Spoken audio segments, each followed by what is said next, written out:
Welcome, restless souls, to another installment from At Hollow Midnight. If you find yourself staring at the ceiling, wondering about the peculiar corners of history and the even more peculiar people who inhabited them, perhaps consider subscribing. We delve into the strange, the mundane, and the utterly absurd, all delivered with the gentle hum of a forgotten lullaby. Tonight, we unfurl the peculiar tale of a man whose profession was joy, but whose life was anything but.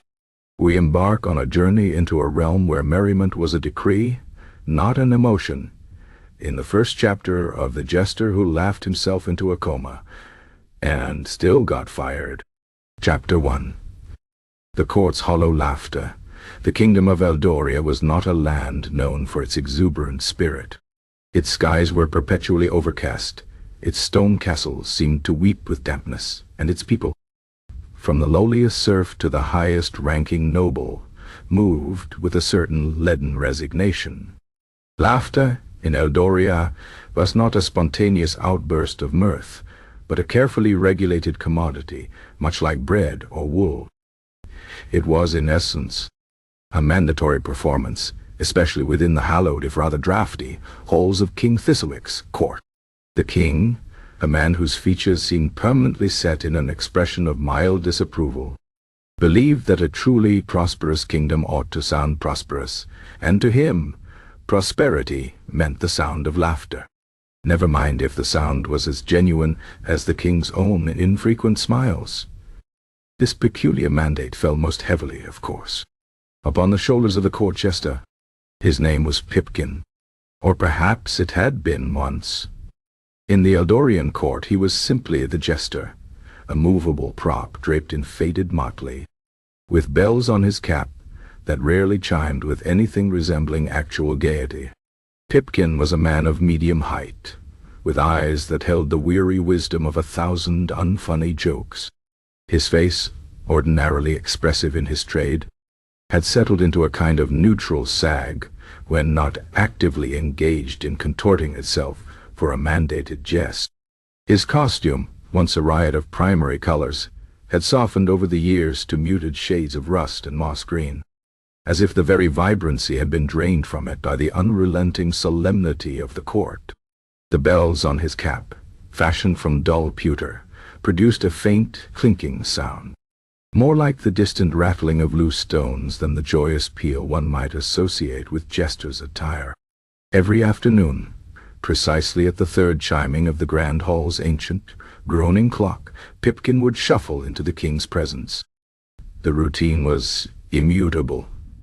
He would bow, a posture of feigned deference that was truly one of profound weariness, and then launch into his daily repertoire. Today, it was the one about the turnip farmer and the overly ambitious goat.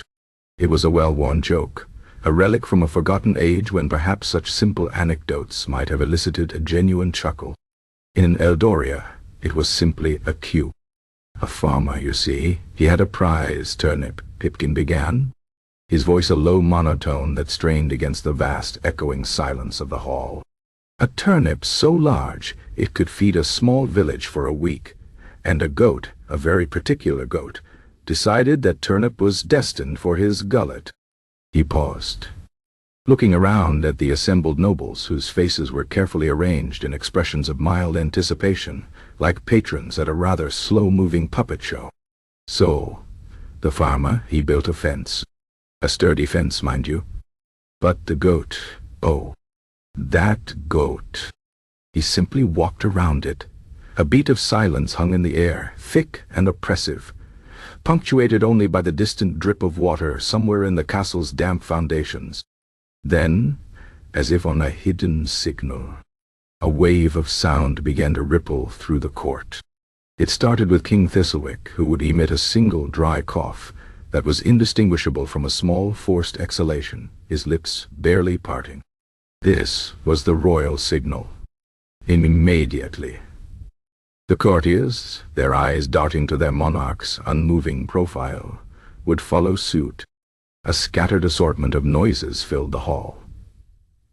Faint, reedy giggles that sounded like mice, scurrying over parchment, a few deep, Chesty rumbles that seemed to originate more from effort than from genuine amusement, and the occasional high-pitched titter that was abruptly cut short, as if its owner had suddenly remembered the solemnity of the occasion. It was laughter by numbers, a synchronized performance of hollow mirth. Pipkin watched them, his own expression unchanging, betraying neither satisfaction nor despair. He had seen this spectacle countless times.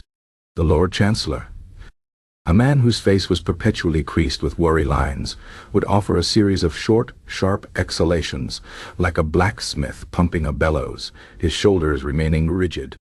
Lady Elara, known for her intricate lace collars and even more intricate social anxieties, would press a gloved hand to her mouth, her eyes wide and unblinking above it, emitting a sound that was more of a polite gasp than a laugh.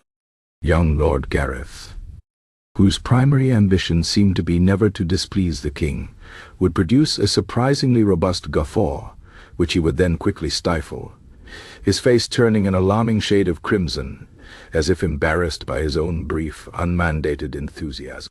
It was also terribly earnest in its lack of earnestness.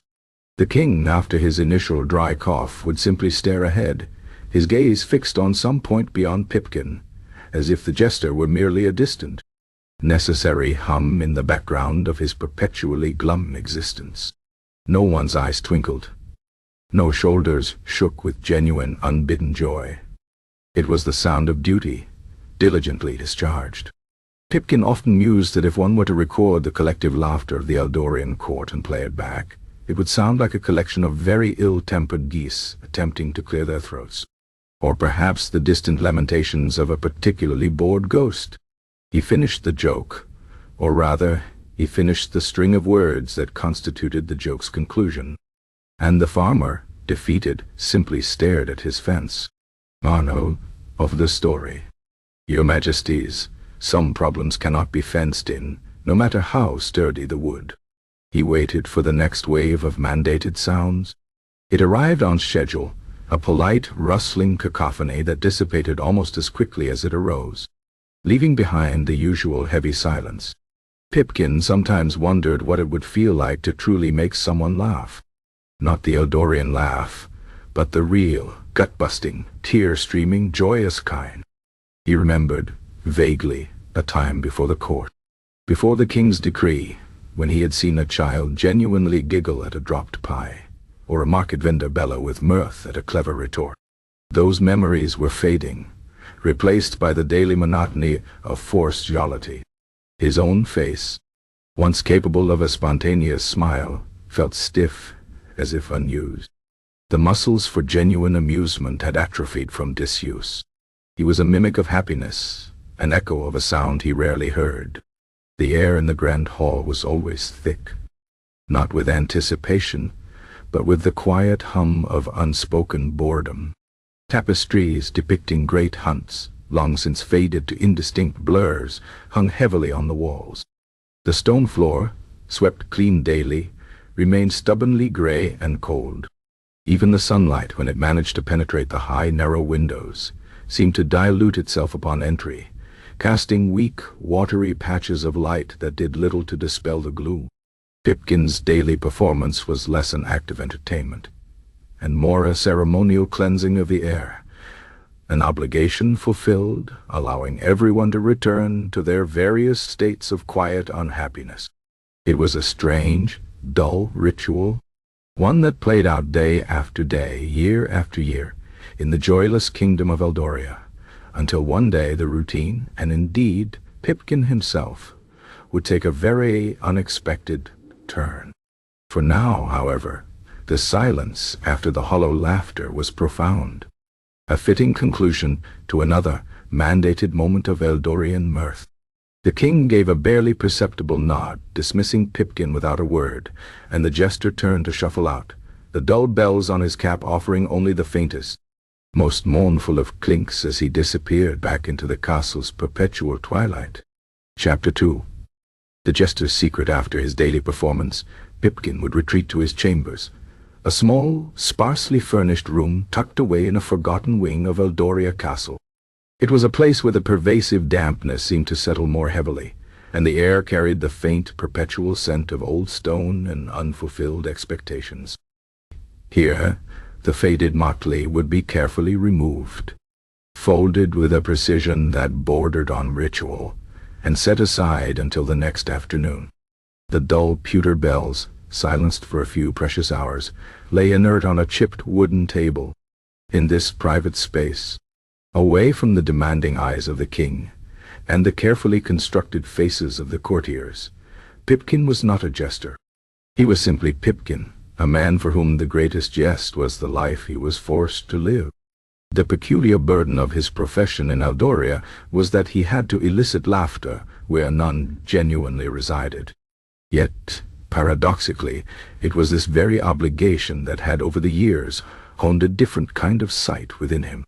While the court focused on the outward display of mirth, Pipkin had learned to see the profound, often bleak, humor bubbling beneath the surface of Eldorian life. He saw it not in jokes, but in the stark reality of the court's existence. He possessed a unique talent, a quiet, almost spiritual knack for discerning the genuinely absurd, the darkly ironic, and the quietly hilarious in the most somber of settings. This was his secret, a wellspring of internal amusement that sustained him, though it was a humor so specific, so deeply ingrained in the kingdom's particular brand of misery, that it was utterly unshareable. He would sit by his cold hearth, tracing the patterns of moss on the stones, and recall the day's events. Not the turnip joke, which was merely a prop, but the infinitesimal details that made up the true theater of the court. He remembered the precise, almost imperceptible tremor in the Lord Chancellor's jowls as he forced out his blacksmith's bellows laugh, a tremor that spoke volumes of his profound indigestion, likely brought on by the king's latest unreasonable demand for a new, impossibly complex tax on left-handed cobblers. There was a humor in that effort, a desperate physical exertion to meet a social requirement, utterly devoid of joy, yet so earnestly performed it became grotesque. Pipkin would sometimes find himself chuckling, a low, guttural sound, more of a private rumbling in his chest than an outward laugh. It was a sound that would undoubtedly be mistaken for a fit of coughing if anyone were to hear it. But to Pipkin, it was a profound acknowledgment of the ridiculous. Then there was Lady Alara, her polite gasp of a laugh, her wide, unblinking eyes. Pipkin knew she suffered from an affliction of perpetually cold feet, a condition which, combined with her fear of offending the king, often led to her attempting to tap her foot discreetly under the heavy table, while simultaneously attempting to appear enchanted by his insipid jokes. The combination of rigid upper body and subtly twitching foot was, to Pipkin, a masterpiece of unintentional physical comedy. The sheer anxiety radiating from her, all for the sake of a mandatory titter, was a grand, silent joke played by existence itself. He would envision her feet, clad in dainty but insufficient slippers, struggling against the chill of the flagstones, a tiny personal battle waged beneath the grand display of royal boredom. This was the humor he sought, the kind that lurked in the mundane sufferings of the privileged, the desperate attempts to maintain decorum amidst personal discomforts. And young Lord Gareth, whose sudden, booming guffaw always surprised himself as much as it did the rest of the court, only to be immediately stifled, his face a furious beetroot red. Pipkin knew Gareth was secretly composing epic poems about heroic sheep, a truly dreadful endeavor that often left him in a state of mild poetic trance. His laughter, Pipkin suspected, was not for the turnip farmer, but for a particularly witty couplet he had just conceived about a sheep bravely facing down a particularly pungent thistle. The abrupt, self-conscious suppression of his joy was not out of respect for the king's solemnity, but rather a sudden fear that his private poetic pursuits might be discovered. The true comedy lay in the sheer disproportion between the triviality of his secret passion and the intensity of his fear of its exposure. Pipkin found himself sketching mental caricatures of Gareth, quill in hand, sheep-themed verses swirling around his head while attempting to force a regal cough.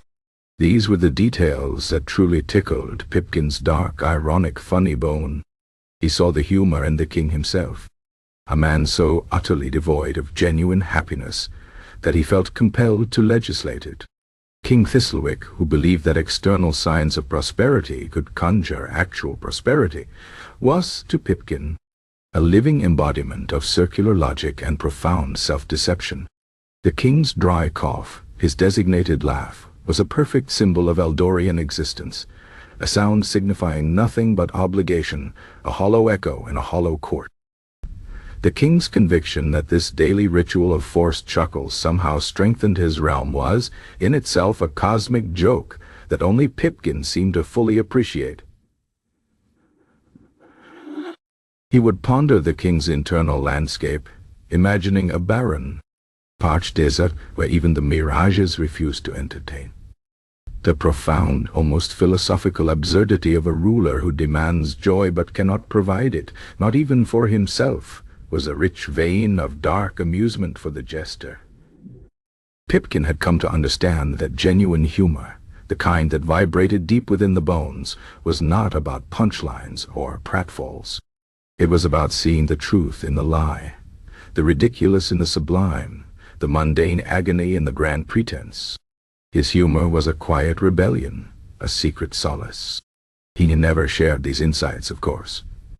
To do so would be to dismantle the elaborate facade of Eldorian propriety, and that was a dangerous game. Instead, he would simply observe, collect, and savor these hidden gems of absurdity. He noticed the way the head cook, a man of immense girth and even more immense temper, would surreptitiously spit into the soup when a particular noble displeased him. The fleeting, almost invisible curl of his lip, an expression of quiet culinary vengeance, was a far funnier sight to Pipkin than any grand courtly jest. He found it funnier than the finest ballad, more compelling than the most dramatic play. He observed the constant, simmering rivalries among the ladies-in-waiting, disguised beneath layers of silk and saccharine smiles. The way Lady Beatrice would subtly adjust her elaborate coiffure, ensuring her feather plume just yappened to obscure Lady Isolde's view of the king, or the deliberately exaggerated sigh of exhaustion from one courtier when another recounted their mundane travel woes. These were tiny, almost microscopic acts of passive aggression, yet they held a profound, subtle humor for Pipkin. They were the desperate, petty struggles of humans in a gilded cage, and he saw the profound, almost tragic comedy in their efforts to one-up each other in such trivial ways. Pipkin rarely laughed aloud in his private chambers. His amusement was a silent, internal bloom, a peculiar form of meditation. Sometimes, a particularly pungent observation would bring a strange, almost painful smile to his lips, a stretching of muscles long accustomed to feigning joy rather than experiencing it. He had, in a way, become a connoisseur of misery, a collector of life's bleakest ironies. The more serious, the more severe, the more outwardly solemn the situation, the more likely Pipkin was to find its hidden, dark core of amusement. It was a coping mechanism, certainly, a way to prevent the relentless joylessness from consuming his own spirit entirely. But it was also a unique skill, a form of inverse alchemy that transmuted the lead of boredom and despair into the faint, glittering gold of quiet, personal mirth. He thought of the grand library, where scrolls of ancient laws and dusty treaties lay untouched for centuries, while the royal archivist, a man with spectacles perpetually slipping down his nose, spent his days meticulously cataloging the king's collection of particularly uninteresting pebbles. The sheer futility of such a grand title for such a minuscule, tedious task was a source of profound private amusement for Pipkin. The contrast between the imposing architecture and the petty, almost ludicrous occupations within its walls was a constant low thrum of comedy in his mind. This hidden world of observation was Pipkin's true stage, far more compelling than the grand hall where he performed his mandated charades. Here, in the quiet corners of his mind, He was not the jester, but the audience, a solitary viewer of the tragicomic play of Eldorian life. He saw the genuine, unscripted moments of human absurdity that no decree could ever force or forbid. He saw the faint, telltale blush on the stable boy's cheeks when the scullery maid walked past, a fleeting moment of genuine, if awkward, human connection in a place where connections were often calculated. Even these small, tender moments, in their stark contrast to the court's cold formality, held a poignant, almost bittersweet humor for him. They were sparks of authenticity in a world of artifice, and Pipkin, with his refined eye for the genuine, cherished them in his quiet, analytical way. He understood that his true talent lay not in telling jokes, but in seeing them, unbidden, in the fabric of reality. It was a talent that kept him sane, but also isolated him. For how could he explain the profound hilarity of a lord, tripping over his own overly long ceremonial robe, while attempting to appear dignified, when everyone else simply averted their eyes in polite embarrassment? To Pipkin, it was a sudden glorious rupture in the carefully constructed fade, a moment of pure, unadulterated human clumsiness that spoke more truth than any royal proclamation. He would replay such moments in his mind, turning them over like smooth, interesting pebbles, finding new angles of quiet amusement with each contemplation. This secret world of ironic observation was his sanctuary, the wellspring from which he drew his peculiar, enduring resilience in a kingdom that had long since forgotten the true meaning of laughter.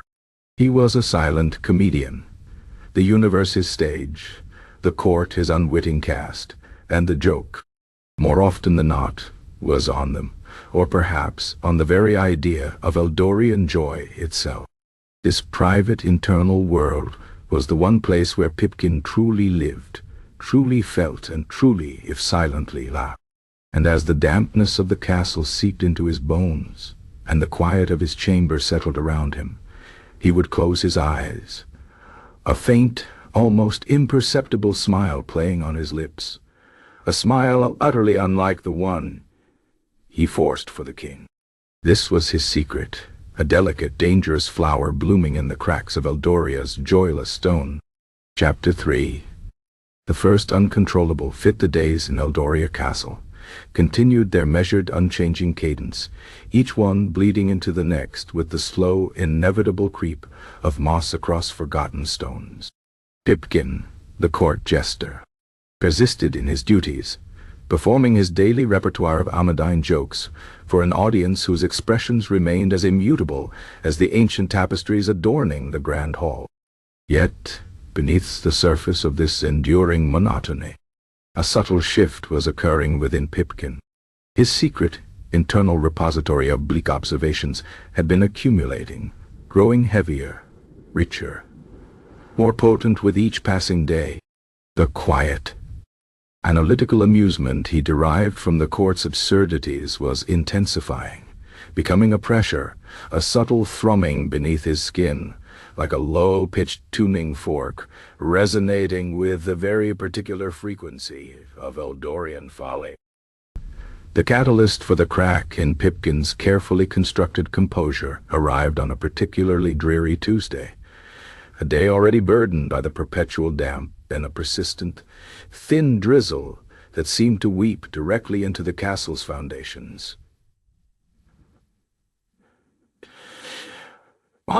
King Thistlewick, having concluded his usual round of tedious pronouncements concerning the precise quantity of salt permissible in the royal porridge and the new, meticulously drafted regulations on the acceptable length of noblemen's beards, cleared his throat with an especially dry, rasping sound. The courtiers stiffened, knowing that this particular throat-clearing often preceded a decree of unusual, and usually unpleasant, significance. "My esteemed subjects," the king intoned, his voice devoid of any inflection, save for a deep, self-important drone, "it has come to my royal attention that our realm, while outwardly prosperous and exemplary in its adherence to mandated cheerfulness, lacks a certain solemnity in matters of familial loss. Specifically, he paused, adjusting a small, somewhat askew black velvet patch sewn onto the sleeve of his otherwise unremarkable gray tunic. The recent, and entirely unexpected, demise of my fourth cousin once removed, a minor ducal relation from the remote misty duchy of Gloomshire, has gone largely unacknowledged with the appropriate gravitas. A collective, barely audible shift went through the court. No one present, not even the Lord Chancellor, had been aware the king possessed a fourth cousin, let alone one from a place called Gloomshire, or that said cousin had recently departed this mortal coil. Pipkin felt a familiar, internal twitch begin. This was precisely the sort of absurd, utterly performative sorrow that resonated deeply with his dark humor. The king continued, oblivious of the unspoken bewilderment. Therefore, to rectify this oversight and to ensure the proper demonstration of our collective grief, I hereby issue the Royal Edict of Mandatory Mourning and Melancholy Mien for the next fortnight, commencing at the chiming of the bell on the morrow. All subjects of Eldoria are commanded to observe a period of profound solemnity. A minimum of 3 mournful sighs per hour shall be exhaled, and the wearing of a black velvet patch, similar to my own, is hereby made compulsory for all adults within the castle walls and its immediate environs. Furthermore, to underscore the gravity of this familial loss, a new temporary levy, herein designated the Gloomshire grief tax, shall be imposed upon any individual observed displaying unseemly cheerfulness or unwarranted buoyancy of spirit during this period. The tax will be collected by the royal tax gatherers, with penalties for non-compliance, including, but not limited to, public lamentation recitations. As the king concluded his decree, a heavy silence descended, thicker and more oppressive than usual. The very air in the grand hall seemed to absorb the pronouncement, growing denser with unspoken bafflement. The courtiers, ever so eager to display their fealty, immediately began to contort their faces into expressions of carefully measured sorrow. The Lord Chancellor's worry lines deepened, his mouth forming a perfect, down-turned crescent. Lady Alara, already prone to nervous sighs, began to emit them on cue, soft, reedy exhalations that sounded like a deflating balloon. Young Lord Gareth, usually quick to stifled guffaws, now adopted a look of profound, almost theatrical dejection, as if his imaginary heroic sheep had just faced their own tragic woolly end. Even the head cook, standing discreetly by a side door, managed a grimace that suggested a batch of royal pastries had just fallen irrecoverably into the moat. But for Pipkin, watching from his designated spot near the throne, something shifted. The familiar internal rumbling began, not as a quiet chuckle, but as a deep, resonant tremor that started somewhere in his diaphragm. The sheer, unadulterated absurdity of it all hit him with the force of a physical blow. A mandatory mourning period for a cousin no one knew. 3 sighs an hour. A tax on cheerfulness. The image of the king, so utterly profoundly serious, adjusting his ill-fitting velvet patch, combined with the equally serious faces of the courtiers, straining to look sad about something they couldn't possibly care about, created a perfect storm of comedic brilliance in Pipkin's mind. He saw the Lord Chancellor, grimly calculating the potential revenue from the Gloomshire grief tax, his eyes still holding the faint, haunted look of a man who had barely survived the last tax on left-handed cobblers. He saw Lady Alara, her cold feet no doubt aching, trying to synchronize her required sighs with the king's own occasional, almost imperceptible huff. He pictured Lord Gareth, forced to pause his sheep epic, penning a sonnet of sorrow for a distant, forgotten duke. And above all, he saw King Thistlewick, utterly convinced of his own sagacity, legislating grief as if it were a matter of state security. The internal pressure mounted. Pipkin felt a bubble of air, trapped and expanding, deep in his chest. It started as a faint gurgle, a sound that he quickly tried to suppress, tightening his throat, forcing his facial muscles into their usual expression of neutral weariness. But it was too late. The absurdity, the sheer, magnificent, bleak hilarity of it all, was too potent. The gurgle became a wheeze, a strange, choke sound that echoed oddly in the otherwise solemn hall. He felt his cheeks begin to pull upwards, his lips twitching uncontrollably. His eyes, usually so dull, began to water, not with sorrow, but with the frantic, unbidden urge to laugh. A small, high-pitched noise escaped him, like a suppressed giggle from a child. He clamped his mouth shut, his eyes darting frantically around the court, fearing discovery. But the more he tried to contain it, the more the laughter built. It was a strange, almost painful laugh, utterly devoid of joy, yet impossible to stop.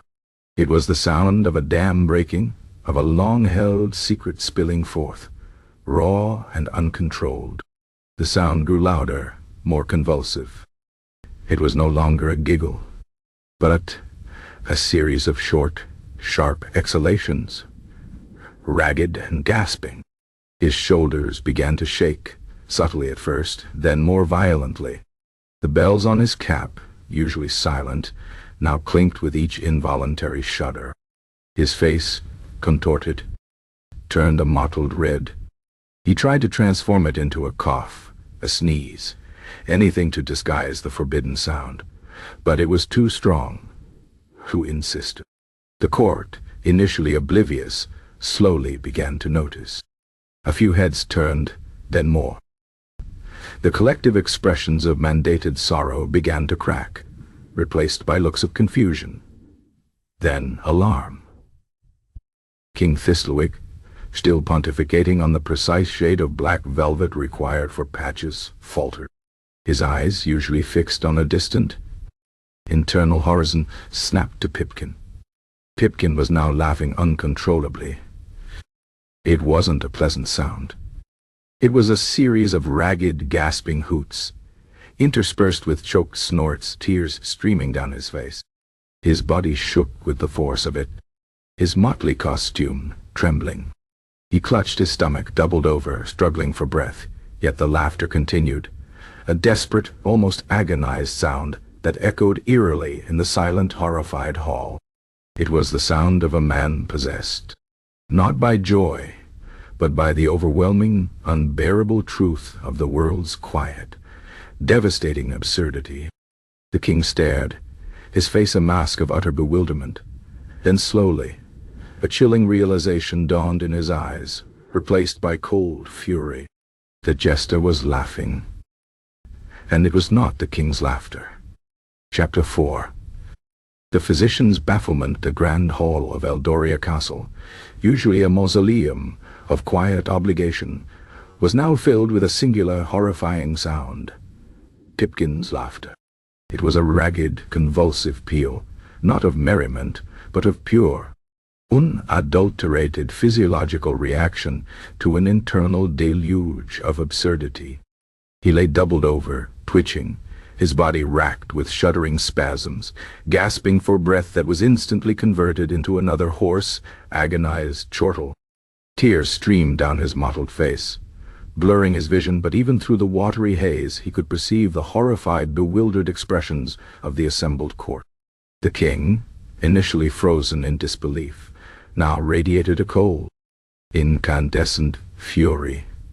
His jaw was clenched so tightly that a vein throbbed visibly in his temple, a telltale sign of his extreme displeasure. This was not the mandated laughter he demanded.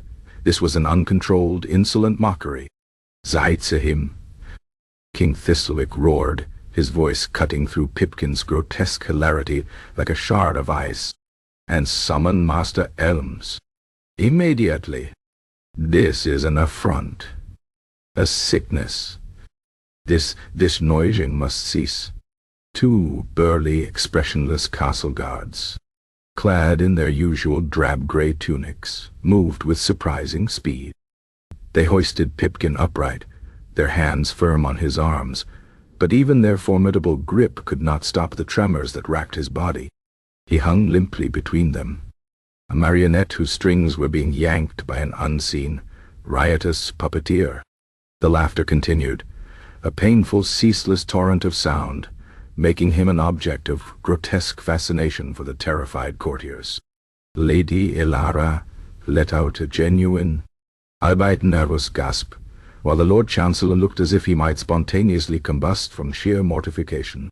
Young Lord Gareth, momentarily forgetting his tragic sheep, simply stared, his mouth slightly ajar. Within minutes, Master Elms arrived, huffing slightly, his thin frame clad in the dark, slightly stained robes of his profession.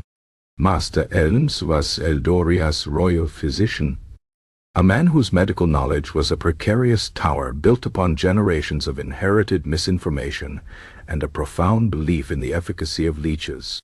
He possessed a long, rather pointed nose, spectacles that always seemed to be perched precariously on its tip, and an air of perpetual, slightly condescending gravitas. He approached Pipkin with the cautious trepidation one might reserve for a particularly volatile, though entirely inexplicable, alchemical experiment. "What is the nature of this disturbance, Your Majesty?" Master Elms inquired, peering at Pipkin through his smudged lenses. The jester was still convulsing with laughter, his head thrown back, his eyes squeezed shut, making a sound that now resembled a broken bagpipe. It was clear that this was no ordinary mirth. "He's laughing, Elms. Laughing in defiance. Uncontrollably. During a royal decree of solemn mourning. Diagnose this insolence and cure him. Now," the king commanded, his voice barely restrained. Master Elms, whose primary medical experience involved treating chronic damp coughs and the occasional gouty toe, felt a cold knot form in his stomach. Laughter was not a recognized ailment in any of his ancient, leather-bound tomes. He cleared his throat, adjusting his spectacles with a practiced, if somewhat shaky hand. "Indeed, Your Majesty." A most unusual presentation. He approached Pipkin, who was now emitting a series of high-pitched squeaks, punctuated by deep, chesty roars that seemed to tear at his throat. The sheer physical exertion was evident. "Yester," MCA'd, attempting a tone of professional calm. "Can you speak? Tell me where the pain resides." Pipkin merely responded with a particularly vigorous bout of chuckles, shaking his head slightly, his body still gripped by the uncontrollable spasms. His eyes, when they briefly flickered open, seemed to hold a desperate yet oddly knowing glint, as if even in his agony he understood the delicious irony of his situation. Master Elms then commenced his examination, a process of solemn ritual rather than genuine inquiry. He pressed his ear against Pipkin's chest, trying to discern the rhythm of his breath.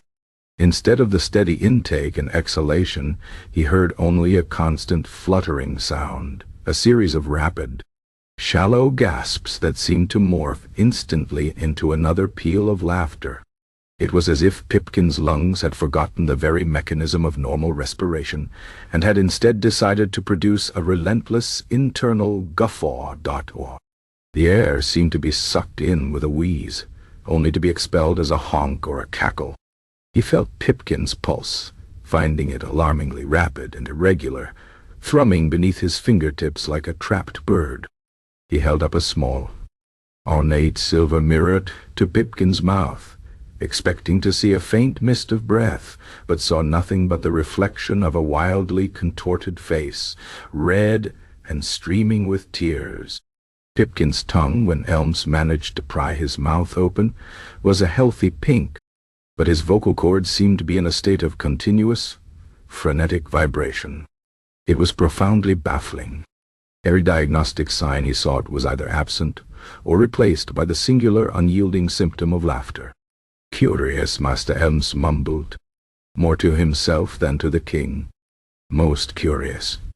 His respiration, it appears to be entirely comprised of mirthful exhalations, as if the very act of breathing has become a jest."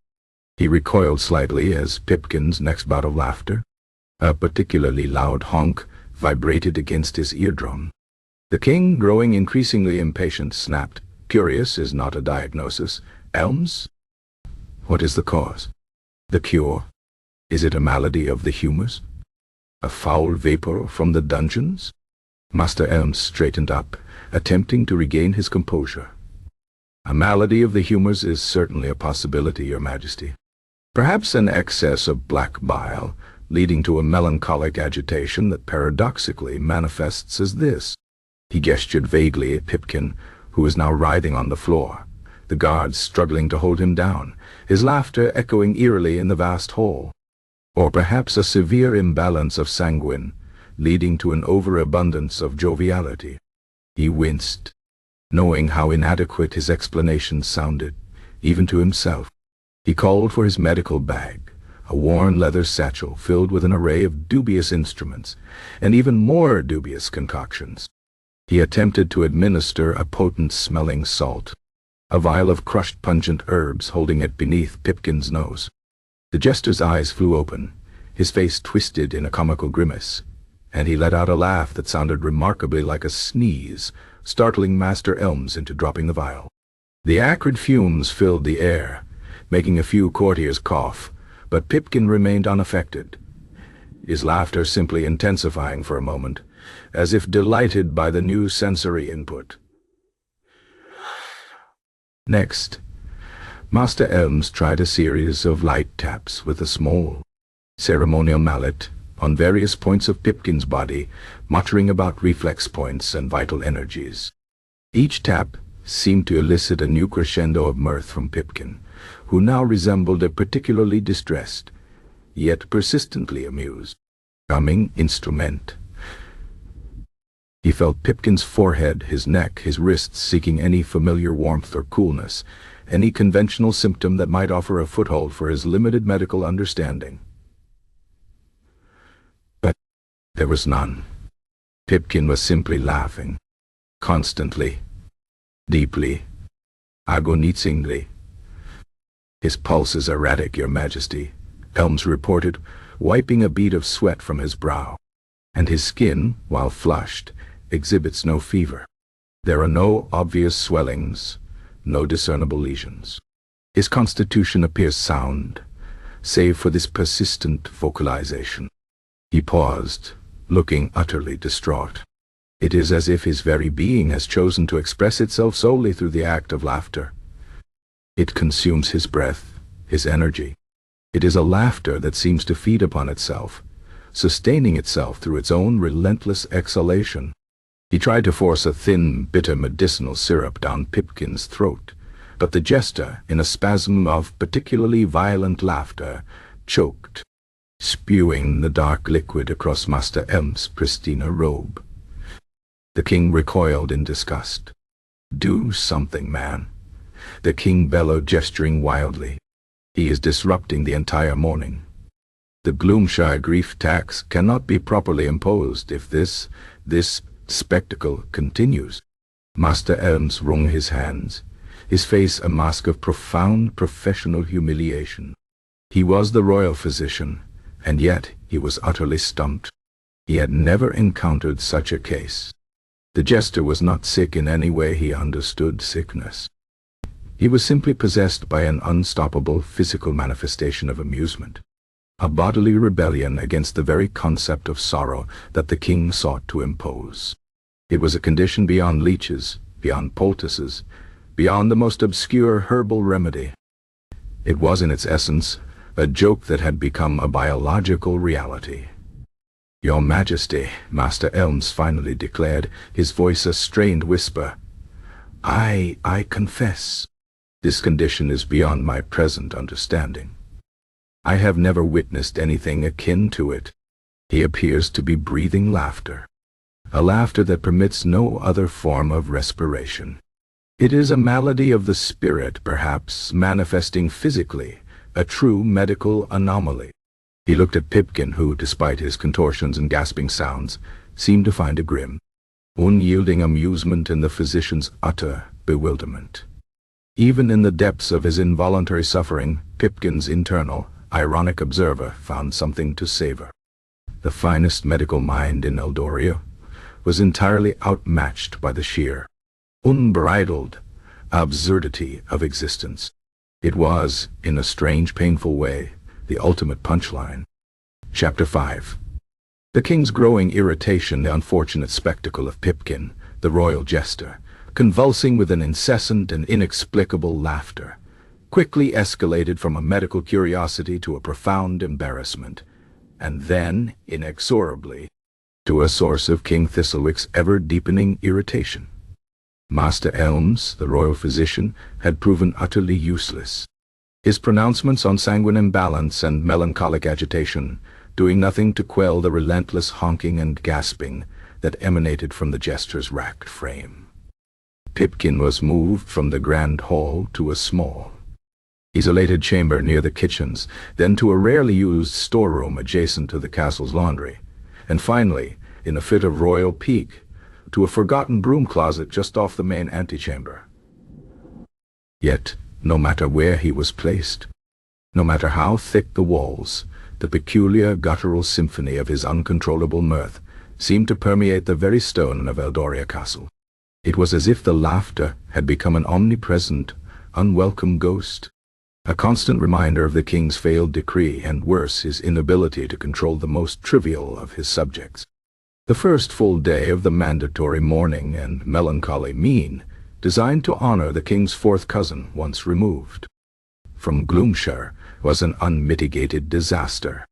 King Thistlewick, clad in his most somber tunic and sporting a black velvet patch of truly impressive proportions, presided over a morning assembly intended to outline the new Gloomshire grief tax collection protocols. He stood before his assembled court, each noble rigidly attempting to emit their 3 mournful sighs per hour, their faces carefully arranged in expressions of profound, if entirely fabricated, sorrow. The air was heavy with the collective, performative exhalations. But from somewhere just beyond the heavy oak doors, a sound, thin yet piercing, began to intrude. It was Pipkin. His laughter, a series of short, sharp barks punctuated by what sounded uncannily like a dying goose, seeped through the cracks around the doorframe. Each time the king attempted to elaborate on the nuanced specifics of tax collection from bereaved left-handed cobblers, a particularly egregious honk would underscore his words, transforming the solemn pronouncement into a bizarre, unintended comedic routine. The Lord Chancellor, attempting to look mournful, while simultaneously trying to discern the exact source of the noise, twitched visibly. Lady Elara, mid-sigh, flinched, her carefully constructed mournful expression momentarily replaced by one of genuine alarm. Even young Lord Gareth, whose focus was usually consumed by his secret sheep epics, found his attention drawn to the rhythmic, unsettling chorus beyond the door. The king, his face a thundercloud, stopped mid-sentence. His eyes narrowed. "Guards," he hissed, his voice low and dangerous, "remove that accursed noise. Take him to the furthest dungeon, and gag him, if you must." The guards, accustomed to the king's escalating temper, acted swiftly. Pipkin was indeed relocated to a forgotten dungeon cell, far beneath the castle's foundations, a place usually reserved for particularly recalcitrant tax evaders.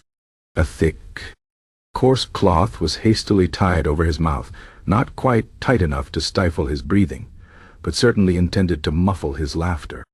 Yet, even from the deepest, dampest recesses of the dungeon, rhythmic thrumming could be felt through the castle floorboards, a vibration accompanied by a low, hollow groaning that to the sensitive ear bore an unsettling resemblance to a distant, continuous chuckle. It was Pipkin. His body, still gripped by the uncontrollable spasms, continued its absurd performance, the sound merely dulled, not silenced. The laughter had become less a series of distinct noises and more a persistent, unsettling hum, like a malevolent, unseen engine running endlessly beneath the castle. The king's irritation was no longer merely annoyance. It was a simmering rage, slow-burning and constant. He found himself listening for the faint, subterranean rumble. His mind, unable to escape the notion that his jester, a man whose sole purpose was to serve him, was now actively mocking his very authority through the most bizarre and unpunishable of means. He paced his chambers at night, hearing the phantom echoes of Pipkin's mirth in the wind rattling his windows, in the drip of water from the ancient stone walls. It was maddening. The next day brought an even more critical affair: the signing of the Treaty of Perpetual Gloom with the neighboring kingdom of Bleakland, a land whose monarch, King Morose, was renowned for his particularly profound and genuinely felt despondency. The treaty, meticulously drafted, contained clauses on shared melancholy, reciprocal lamentations, and a joint commitment to maintaining low spirits throughout their respective reigns. It was an affair of paramount solemnity, conducted in a silence so deep it felt as if the very air had been sucked from the grand hall. King Morose, a gaunt man with eyes like unlit lamps, arrived draped in layers of black, his face a picture of dignified despair. As the quill was presented for the official signing, a distinct rhythmic thumping began to reverberate up from the flagstones. Thump, thump, hee-haw, thump, chuckle. It was Pipkin. The gag, it seemed, only compressed the sound, turning the sharp box into muffled, percussive blows, like a distressed, laughing drummer deep underground. The effect was infinitely worse than the clear, sharp laughter. It was insidious, subliminal, a constant, unsettling rhythm beneath the profound silence. King Morose, a man intimately acquainted with the nuances of despair, frowned, his expression deepening. "What is that unholy rhythm?" he whispered, his voice like rustling dry leaves. "Is your castle haunted by a particularly mirthful ghost, your majesty?" King Thistlewick, his face a mask of strained composure, offered a forced, dry cough. "A mere structural settling, my dear King Morose. Our castle is ancient, you see, prone to resonant vibrations." He pressed his foot harder onto the stone floor, as if he could stomp out the infernal sound. But the rhythmic thumping continued, a quiet, insistent counterpoint to the solemn proceedings. The signing became a bizarre dance between solemn pen strokes and the subterranean beat of unseen, involuntary hilarity. King Morose signed, but with a certain wary haste, his eyes darting towards the floor as if expecting the stones to crack open and reveal the source of the infernal, muffled amusement. Later that week, during a somber, candlelit council meeting where the Lord Chancellor was painstakingly outlining the potential financial implications of a sudden drought that threatened to wither the kingdom's entire turnip crop, Pipkin's laughter once again asserted itself. This time, the guards had placed him in a forgotten tower, so high that even the dungeon dwellers felt a certain pity for his isolation. But Eldoria Castle, it seemed, possessed an uncanny acoustic property, or perhaps Pipkin's condition had evolved. The sound now manifested as a high-pitched, almost reedy whine, carried on the draughts, rising and falling with the wind, like a lost, mocking spirit. It was the laughter of a man utterly detached, an almost ethereal presence that seemed to echo from the very fabric of the castle. The Lord Chancellor, attempting to explain the grim prospect of a turnip famine, kept losing his train of thought, distracted by the mournful, yet unmistakably amused, wailing from the distant tower. He would pause, clear his throat, adjust his spectacles, and resume, only for the ghostly chuckle to rise again, seeming to comment directly on the dismal pronouncements. The king, growing visibly paler with each passing day, now developed a nervous tic in his left eye. He would glare at the ceiling, then at the floor, as if trying to pinpoint the uncatchable source of his torment. He tried ordering the jester thrown into the moat, but Master Elms, fearing a diplomatic incident should the jester drown and float into the Duchy of Gloomshire, had protested vehemently. Citing obscure medical precedents about the sanctity of patience, however peculiar.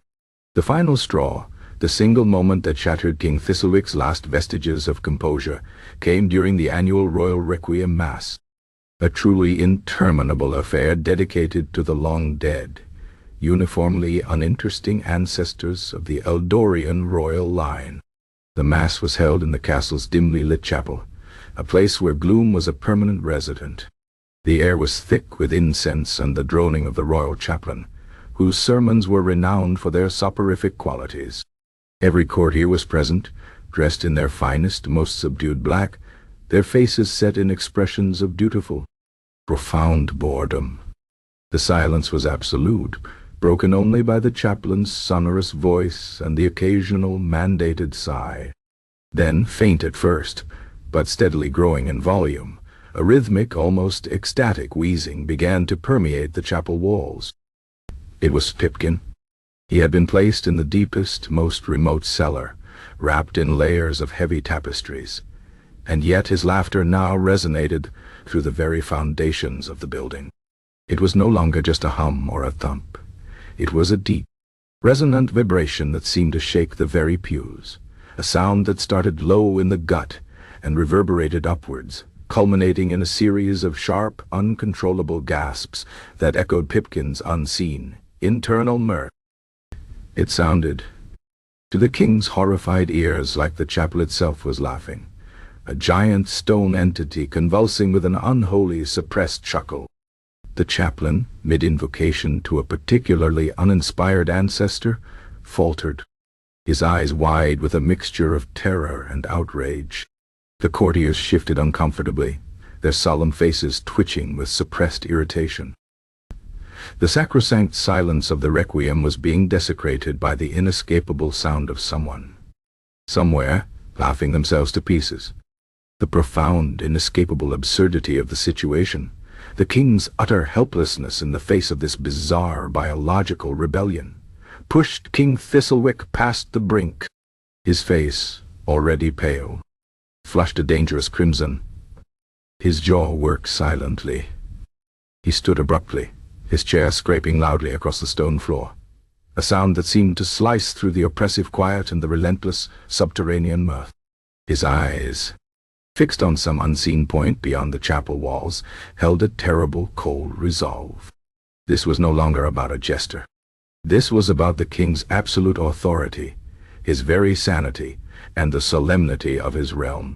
The decision, though unspoken, was already made, chillingly clear in the sudden, absolute silence that fell from the king's presence, a silence far more terrifying than any laughter. Chapter 6. The coma that saved his life. The air in Aldoria Castle, already thick with the weight of mandated sorrow, grew even heavier after the unholy cacophony that had erupted during the royal requiem mass.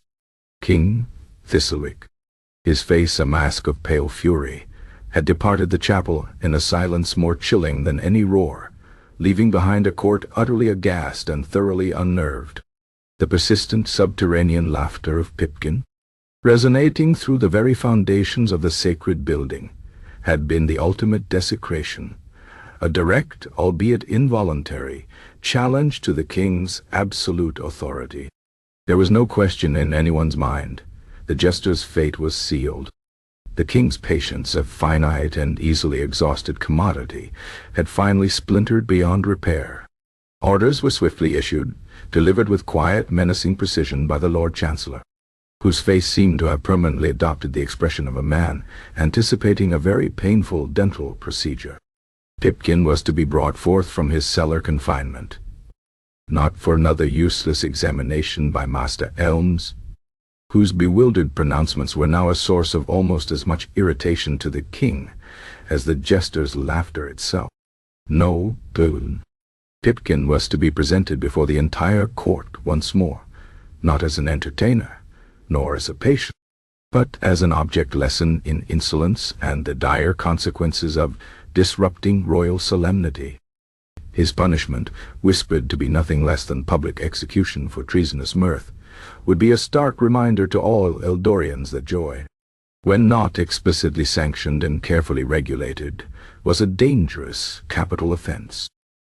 The castle guards, their faces devoid of emotion, retrieved Pipkin from the deepest, dampest oubliette, where he had been left amidst forgotten cobwebs and the skeletal remains of long-dead rodents. He was a sight to behold, or rather, a sight to turn away from.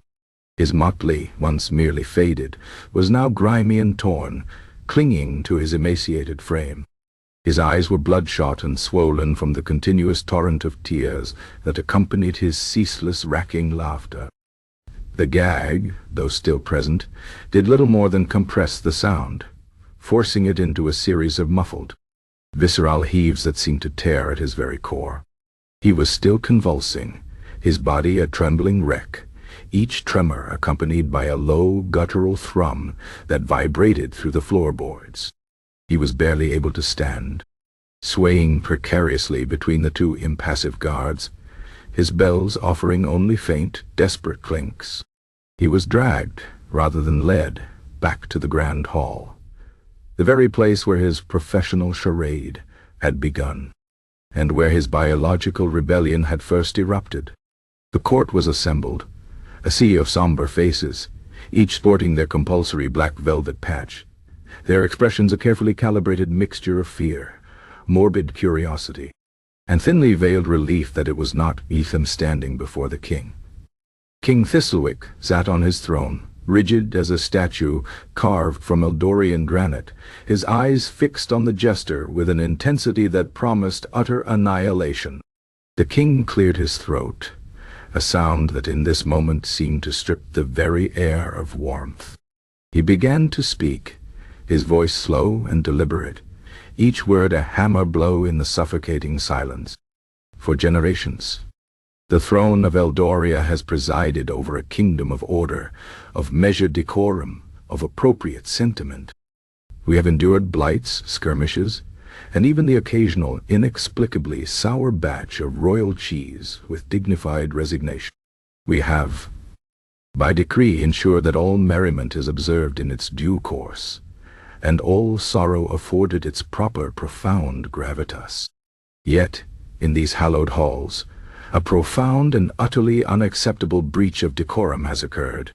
Our jester, Pipkin, entrusted with the sacred duty of eliciting structured, sanctioned amusement, has instead chosen a path of grotesque, untamed defiance. As the king spoke, a curious and deeply unsettling phenomenon began to occur. The more King Thistlewick pontificated, the more his voice rose in righteous indignation, the more Pipkin's laughter, muffled though it was, seemed to intensify. It was as if the king's self-important pronouncements, his thinly veiled self-pity and inflated sense of injury, were acting as a direct fuel to Pipkin's internal inferno of amusement. The absurdity of a monarch condemning a man for laughter while simultaneously demanding it, of legislating emotions that could never be genuinely commanded, was a joke so grand, so devastatingly true, that even in his physical agony, Pipkin's deeply honed sense of ironic observation could not resist. He began to shake more violently, his muffled chuckles turning into strained, almost choked sobs. His eyes, still mostly hidden by his matted hair, seemed to roll wildly. He was drawing breath, but it was being converted almost immediately into another spasm of mirth. A ragged gasp that became a honk, a wheeze that became a rattle. He was swaying even more violently now, pulling against the guard's grip. The bells on his cap, no longer offering a mournful clink, now rattled continuously, like castanets accompanying a macabre, unseen dance. His body was literally convulsing with the effort, his chest heaving, his face a purplish shade. "He has defiled the royal requiem mass," the king thundered, his voice echoing through the silent hall. "He has mocked the very solemnity of a king's grief. His uncontrollable, disrespectful noises have undermined the very fabric of Eldorian society. Such an offense cannot go unpunished. Indeed, it demands the gravest of penalties. It is a clear act of sedition against the crown, an attack upon the dignity of this very throne. He has committed." The king paused, drawing a deep breath for his climactic pronouncement, his gaze fixed on Pipkin, who was now a trembling, quivering heap of motley and misery. And then it happened. Mid-sentence, mid-guffaw, mid-convulsion, Pipkin's body went utterly, profoundly limp. The violent tremors ceased. The guttural sounds, the muffled honks, the strained wheezes, all abruptly faded into a profound, unnerving silence. The bells on his cap, which had rattled incessantly for days, fell still, emitting one final, faint, almost mournful chime as his head lolled to one side. His eyes, no longer rolling, were half closed, revealing only the whites. He hung motionless between the guards, a mere sack of bones, his face oddly peaceful for the first time in what felt like an eternity. A collective, silent gasp rippled through the court. The sudden, absolute cessation of the noise was more startling than its continuous presence had been. Had he died? Had the king's furious decree somehow struck him down? The guards, holding his now unresponsive weight, looked at each other, bewildered. King Thistlewick, deprived of his grand final declaration, stared, his jaw hanging slightly ajar. His fury, which had been boiling moments before, now dissipated to a strange, uncomfortable void. The object of his rage was no longer actively resisting him. He was simply silent. "Master Elms," the king finally managed, his voice now thin, devoid of its earlier thunder. "Examine him, at once. Is he expired?" Master Elms, who had been hovering nervously near the back, clutching his satchel like a shield, hurried forward, a mixture of dread and morbid fascination in his eyes. He approached Pipkin cautiously, as if the jester might suddenly erupt into another fit of laughter. He placed a tentative finger beneath Pipkin's nose, then against his wrist. He pressed his ear to the jester's chest, listening intently.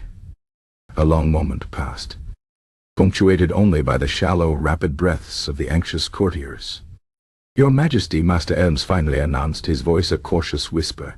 "He is not deceased. His pulse is weak, but present. His breathing is shallow but steady. He is undenoticable, insensible, unconscious, in a state of profound slumber, Your Majesty."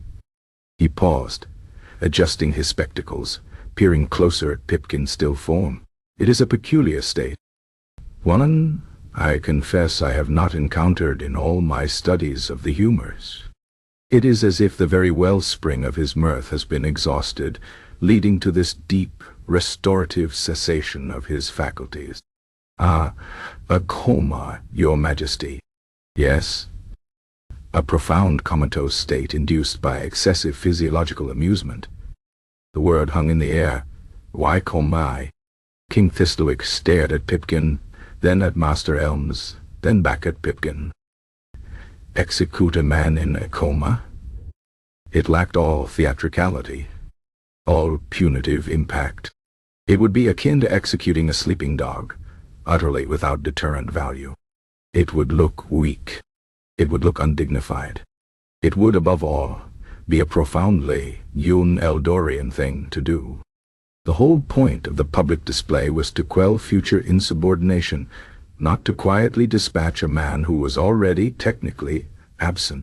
A wave of strange, almost anticlimactic relief washed over the court. The noise had stopped. The threat of an execution, though satisfying to some, was always a messy affair. This was quieter. King Thistlewick's brow furrowed.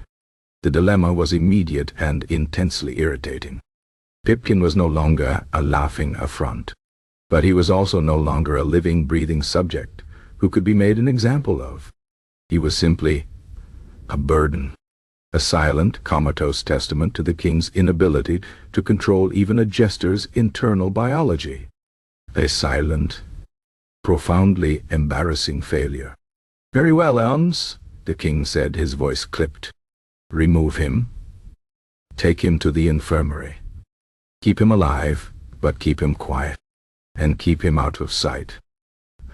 I will not have this silent disruption to my reign. He's to be confined indefinitely. And as for his position as jester..." The king paused, a flicker of cold satisfaction in his eyes. "Consider him dismissed. Effective immediately. A comatose jester is no jester at all." He has been relieved of his duties, and his salary rescinded. Let it be known throughout the land, Eldoria will tolerate no unbidden, unsanctioned, or unconscious mirth. And so Pipkin, the jester who laughed himself into a coma, was carried away, his still, silent form a profound irony. His life, by the very act of his collapse, had been spared from the executioner's axe. But his professional existence, such as it was, had ended. He was a man freed from forced performance, but condemned to a silent, unconscious existence, a bizarre purgatory where the only thing he had truly done wrong was to find genuine, albeit agonizing, humor in a world that demanded only its imitation. The silence that now descended upon Eldoria Castle was, perhaps, the most unsettling sound of all. Chapter 7. Dreams of Absurdity. Pipkin lay in the Eldorian infirmary, a quiet, unremarkable room with little light and the constant, faint smell of boiled cabbage and old linen. His body was still, profoundly so, a silent tableau of repose that belied the internal whirlwind of his mind. Master Elms, the royal physician, visited him thrice daily, peering at his patient with a mixture of professional curiosity and profound personal bewilderment. He had applied poultices, administered bland herbal teas that Pipkin could not drink, and even tried a gentle application of warm pigeon blood to his temples, all to no avail. The jester remained in his deep, unblinking slumber, his breath shallow, his pulse a faint flutter.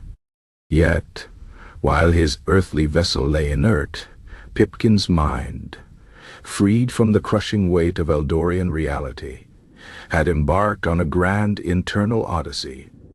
It was a journey into a landscape of pure, unadulterated absurdity, a realm where history twisted into delightful parodies, and the mundane became magnificently ludicrous.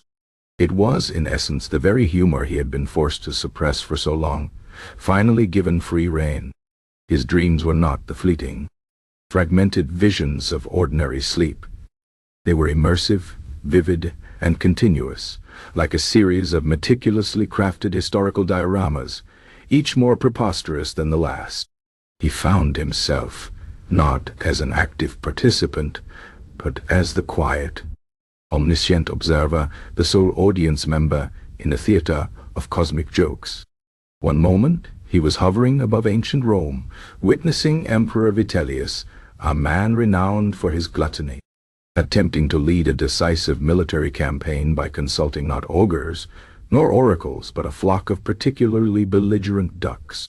The scene unfolded with a gravitas that was utterly unearned. Robed senators, their faces etched with the solemnity of statecraft, would listen intently as the emperor's chief duck interpreter, a man with a surprisingly well-kept beard and an even more surprisingly serious demeanor, would present his findings. "The large white drake, your imperial majesty," the interpreter would declare, adjusting his elaborate duck-feathered headpiece, "has just quacked 3 times, precisely at the direction of the setting sun," and then preened his left wing with unusual vigor. This clearly indicates a flanking maneuver, combined with a feigned retreat and a subsequent attack upon the enemy's weakest flank. The emperor, his jowls quivering with anticipation, would nod sagely, accepting the duck's wisdom as divine decree. Pipkin, observing this profound dedication to avian military consultation, felt a silent internal convulsion of mirth, a feeling far more satisfying than any forced guffaw for King Thistlewick. The sheer, unshakable belief of all involved in the duck's strategic genius, despite their incessant waddling and occasional, undignified flapping, was a masterwork of human self-delusion. He saw a general frantically drawing up battle plans based on a duck's sudden dive into a puddle, convinced it meant a surprise naval attack. The solemnity of their faces, the gravitas of their discussions, all focused on the utterly random actions of waterfowl, was a source of profound, quiet delight for Pipkin's slumbering mind. It was the epitome of official absurdity. Then the scene would shift, seamless and unbidden.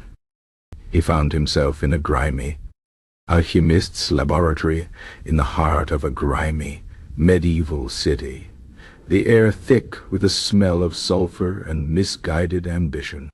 Before him stood a hunched, intense figure, the Grand Master alchemist, whose eyes burned with the fire of endless, futile experimentation. This alchemist was not seeking gold, however. His life's singular, all-consuming quest was to discover the philosopher's stone of cheese. He believed with an unshakable conviction that there existed a mystical catalyst capable of transmuting any base element into the perfect, most sublime form of cheese. He would tirelessly grind obscure minerals, distill bizarre liquids, and intone ancient incantations, only to produce, consistently, new and increasingly peculiar varieties of dairy. "Behold," the alchemist would cry, holding up a small, glistening lump. "From this base lead, transmuted by the very essence of moonbeams and powdered batwing, I have created the aged gorgonzola of perpetual regret." A faint, blue-green mold would shimmer on its surface. Another attempt might yield the Stilton of silent despair, or the brie of bureaucratic indecision. The laboratory was piled high with these strange, magically induced cheeses, each one a testament to profound, misdirected genius. Pipkin found the alchemist's unwavering dedication, his scholarly notebooks filled with detailed analyses of cheese texture and aroma, and his utterly serious discussions of curding theory with equally serious apprentices, to be a source of endless internal giggles. The world outside might be starving, but here, the scientific method was being applied with utmost rigor to the pursuit of dairy perfection. The ultimate irony was that the cheese, while abundant, was mostly inedible, serving only as a monument to its creator's persistent, dairy-based failures. His dreams continued their peculiar historical wanderings. He observed a Victorian explorer, Captain Aloysius Finch Hatton, renowned for his courage, but less so for his eyesight, attempting to map the interior of a previously uncharted continent. Captain Finch Hatton, a man of impeccable tweed and an overly large mustache, would stand dramatically atop a molehill, adjusting his monocle, and declare with booming conviction, "By Jove, gentlemen, we have discovered the very peak of Mount Unattainable. Its majestic summit pierces the very heavens." His stoic, long-suffering porters and native guides would simply nod, accustomed to their leader's peculiar geographical interpretations.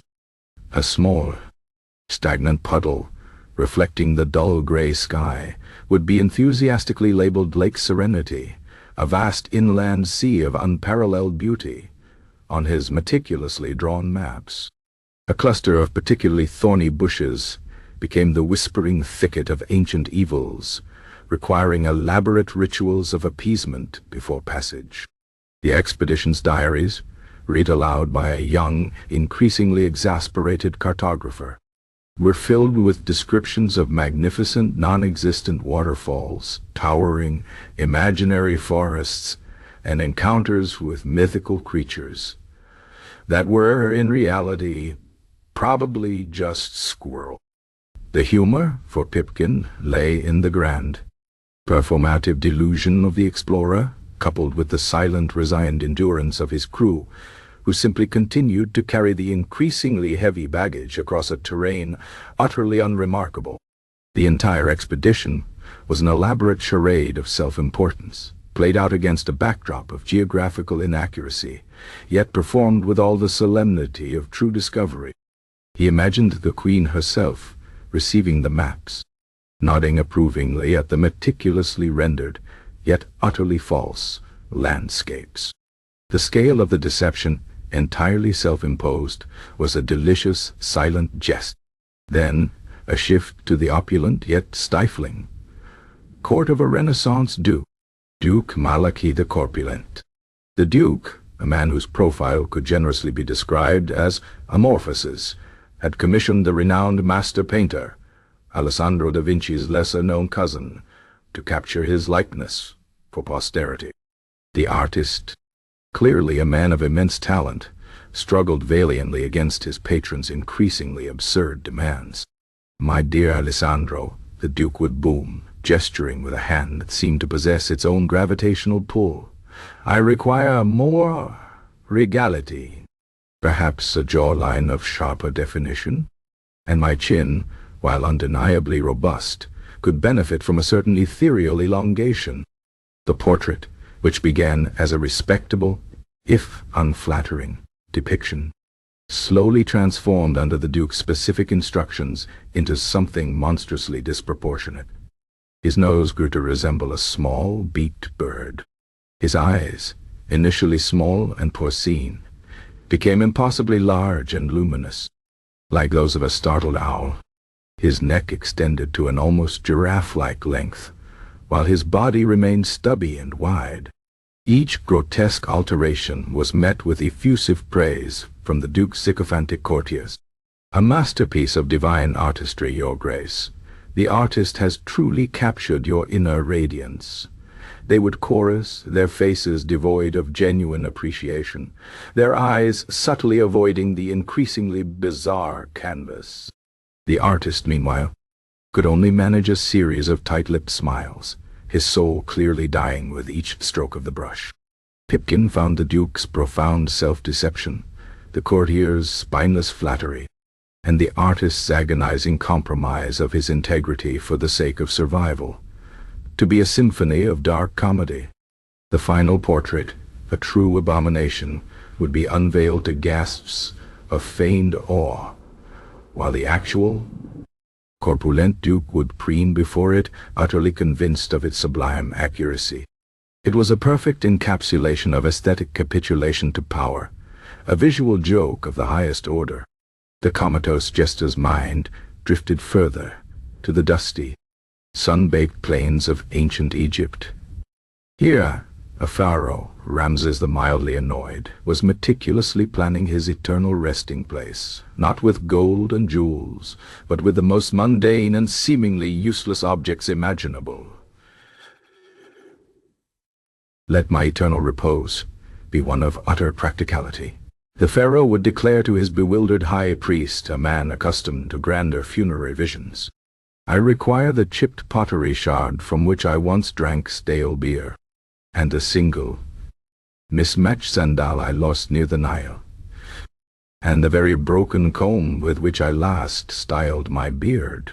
These, and these alone, shall accompany me to the afterlife, for what greater symbol of earthly existence than the utterly unremarkable?" Priests, their faces contorted in expressions of profound spiritual befuddlement, would perform elaborate, millennia-old rituals for the meticulous placement of these trivial items within the grand pyramid. Each broken comb was carefully wrapped in linen, each cracked pot anointed with sacred oils. The high priest, a man who had dedicated his life to interpreting the will of the gods through the flight of scarab beetles, found himself contemplating the spiritual significance of a splintered wooden spoon. The pharaoh, meanwhile, would beam with satisfaction, convinced he was ushering in a new era of profoundly minimalist and utterly baffling afterlife provisions. Pipkin watched, unsane, as the grandiosity of Egyptian funerary rites collided with the utter banality of their chosen contents. The pyramids, monuments to eternal power, became immense, glorified junk drawers.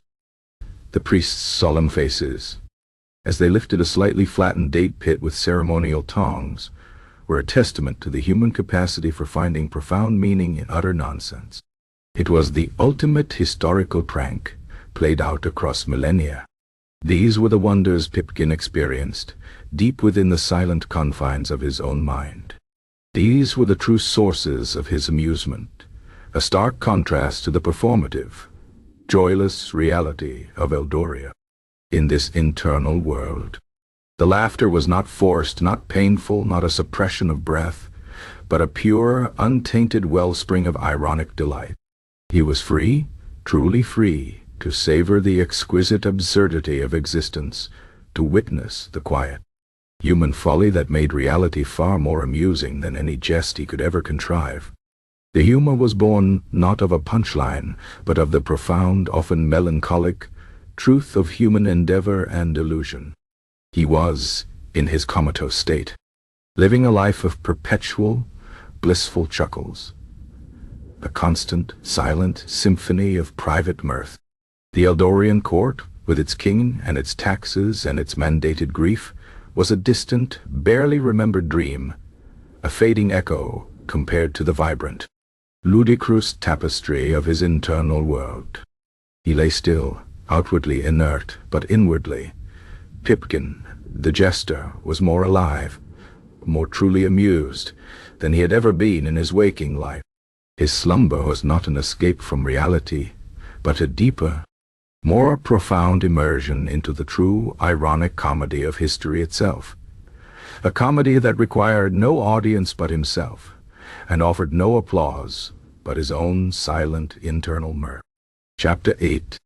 The court's dilemma, the abrupt, silent collapse of Pipkin, the jester, into a profound and medically perplexing coma, had initially brought a collective sigh of something akin to relief through the Eldorian court. The unbearable, incessant laughter, which had rattled the very foundations of the castle and grated upon the king's nerves, had ceased. The royal requiem mass, though irrevocably tainted by the jester's subterranean mirth, could at least conclude in a semblance of its intended solemnity. But the cessation of the noise did not, as King Thistlewick had hoped, restore order or peace. Instead, it plunged the court into a new, equally irritating dilemma. What, precisely, was one to do with a comatose jester who had been fired for insubordination, but could not, strictly speaking, be punished for it? King Thistlewick, after his initial moment of stunned silence, found himself caught in a quagmire of royal protocol and personal pique. His fury, deprived of its active target, now curdled into a bitter, stagnant resentment. He had been poised to deliver a grand, condemnatory speech, to make a chilling example of Pipkin, to reassert his absolute authority over the very air within his kingdom. But how does one execute a man who is already, for all intents and purposes, utterly absent? The theatricality, the deterrent value, the very pointy of the punishment, vanished when the condemned could neither comprehend their fate nor provide the satisfying spectacle of defiance or despair. It would be like trying to admonish a particularly stubborn rock. Worse, it felt like Pipkin, even in his unconscious state, was still mocking him, had found yet another bizarre, unassailable means of subverting royal will. The jester had slipped beyond the reach of conventional justice, escaping into a world of inner silence that was entirely his own. The morning after the Requiem Mass, a special council was convened in a small, suffocatingly warm chamber adjacent to the king's private study. The air was thick with the scent of beeswax and the unspoken anxieties of high office. King Thistlewick sat rigidly at the head of a polished oak table, his gaze fixed on a distant tapestry depicting a particularly uninspiring medieval battle.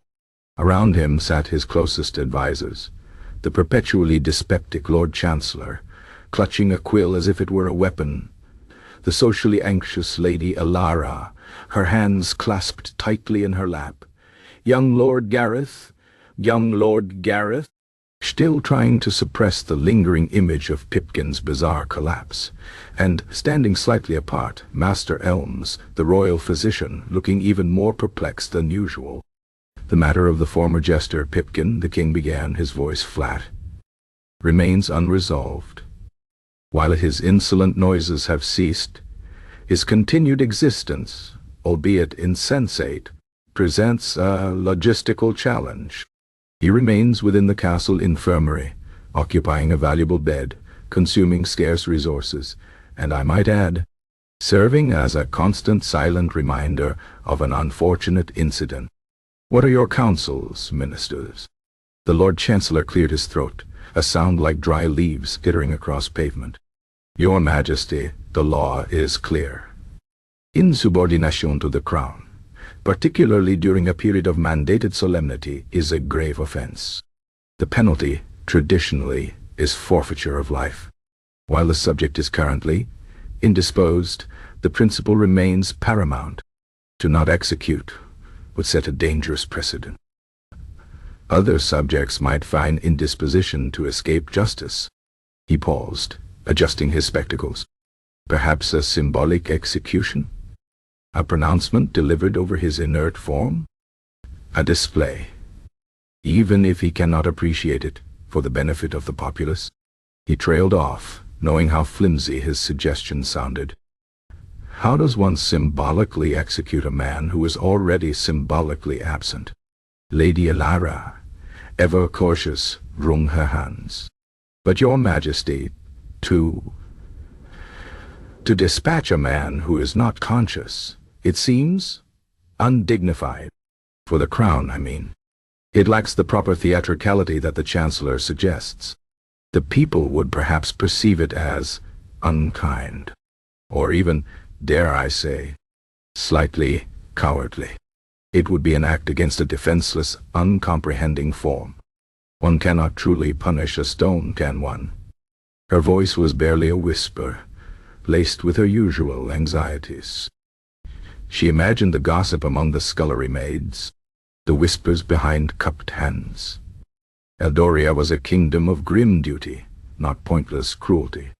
Young Lord Gareth, surprising everyone with his sudden interjection, spoke with uncharacteristic fervor. Your Majesty, if I may be so bold, the matter itself is profoundly absurd. To condemn a man who is, effectively, already a statue, to demand contrition from a lump of unresponsive flesh. It feels less like justice, and more like a cruel joke, albeit one without a discernible punchline.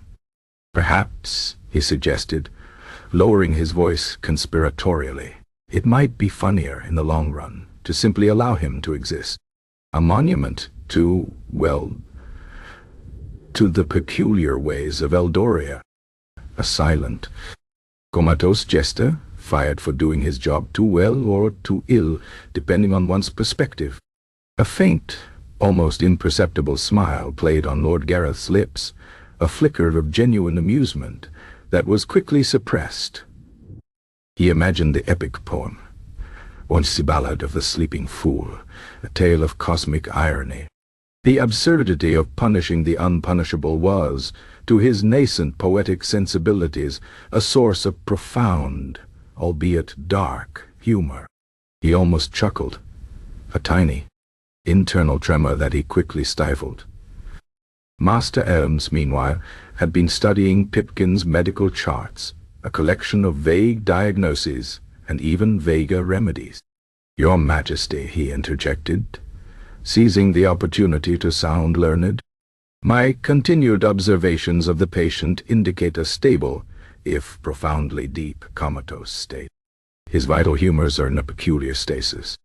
There is no precedent for such a condition. To sever the connection between spirit and body, while the spirit is already so profoundly detached from its temporal coil, it presents a philosophical quandary of immense proportion. The very act of execution presupposes consciousness. Without it, it is merely a disposal of biological matter. One might as well order the removal of a particularly troublesome turnip from the royal garden. He paused, looking pleased with his analogy, then cleared his throat. Furthermore, the process of awakening him is entirely beyond current medical understanding. He is not merely asleep, Your Majesty. He is, shall we say, in a profound state of internal amusement, a private world from which he seems to draw immense, silent satisfaction, even as his external form remains inert. The physician almost sounded envious. The king rubbed his temples. A profound state of internal amusement. He repeated, his voice laced with venom. So, even now, even in this accursed slumber, he mocks me? He finds mirth in his own defiance. The idea that Pipkin was still experiencing some form of pleasurable internal state, while he, the king, was plagued by bureaucratic headaches and the Gloomshire grief tax, was intolerable. The Lord Chancellor, ever practical, offered a new line of reasoning. Your Majesty, consider the cost. a body in the infirmary, requiring sustenance, warmth. Linen changes. It is an unnecessary expenditure. Perhaps a discreet removal. No public spectacle, merely a quiet cessation of his presence. It would be efficient, clean, and resolve the matter without further theatrical complications. He thought of the budget, already strained by the Gloomshire grief tax, which ironically was yielding little revenue as no one dared to appear cheerful. The cost of maintaining a comatose jester was, to his mind, an unnecessary drain on the royal coffers. There was a grim bureaucratic humor in that, a cold efficiency in ending a life simply to balance the books. The Lord Chancellor allowed himself a fleeting, internal smirk. It was a perfectly Eldorian solution. Lady Elara shuddered. But the rumor, Sir Chancellor? Imagine the whispers. A jester who simply vanished into a coma, only to then vanish from the castle itself. It would spawn untold fables, tales of vengeful jester ghosts and curses upon the royal line. It might even, heaven forbid, affect the morale of the turnip farmers. They are already quite disheartened by the Gloomshire grief tax, and the prospect of the drought. To add a vanished, comatose jester to their woes, it is too much. The image of spectral jesters haunting the castle grounds, their bells chiming with unseen, ghostly mirth, filled her with genuine dread. Young Lord Gareth, ever the romantic, saw a different kind of legend in the making. Precisely, Lady Elara. A tale of such peculiar melancholic beauty. A jester who loved laughter so much he became it, even in death, or rather in life like unlife. It is a narrative of profound irony. To execute him would be to sever the narrative prematurely. To let him lie there, a silent, unmoving monument to the court's inability to grasp genuine mirth, is a far more eloquent statement. He leaned forward, his eyes alight with suppressed literary ambition. The idea that Pipkin's existence, comatose and inert, could become a profound philosophical statement, a living, breathing, albeit shallowly, indictment of the court's forced joy, was a source of endless dark amusement for him.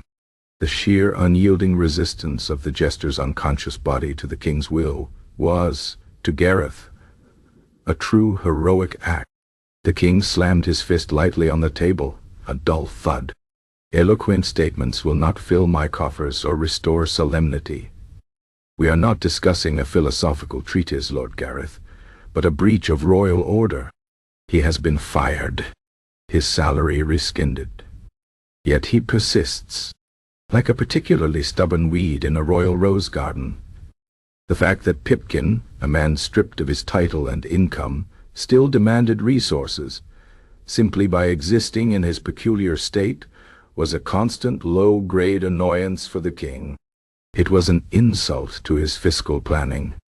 Master Elms, sensing the king's mounting frustration, offered a new, if equally unhelpful, observation.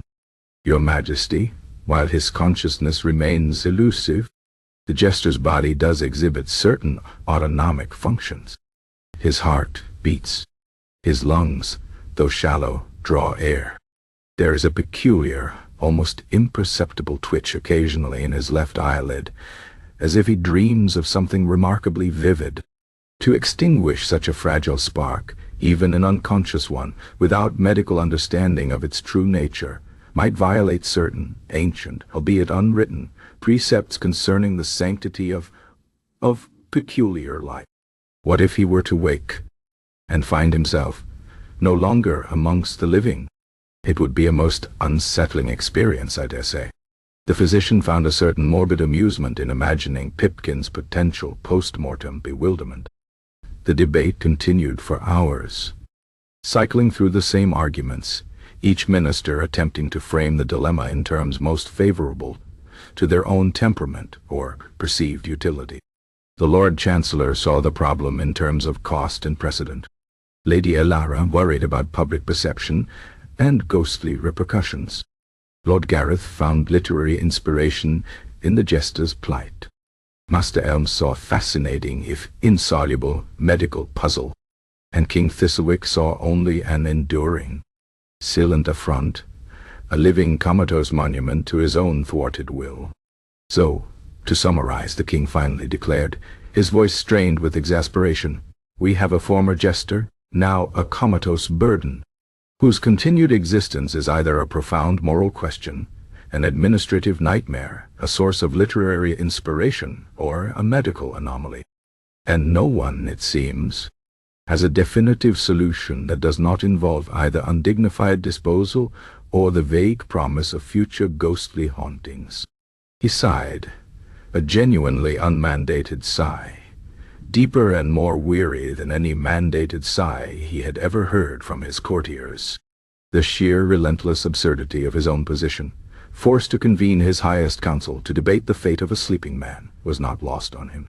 He felt a phantom tremor of laughter in his own chest, a terrifying echo of Pipkin's recent malady. He quickly suppressed it, pinching the bridge of his nose.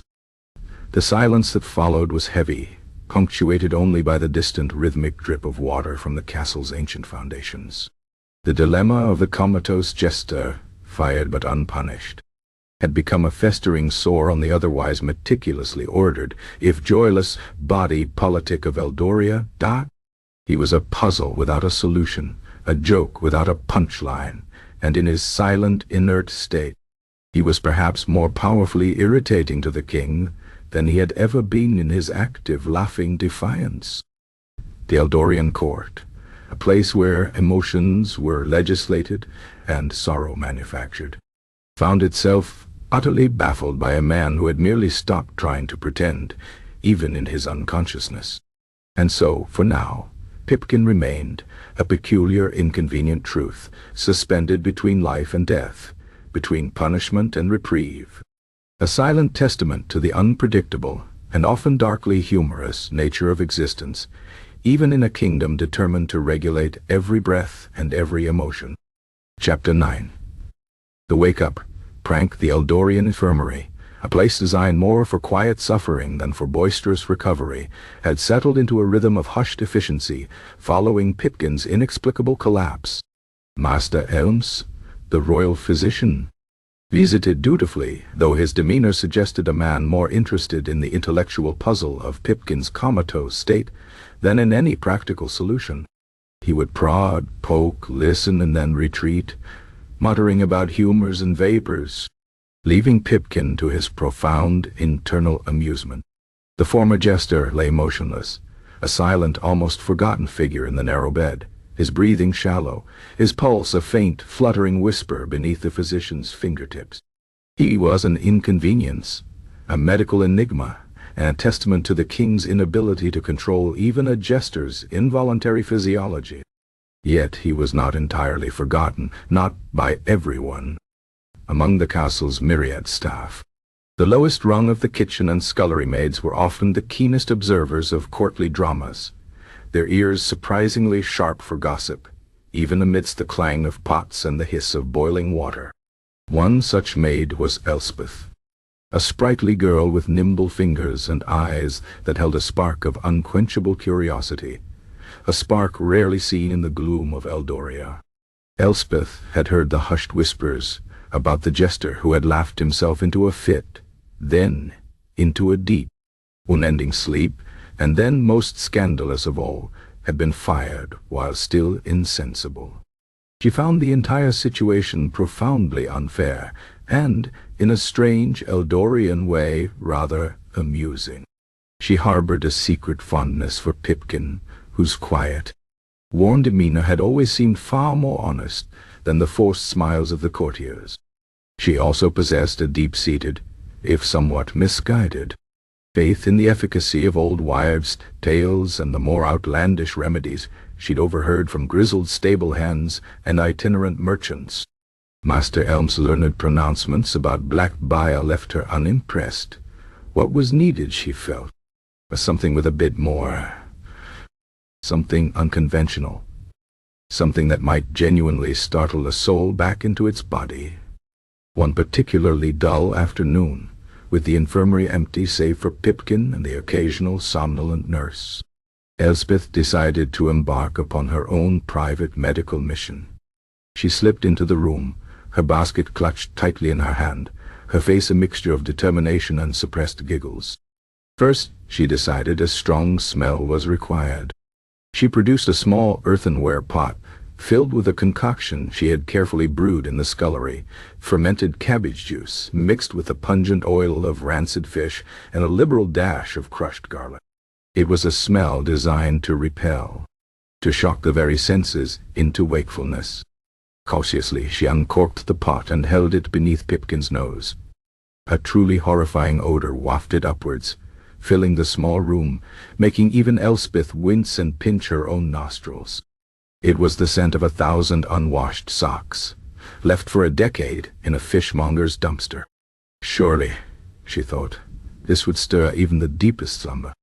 Pipkin, however, merely lay there, his breath shallow and undisturbed, his face betraying no hint of discomfort, as if his comatose mind found even this potent assault entirely unremarkable. Elspeth waited, her eyes wide with anticipation, but the jester remained inert. She sighed, a puff of garlic-laced air escaping her lips. Perhaps his nose was simply too accustomed to the subtle aromas of castle life. Undeterred, Elspeth moved on to her next remedy, the element of surprise. She produced a small, dented copper pot and a rusty iron ladle from her basket. Taking a deep breath, she raised the ladle and, with a sudden resounding clang, struck the pot directly beside Pipkin's ear. The sound reverberated through the quiet infirmary, echoing off the stone walls, making the nurse jump violently in the adjacent room. Elspeth flinched, her own heart hammering against her ribs. This, she was certain, would do the trick. She leaned closer, her eyes fixed on Pipkin's face. Still nothing. Not a flicker of an eyelid, not a twitch of a muscle. His shallow breathing continued, undisturbed by the percussive shock. Elspeth frowned. He was proving remarkably resilient to conventional startling. She considered a second. Louder clang, but the thought of the nurse's imminent arrival deterred her. She imagined Pipkin's internal world, perhaps a silent, dreamlike realm, where the clang of a copper pot was merely a distant, pleasant chime. The irony was not lost on her, even if she couldn't articulate it. Her next attempt involved something more tactile, more primal. She had heard tales of people being revived by the tickle of a feather, or the gentle caress of a living creature. She reached into her basket again and pulled out a small gray pigeon, somewhat ruffled but still quite alive, which she had surreptitiously liberated from the royal dovecote. With painstaking care, she gently laid the bird on Pipkin's chest, then took one of its soft tail feathers and began to lightly, delicately, tickle his nose, then his eyelids, then the soles of his bare feet. The pigeon cooed softly, shifting its weight, its tiny claws occasionally pricking the jester's skin. Elspeth watched, fascinated, as the feather danced across his skin, hoping for the slightest tremor of a chuckle, a sneeze.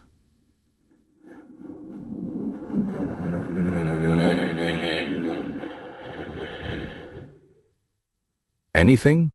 But Pipkin remained unresponsive, his skin betraying no goosebumps, no twitch of irritation.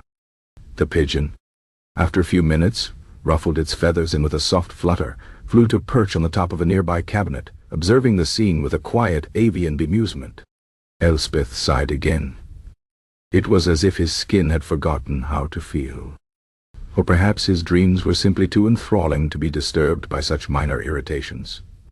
The sheer stubbornness of his unconsciousness was, in itself, a peculiar challenge. Determined not to give up, Elspeth moved on to an old country remedy she'd once heard, whispered by a wizened herbalist in the market square.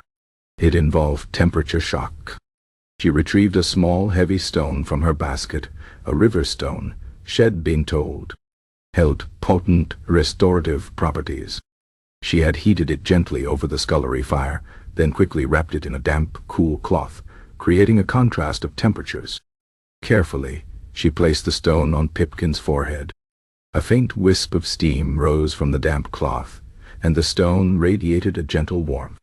She then took a handful of freshly gathered snow from outside the infirmary window. It was still winter, after all, and rubbed it briskly on Pipkin's exposed feet. The contrast was stark. Warm stone on his brow, icy snow on his soles. Surely this push and pull of sensations would rouse him. The very pores of his skin, she reasoned, would demand his attention. But Pipkin simply lay there, the steam doing nothing to part his lips, the snow melting harmlessly against his feet, seeping into the thin blanket beneath him.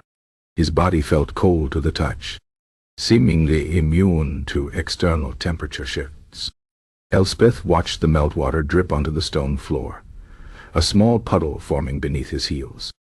The futility of her efforts began to settle in, but a stubborn streak, worthy of any Eldorian turnip farmer, kept her going. Next, she decided to try a remedy that combined both auditory and olfactory elements, something she had gleaned from an ancient, half-burnt manuscript found in the castle's forgotten library, a medical text detailing bizarre cures from a forgotten pagan age. She pulled out a small, dried toad, carefully preserved, and a handful of dried, unholy-smelling herbs. Placing them in a small iron dish, she lit the herbs with a stolen ember from the hearth. A thick, acrid smoke, smelling vaguely of burnt hair and old socks, began to fill the room. As the smoke coiled upwards, Elspeth began to chant. A low, guttural humming sound she had invented herself, hoping to invoke some ancient, forgotten spirit of awakening. She waved the smoking dish in circles around Pipkin's head, the smoke curling around his still features. The air grew heavy, dark, and utterly unbreathable. She imagined the smoke entering his nostrils, winding its way to his brain, clearing away the cobwebs of sleep. Yet Pipkin's breathing remained shallow and steady, undisturbed by the fumes or the eerie chanting. He seemed to have entered a realm beyond mere mortal annoyances. Elspeth coughed, her own throat catching on the fumes. She quickly extinguished the smoldering herbs, fanning the air with her hand. This particular remedy, she conceded, seemed more likely to send Kai into a stupor than to wake the jester. Her final, most desperate attempt was a true amalgamation of everything she'd learned, overheard, or simply imagined. She had heard tales of people being shocked back to life by a sudden, theatrical outpouring of emotion. She sat beside Pipkin's bed looking at his silent, unmoving face. She closed her eyes, trying to conjure a truly harrowing memory. She thought of a particularly vicious mouse she'd once encountered in the scullery, a beast of such size and ferocity that it had caused her to drop an entire tray of royal pastries. The memory, though mundane, was the closest she could get to genuine terror. Taking a deep breath, Elspeth unleashed a series of dramatic, shuddering sobs. She wrung her hands.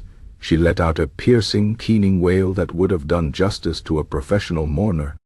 She even slapped her knees for added percussive effect. She was creating an opera of feigned despair, hoping that the sheer, overwhelming sadness would shock Pipkin's system into a defensive, wakeful state. She imagined his dream self, suddenly confronted by this cacophony of woe, stirring from its blissful slumber. Yet, as her theatrical laments filled the room, punctuated by her attempts to appear genuinely distraught, Pipkin's face remained utterly placid. Not a single muscle twitched. He was an island of perfect stillness, in a sea of manufactured grief. Elspeth's wails gradually subsided into a series of frustrated sniffs. She opened her eyes, peering at him, then let out a small, truly genuine sigh of defeat.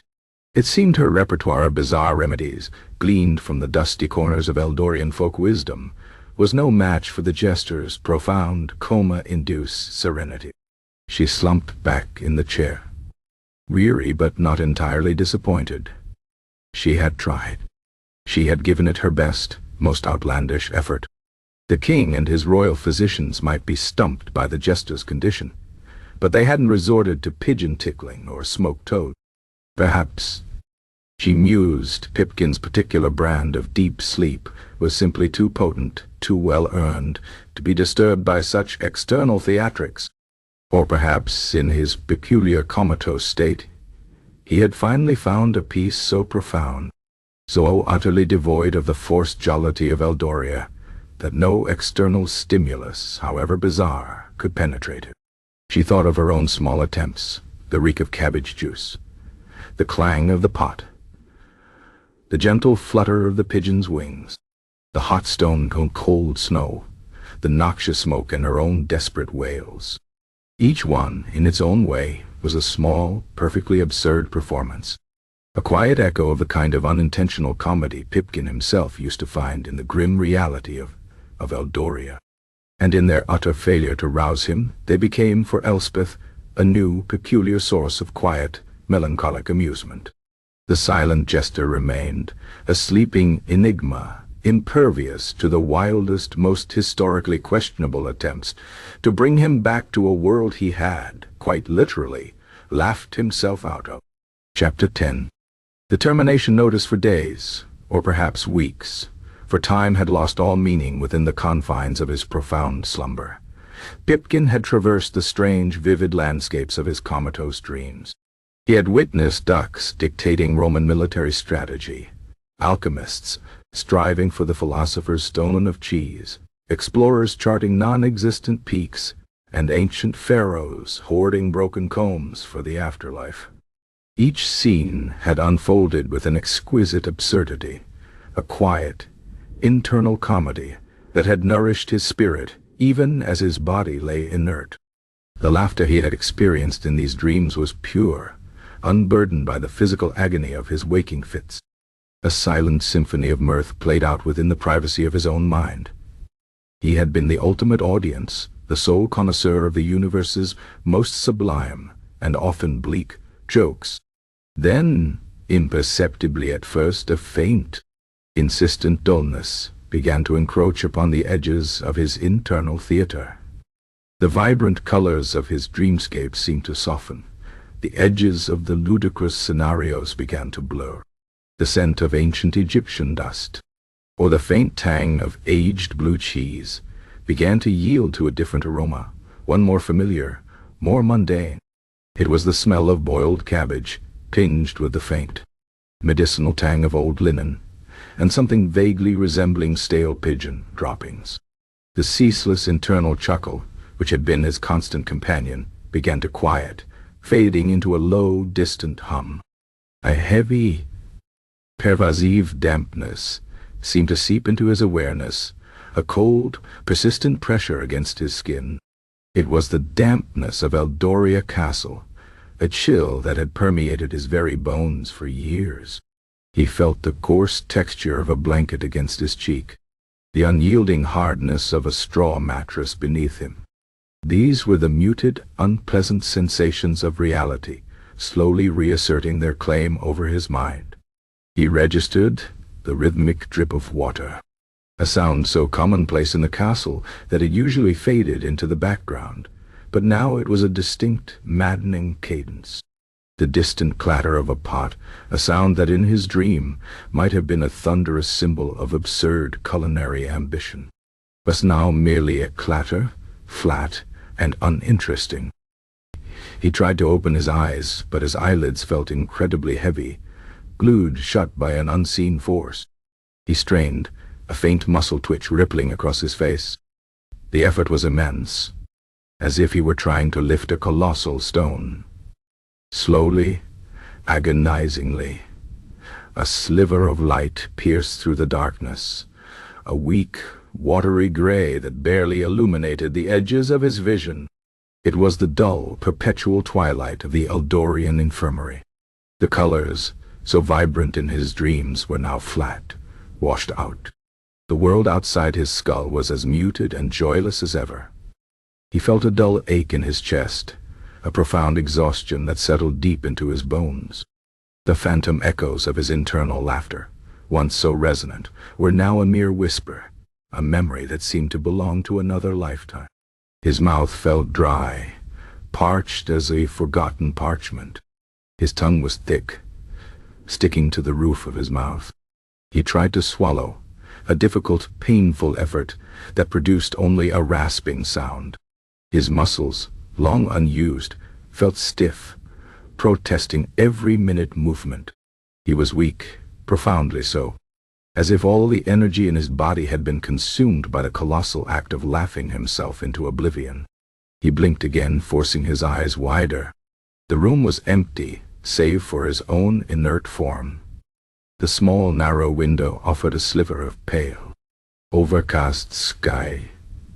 The silence was absolute, a heavy, oppressive blanket that pressed down on him, a stark contrast to the lively, chaotic merriment of his dreams. He lay there for a long time, simply existing, slowly untangling himself from the lingering tendrils of his internal adventures. He remembered the feel of the pigeon's tiny claws on his chest, the acrid smell of burnt toad and herbs, the clang of the copper pot. So, Elspeth had been trying to wake him. He allowed himself a small, private, almost imperceptible smile. Even her earnest attempts at revival had been a form of their own peculiar humor. He tried to flex his fingers, a slow, trembling movement. His body was a stranger to him, a heavy, unresponsive shell. It was later that morning, as a thin, watery shaft of sunlight finally pierced the infirmary window, that the door creaked open. The scent of boiled cabbage intensified. The Lord Chancellor entered, his face as grim and perpetually worried as ever, clutching a rolled parchment tied with a neat, unyielding red ribbon. Behind him, Master Elms hovered, looking both anxious and vaguely disappointed that his patient had, against all medical precedent, shown signs of rousing. The castle guards, two anonymous bulks in grey, stood sentry by the door, their expressions as blank as ever. The Lord Chancellor approached Pipkin's bed with the wary tread of a man approaching a particularly venomous snake. He cleared his throat, a dry, grating sound that seemed to scrape against the silence. Master Elms, clutching a small vial of some dubious-smelling salts, peered over his shoulder. "Ah, Jester," the Lord Chancellor began, his voice devoid of warmth, a mere drone of officialdom. "Or rather, ye former Jester. It appears you have, against all medical and indeed royal expectations, seen fit to emerge from your indisposition." He paused, as if waiting for Pipkin to offer some form of apology or explanation. Pipkin merely blinked, his eyes still heavy, but now clearly focused on the Chancellor's perpetually downturned mouth. Master Elms, eager to assert his own relevance, leaned forward. "A most remarkable recovery, Your Grace. An unprecedented physiological shift, indicating a profound resilience of the vital humors, albeit one that defies all conventional prognoses. The Jester's vital signs, while subdued, are no longer indicative of a prolonged comatose state. Indeed, his brain functions appear to be returning to a state of regular dullness." The Lord Chancellor shot Elms a withering glance, a clear signal to cease his unnecessary commentary. "Indeed, Master Elms, dullness is precisely the preferred state for all subjects of Eldoria." He then unrolled the parchment with a deliberate flourish, the crackle of the aged paper loud in the quiet room. He held it stiffly, as if it contained potent, dangerous truths. "By the royal decree of King Thistlewick the Unyielding, this day, the 3rd of the month of perpetual drizzle, it is hereby formally communicated to the individual heretofore known as Pipkin, a former Jester in the employ of the Crown, that his services are, effective immediately and irrevocably, terminated. His period of service to the Crown is deemed concluded, and all remuneration, past, present, and future, is rescinded." The Chancellor paused, taking a shallow breath. "The reason for this formal cessation of employment," it continued, his voice adopting an even more theatrical, measured cadence, "is due to severe and repeated breaches of courtly decorum. a profound disregard for royal mandates, and, most grievously, a documented instance of excessive, unsanctioned mirth during a period of solemn state mourning, specifically the Royal Requiem Mass for His Majesty's esteemed fourth cousin, once removed, of Gloomshire. Such unrestrained jocularity, while perhaps indicative of a peculiar internal constitution, is considered an act of profound insubordination and a direct affront to the dignity of the Crown and the collective sorrow of the realm. The Crown, while acknowledging the unusual circumstances surrounding your temporary indisposition, finds no cause to reinstate one whose very physiological reactions betray such an egregious lack of solemnity. He finished, rolling up the scroll with a snap that echoed in the quiet room. He presented it to Pipkin, holding it out with 2 fingers as if touching it for too long might contaminate him. Pipkin, still weak, managed to lift a trembling hand and take the scroll. The paper was cool and brittle against his fingers. He held it, unreading, for his eyes were still adjusting to the meager light. The absurdity of it, the truly magnificent cosmic joke of it all, washed over Pipkin. He had laughed himself into a coma, not out of defiance, but from the sheer, overwhelming, unbidden amusement at the Eldorian court's grim charade. And now he was being formally, bureaucratically dismissed for it, fired for excessive mirth during times of solemnity. The irony was so profound, so perfectly bleak, that it transcended the physical pain and exhaustion he felt. It was a joke greater than any he could have concocted, a punchline delivered by the very forces that had sought to stifle him. A faint, almost imperceptible tremor ran through Pipkin's body. It was not the agonizing convulsion of his recent past, nor the silent, internal rumbling of his dreams. It was a quiet, deep satisfaction, a profound understanding that the world, in its desperate attempts to regulate emotion, had merely made itself into the greatest, most enduring jest of all. His lips, dry and cracked, stretched into a faint, weak smile. It was not a smile of joy, but of a quiet, knowing acknowledgment. A smile that spoke of 1,000 hidden absurdities, of ducks dictating strategy and pharaohs hoarding broken combs. It was a smile that no one in Eldoria, save perhaps for the keen eye of Lord Gareth, would ever truly understand. The Lord Chancellor, mistaking the smile for a sign of residual mental impairment, frowned. "Do you comprehend, former jester? Your employment is terminated. You are to vacate these premises at your earliest convenience, once Master Elms deems you sufficiently ambulatory." He made a gesture of dismissal, as if shooing a particularly irritating fly. Master Elms, meanwhile, was already making notes on a small tablet, murmuring to himself about the fascinating correlation between excessive mirth and temporary cranial stasis. He seemed to view Pipkin less as a person, and more as a biological anomaly for future study. Pipkin, still clutching the scroll, merely nodded, a slow, deliberate movement. He could not speak, his throat still raw from the days of continuous forced laughter. But even if he could, what would he say? That he had found more genuine laughter in his comatose dreams than in all his years of service. That the true joke was not on him, but on the joyless kingdom that insisted on legislating sorrow. There was no need. The scroll in his hand, bearing the king's seal and the precise bureaucratic language of his dismissal, was the ultimate punchline. A few hours later, still weak, but able to walk with a slow shuffling gait, Pipkin was led from the Eldorian infirmary. Not by guards for punishment, but by a quiet, somewhat sympathetic scullery maid, likely Elspeth, who offered him a crust of stale bread wrapped in a clean cloth. He carried no belongings, save for the crumpled termination notice in his hand. His motley had been discarded, replaced by a simple ill-fitting grey tunic, indistinguishable from that worn by any other commoner.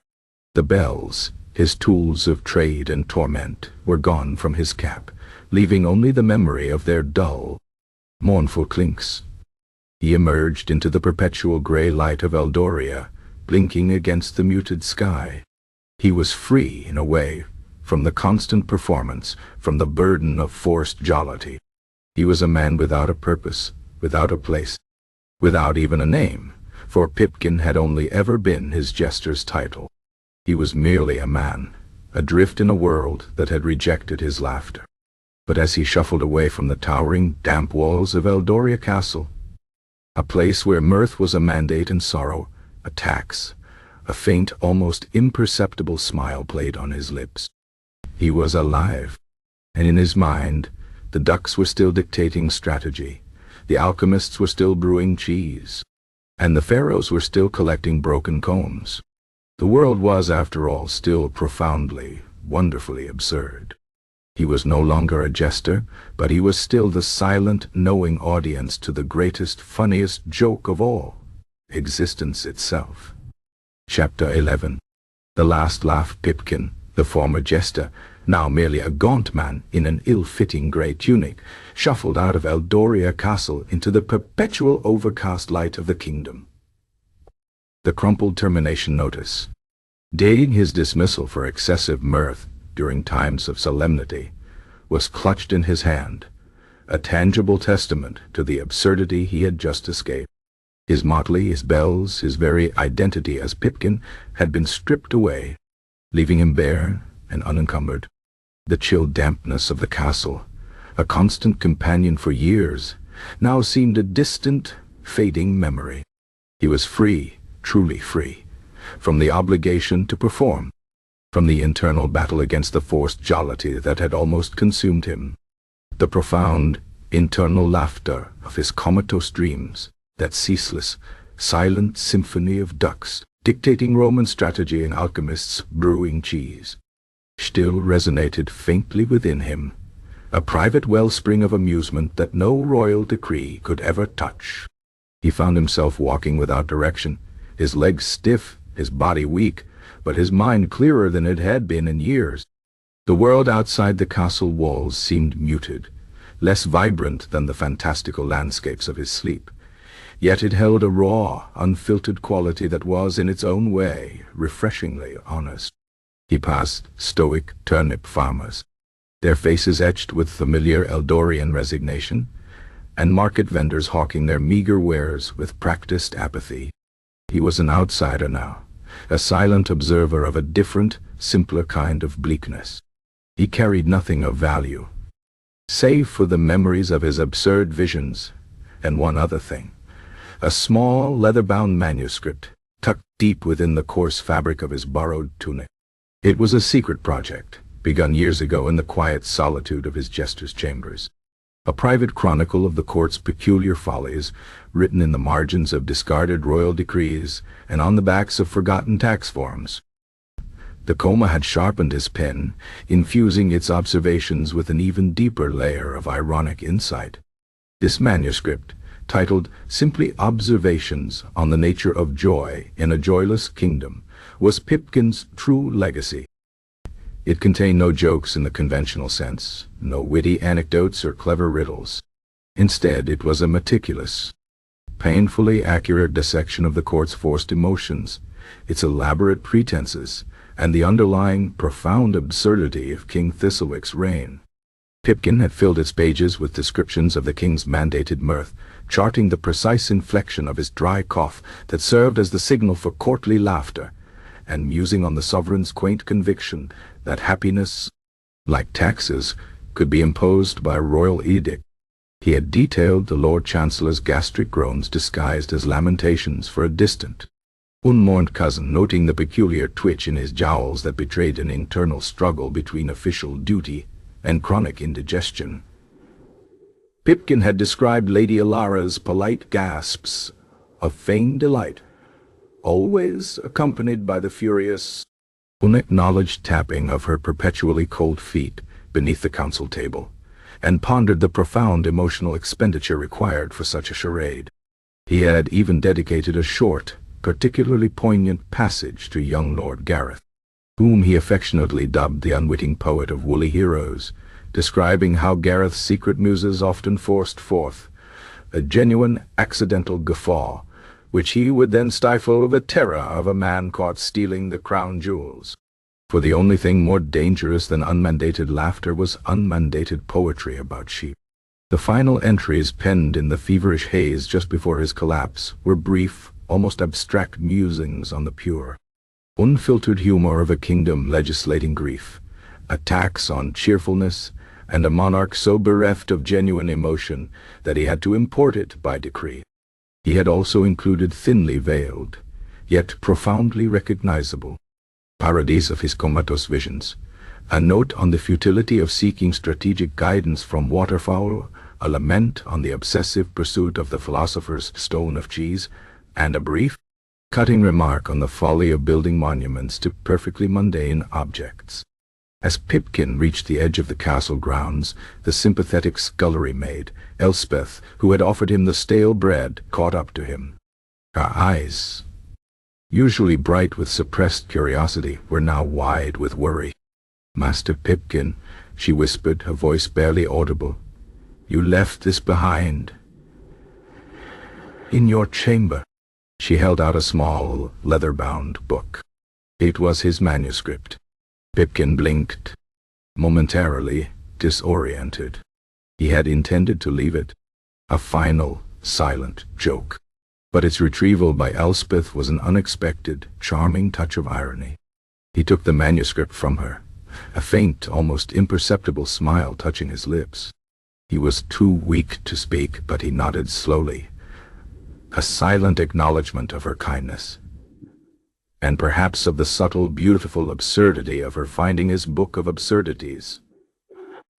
He turned, and without another word, shuffled off down the winding road that led away from Eldoria, his small, emaciated figure disappearing into the grey mist. Elspeth, left standing alone, clutched the stale bread and watched him go. A sudden chill prompted her to pull her apron tighter, and as she did, she felt a small, stiff piece of parchment tucked into its pocket. She pulled it out. It was a single page, torn from Pipkin's manuscript, a fragment that must have dislodged when she handed him the book. Her eyes, accustomed to reading kitchen inventories and royal dinner menus, slowly deciphered the elegant, if somewhat cramped, script. It was a description of the Lord Chancellor's black bile-induced pronouncements and his attempts to calculate the moral weight of a single forced sigh. Elspeth, whose daily life involved enduring the Chancellor's endless demands for precisely sliced vegetables, found an unbidden, internal chuckle rising in her throat. It was a silent, conspiratorial amusement that she had never felt before, a profound recognition of the man's particular brand of self-important misery. She quickly folded the page and tucked it deep into her apron, a secret treasure. Later that day, as the castle staff scurried about their duties, Elspeth, unable to contain the strange, delightful truth she had discovered, subtly shared the page with a few trusted confidantes. A stable boy who often grumbled about the excessive amount of royal horse manure, and a laundry maid who knew all the court's secrets by the stains on their garments. The page was passed from hand to hand, read in hushed tones behind kitchen doors and in the dim light of storage cellars. A quiet, knowing amusement began to ripple through the lower echelons of the castle. The stable boy snorted into his hand, a genuine unbidden sound that he quickly disguised as a cough. The laundry maid pressed a hand to her mouth, her eyes twinkling with a mirth that had no discernible source. The full manuscript, however, remained with Pipkin, for a time. Badoria Castle, a labyrinth of forgotten passages and unexpected drafts, was a place where things were often lost, and, just as often, unexpectedly found. Several weeks after Pipkin's departure, a junior archivist, a short-sighted, perpetually sneezing young man named Fitzwilliam, was tasked with reorganizing the castle's most dusty and least important records. Deep within a rarely opened cabinet, amidst scrolls detailing the exact lineage of King Thistlewick's second cousin, twice-removed prize-winning pigs, Fitzwilliam stumbled upon the leather-bound manuscript. Thinking it merely another forgotten royal record, he took it to his desk in the Grand Library, intending to catalogue its contents. As Fitzwilliam began to read, a furrow appeared between his brows. This was no royal record. It was different. He began with the first chapter, the one concerning King Thistlewick's dry cough and the mandated mirth. Fitzwilliam, who spent his days silently cataloguing the king's peculiar collection of uninteresting pebbles, had often observed this ritual, but had never truly seen it. Pipkin's words, his dry, precise observations, stripped away the veneer of solemnity, revealing the raw, embarrassing truth beneath. Fitzwilliam felt a peculiar tremor in his chest, a sensation he vaguely recognized as the precursor to a sneeze, but which felt altogether different. A faint, almost imperceptible smile played on his lips, a stretching of muscles long unused to such an expression. He read on, captivated. The descriptions of the Lord Chancellor's gastric groans struck him as particularly apt, and he found himself suppressing a most unarchival giggle. Fitzwilliam, a solitary and studious man, found himself unable to keep such a profound discovery to himself. The manuscript became his quiet, clandestine obsession. He would surreptitiously leave it open on his desk or accidentally drop it in the hallway, hoping to pique the curiosity of others. Slowly, almost imperceptibly, the manuscript began to circulate. It was found by a page boy sweeping a forgotten corridor, then slipped into the satchel of a passing guard. A noble, waiting for an audience with the king, might pick it up, idly flip through its pages, and then find themselves suddenly, profoundly disturbed by a flicker of genuine amusement. The infection of Pipkin's humor was insidious, a slow, creeping contagion of perspective. It was not a sudden burst of laughter, but a gradual, quiet shift in the court's internal landscape.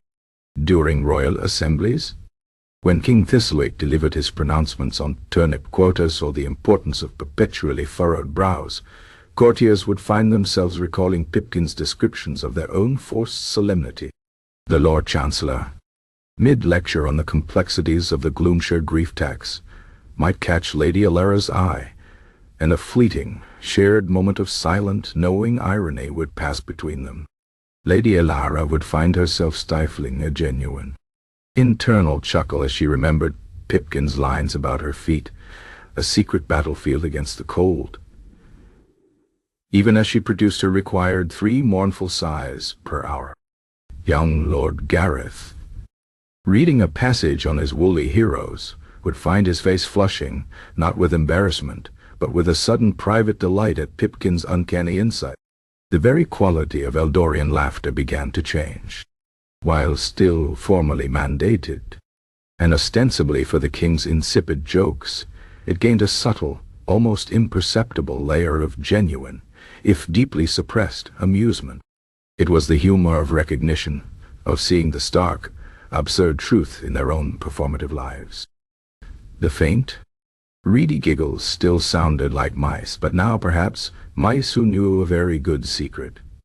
The chesty rumbles were still forced, but contained a hidden, knowing tremor. The high-pitched titters, though still cut short, now held a lingering echo of something real. The court wasn't openly defying the king, not outwardly. But internally, Pipkin's manuscript was dismantling the facade, one dry, witty observation at a time. The solemn faces of the courtiers, while still conforming to Eldorian standards, now held a faint, almost invisible spark in their eyes, a glint of shared, secret understanding. King Thistlewick, meanwhile, remained utterly oblivious. He noticed a certain softening in the court's general demeanor. Their mandated sighs, while frequent, seemed less urgent. Their forced laughter, while still perfunctory, lacked the grating quality it once possessed. He attributed it to the successful implementation of the Gloomshire grief tax, or perhaps the unusually temperate winter. He merely felt a growing, vague irritation that the court's improvement was not directly attributable to his latest decree. He still occasionally heard a faint, unidentifiable rustle of mirth, a sound that seemed to emanate from the very stone of the castle, but it was so subtle, so diffuse, that he dismissed it as the creaking of old timbers or the settling of foundations. He was convinced that Eldoria was slowly, steadily, returning to its perfectly joyless, perfectly controlled state. He would often remark that the air felt less burdened, a phrase he took as a sign of his own sagacity. Pipkin, far away, perhaps living a simple, anonymous life in a village where laughter was still a spontaneous sound, never knew the full extent of his final act. He never saw the Lord Chancellor fighting a desperate internal battle against an unbidden smirk during a tax debate. He never witnessed Lady Alara almost genuinely giggle while discussing the proper lamentations for a deceased pigeon. He never heard young Lord Gareth attempting to read aloud from his sheep epic, only to pause, his eyes wide, as he recognized a line from Pipkin's manuscript reflecting on his own poetic follies. But his manuscript, quietly, insidiously, continued its work. It was his last, most enduring joke, a silent, powerful testament to the fact that genuine humor, once perceived, was an unkillable thing, a truth that could not be legislated, taxed, or comatose. And in Eldoria, the dry, ironic whispers of Pipkin's manuscript slowly, surely, began to infect the very air, transforming the court's hollow laughter into something infinitely more profound and infinitely more unsettling for a king who believed he controlled everything, even the very heartbeats of his subjects' mirth. His legacy was not one of forced gags and bell chimes, but of a quiet, enduring rebellion of the mind, a testament to the unyielding power of absurdity in a world determined to suppress it. Chapter 12. The spread of the laughter plagued the faint, almost imperceptible spark of genuine amusement that Pipkin's manuscript had ignited within the Eldorian court's upper echelons was merely the first ember of a peculiar, slow-burning contagion. While the Lord Chancellor continued to grapple internally with the dry wit of Pipkin's observations on his own dyspeptic pronouncements, and Lady Alara struggled to maintain her composure while recalling descriptions of her secret battlefield against the cold. The true, unfettered spread of the Jester's legacy began not in the grand hall, but in the bustling, less restrained underbelly of Eldoria Castle. The manuscript passed from Fitzwilliam the sneezing archivist to a curious page boy, then to a god with a penchant for idle reading, soon found its way into the hands of those who lived closest to the raw, unvarnished absurdities of court life. The servants, the kitchen staff, the stable hands, and the rank-and-file soldiers. They were the ones who truly saw, truly heard, and truly suffered the daily realities behind the king's grand, joyless decrees. The single page Pipkin had inadvertently left with Elspeth, the scullery maid, had been but a taste. Elspeth, having tasted the forbidden fruit of genuine amusement, thirsted for more. When the full manuscript eventually made its way, by circuitous routes, into the kitchens dropped by a distracted stable boy, then picked up by a cook's apprentice, it became a quiet sensation. Here, amidst the steam of perpetually boiling cabbages and the clang of copper pots, the words of the former jester found a fertile ground. The head cook, a man whose vast girth was matched only by his formidable temper, initially dismissed the grimy, leather-bound book as mere kitchen refuse. But Elspeth, with a slyness born of years navigating the labyrinthine politics of the royal larder, managed to leave it open on a cool stone counter near his preferred chopping block. The head cook, grumbling about the inconsistent quality of royal turnips, idly picked it up during a lull. His eyes, usually narrowed with professional aggravation, scanned a passage detailing his own culinary vengeance, the surreptitious spit into the soup, when a noble displeased him. A strange, involuntary snort escaped him, a sound he quickly disguised as a particularly virulent cough. But a seed was planted. From the kitchens, the manuscript spread like a particularly virulent strain of highly contagious mirth. It was slipped under stable doors, left on laundry benches, tucked into the pockets of sleeping guards, and even propped up precariously on the dusty shelves of the armory. Unlike the nobles, who had to maintain their solemn decorum for fear of royal displeasure, the lower staff had a different kind of freedom.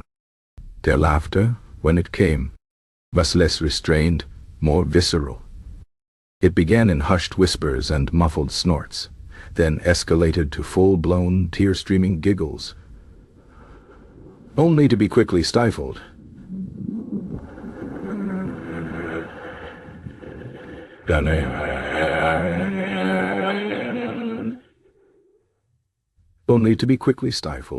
But never entirely contained, in the bustling scullery, where the air was perpetually thick with soap suds and the echoes of scrubbing. The young maids would gather around the manuscript, their heads bent in conspiratorial huddles. They would read Pipkin's observations on Lady Elara's perpetually cold feet and her polite gasps of feigned delight, and then look at each other, their eyes twinkling with shared secret knowledge. A sudden suppressed giggle might escape one, causing a cascade of muffled snorts from the others. Their hands clapped over their mouths to stifle the sounds, their shoulders shaking with silent mirth. Dishes would clatter, left unwashed, as an entire shift descended into paroxysms of suppressed amusement, eyes darting nervously towards the kitchen door. The head scullery maid, a stern woman whose face was usually as unyielding as old iron, once found herself reading a passage about King Thistlewick's quaint conviction that happiness, like taxes, could be imposed by royal edict. A deep rumbling sound, surprisingly close to a genuine chuckle, escaped her, and she quickly shoved the offending manuscript beneath a pile of dirty cloths, her face reddening. The absurdity of it all, laid bare by Pipkin's pen, was too much to bear in silence. Among the castle guards, the effect was even more pronounced. These were men of duty, trained in stoicism, and the precise art of looking unimpressed. But Pipkin's descriptions of the king's audacious belief in duck-led military campaigns, or the poignant tragedy of Lord Gareth's heroic sheep, found fertile ground in their mind. One afternoon, during the changing of the guard, a particularly stern sentinel, renowned for his unblinking gaze, was seen to have a curious tremor in his left shoulder. His comrade, equally stony-faced, noticed it and nudged him. The first guard stifled a wheeze, tears prickling at the corners of his eyes. He had just recalled Pipkin's description of a drill master, a man of immense bluster, attempting to execute a complex military maneuver based on the erratic flight path of a particularly startled pigeon. The image, rendered so vivid by Pipkin's prose, was proving impossible to dislodge. The tremor spread from one guard to the next, a subtle, silent shiver of internal amusement that threatened to shatter their rigid composure. Drill practice became a perilous affair, with soldiers occasionally doubling over in fits of coughing or sudden, inexplicable cramp, their faces beetroot red, their efforts to maintain a solemn mien proving utterly futile against the tide of Pipkin's comedic truth. Swords would clatter as hands shook, pikes would wobble precariously, and the air on the parade ground, usually filled with sharp commands, would be punctuated by the occasional inexplicable honk or snort. The stable hands, rough men accustomed to the earthy realities of manure and horse sweat, found a particular resonance in Pipkin's observations on the court's vanity. The jester had meticulously described the king's demand for a new royal stable, built entirely of imported marble, which then proved too slippery for the royal horses, leading to a series of undignified equine tumbles during ceremonial parade. The image of King Thistlewick, in full regalia, watching his prize stallion slide ungracefully on highly polished stone, was a source of endless, unbidden merriment for these men. They would find themselves bursting into sudden, loud guffaws while mucking out stalls, their laughter echoing off the wooden beams, startling the horses. They would quickly slap their thighs or stomp their feet, trying to disguise the sound as exertion. But the mirth was genuine, infectious. The head stable master, a gruff man who had never been seen to smile, was once caught snorting into a sack of oats, his eyes watering. After reading Pipkin's account of a noble attempting to ride a particularly stubborn donkey while wearing an impossibly plumed helmet that kept catching on the low stable archways, the laughter, once a forced commodity, was now a rebellious whisper, growing louder, more pervasive. It seeped into the castle's very fabric. It was heard in the echoing corridors, in the dim light of the laundry rooms, in the chill of the armory, and even, most subtly, in the sacrosanct silence of the royal kitchens during the preparation of the king's breakfast. Pow! It was the sound of recognition, the sound of the truth being unveiled, the sound of shared absurdity. It was a laughter that stemmed not from a desire to mock, but from an involuntary, deeply human response to the inherent ridiculousness of the court's self-imposed solemnity. King Thistlewick, meanwhile, remained largely oblivious to the creeping contagion. He noticed a few things, of course. The head cook's cough seemed particularly prolonged, often accompanied by a curious involuntary shaking of his vast stomach. The guards on duty seemed to blink more frequently, their eyes occasionally darting away as if trying to hide some secret ailment. The stable hands seemed to be exerting themselves with unusual vigor, their grunts of effort sounding suspiciously like suppressed chuckles. He attributed these minor disturbances to the general malaise of Eldorian existence, perhaps the onset of a minor seasonal sniffle among the staff, or perhaps simply the pervasive dampness. He was still consumed by the matters of state, by the dwindling returns from the Gloomshire grief tax, and by the incessant, low-level irritation that Pipkin, though comatose and dismissed, still technically existed within his realm, a silent, inanimate affront to his authority. He would occasionally hear a faint, almost imperceptible rustling of sound from beyond his chambers, a low, rhythmic thrumming that was distinctly different from the creaking of old timbers.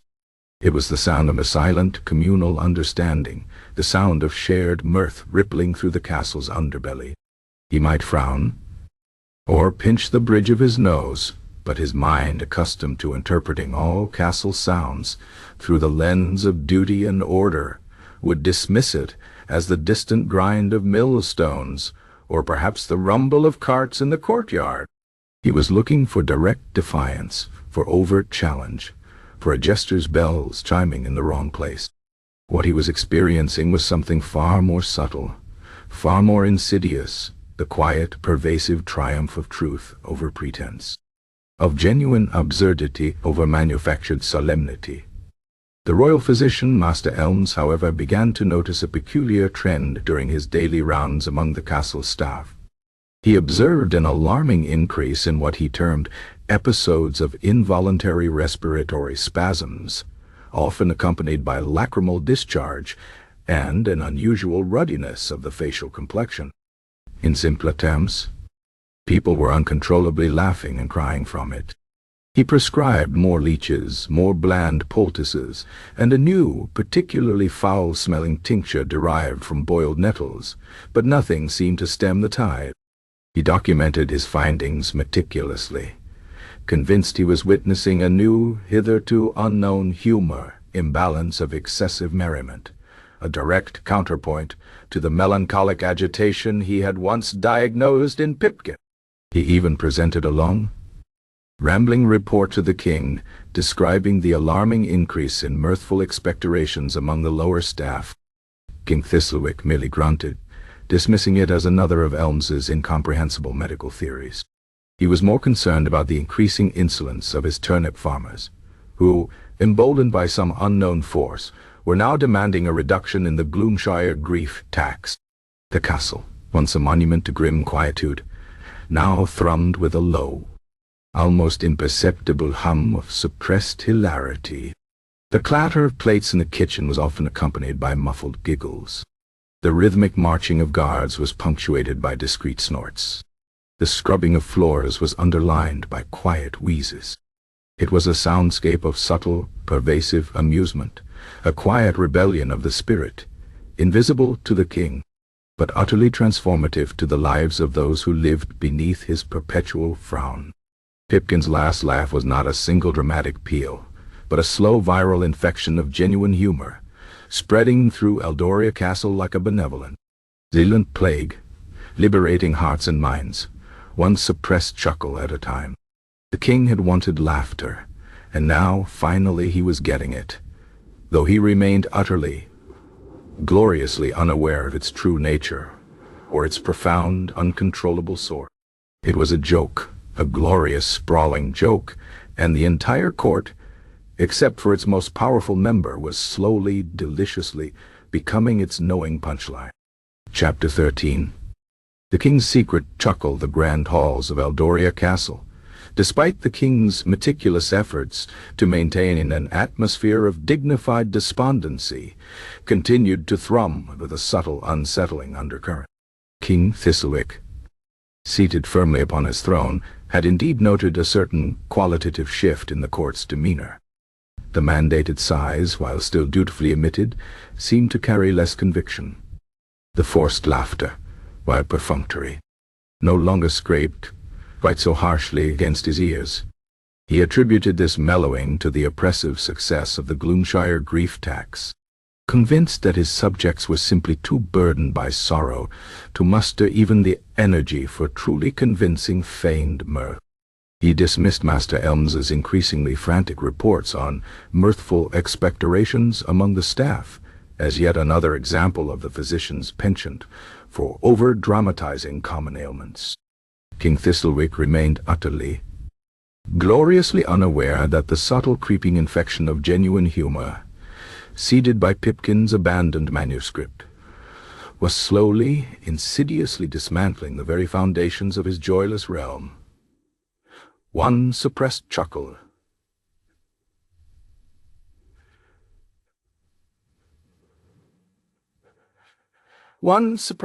at a time. The plague of laughter was now a quiet epidemic, and this next victim was to be the most improbable one of all, the king himself. It was during the weekly Privy Council meeting, held in the king's private study, a room so devoid of warmth that even the fire in the hearth seemed to burn with a grudging efficiency. The air was thick with the scent of old parchment and the unspoken anxieties of high office. King Thistlewick sat at the head of a long, polished oak table, his posture rigidly upright, his face set in its habitual expression of mild displeasure. Opposite him sat the Lord Chancellor, his worry lines seemingly etched deeper with each passing season, clutching a ledger of the kingdom's dwindling revenues. Lady Elara, ever elegant, sat composed, her gloved hands folded neatly in her lap, her eyes fixed on some distant internal point of social trepidation. Young Lord Gareth, his mind often wandering towards the lyrical possibilities of particularly mundane events, sat slightly slumped, ostensibly taking notes. Master Elms, the royal physician, ever ready to offer an unsolicited medical opinion, hovered near a side door, prepared to interpret any cough or sigh as a symptom of a new and perplexing humor imbalance. The subject of this particular council meeting was a matter of dire state importance: the royal inventory of obsolete candlewick. The Lord Chancellor began to speak, his voice a droning monotone, outlining the meticulous, years-long process of cataloging every piece of forgotten candlewick, in every royal storeroom, every damp dungeon, and every disused privy across the kingdom. He detailed the specific criteria for obsolescence, the precise measurements of each piece, and the proposed new bureaucratic division dedicated solely to its disposal. He spoke of the inestimable burden of defunct wicks, and the pressing need to centralize the eradication of all non-flammable remnants of illumination. King Thistlewick listened, his gaze fixed on the Chancellor's perpetually anxious face. He had commissioned this inventory himself, believing that true royal efficiency lay in the meticulous management of even the most insignificant detail. He should have been gratified by the Chancellor's thoroughness, by the sheer, unblinking dedication to the utterly mundane. And yet, as the Chancellor droned on, detailing the unscheduled discovery of a particularly robust length of candlewick in the east turret's forgotten broom closet, something peculiar began to stir within the king. He found himself picturing it, A small, gray, utterly insignificant piece of wax string, lying forlornly in a dusty broom closet, its destiny to be consumed by flame unfulfilled. And the Lord Chancellor, a man of immense power and influence, dedicating countless hours, vast resources, and the very gravitas of his office to its categorization and disposal. The sheer, unfathomable futility of it, the colossal bureaucratic effort applied to something so utterly trivial, began to blossom in the king's mind like a grotesque, silent flower. He saw the Chancellor's serious face, furrowed with the weight of obsolete candlewick, his quills scratching furiously as he tallied the number of unaccounted-for stub ends in the royal larder. A tremor began in King Thistlewick's chest, a strange, unfamiliar sensation. It was not the familiar ache of indigestion, nor the mild irritation he usually felt. It was a sensation he recognized dimly from his loathed jester, Pipkin, a bubble of air, trapped and expanding deep in his diaphragm. His lips twitched. He immediately stiffened, forcing his mouth into a grim, unyielding line. This was wrong. This was dangerous. The Chancellor continued, oblivious. And the cost, Your Majesty, of transporting these obsolete wicks from the remote duchy of Gloomshire alone. Gloomshire. Words so recently the source of his profound performative grief now triggered a new, entirely inappropriate association. The king remembered the ridiculous velvet patch, the mandatory sighs, the tax on cheerfulness for a cousin he didn't even know, and now obsolete candlewick from that same absurd place. The combined image, a mosaic of Eldorian folly, proved too potent. The tremor intensified. King Thistlewick felt his cheeks begin to pull upwards, his facial muscles, accustomed to a permanent scowl, protesting the unfamiliar movement. He squeezed his eyes shut for a moment, attempting to regain control. This was impossible.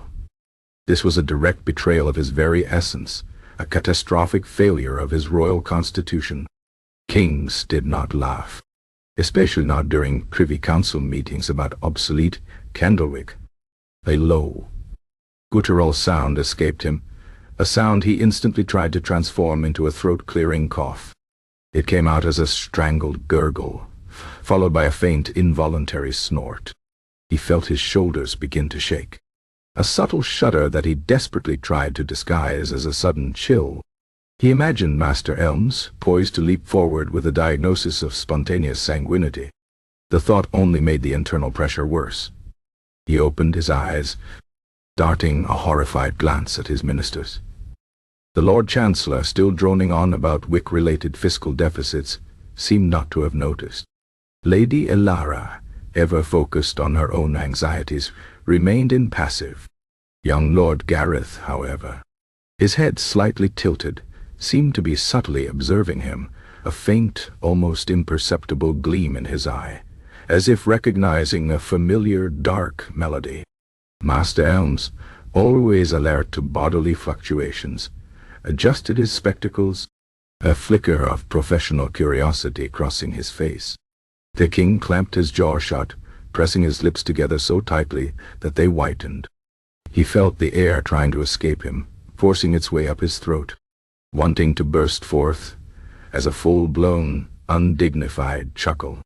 He tried to swallow it, to push it back down into the deepest recesses of his being, to smother it beneath layers of royal decorum and state obligation. But the internal force was too strong, too insistent. It was Pipkin's laughter, a ghostly, unwelcome echo in his own chest, and it was utterly terrifyingly genuine. He pictured the obsolete candlewick, carefully categorized, perhaps presented for royal inspection on a velvet cushion.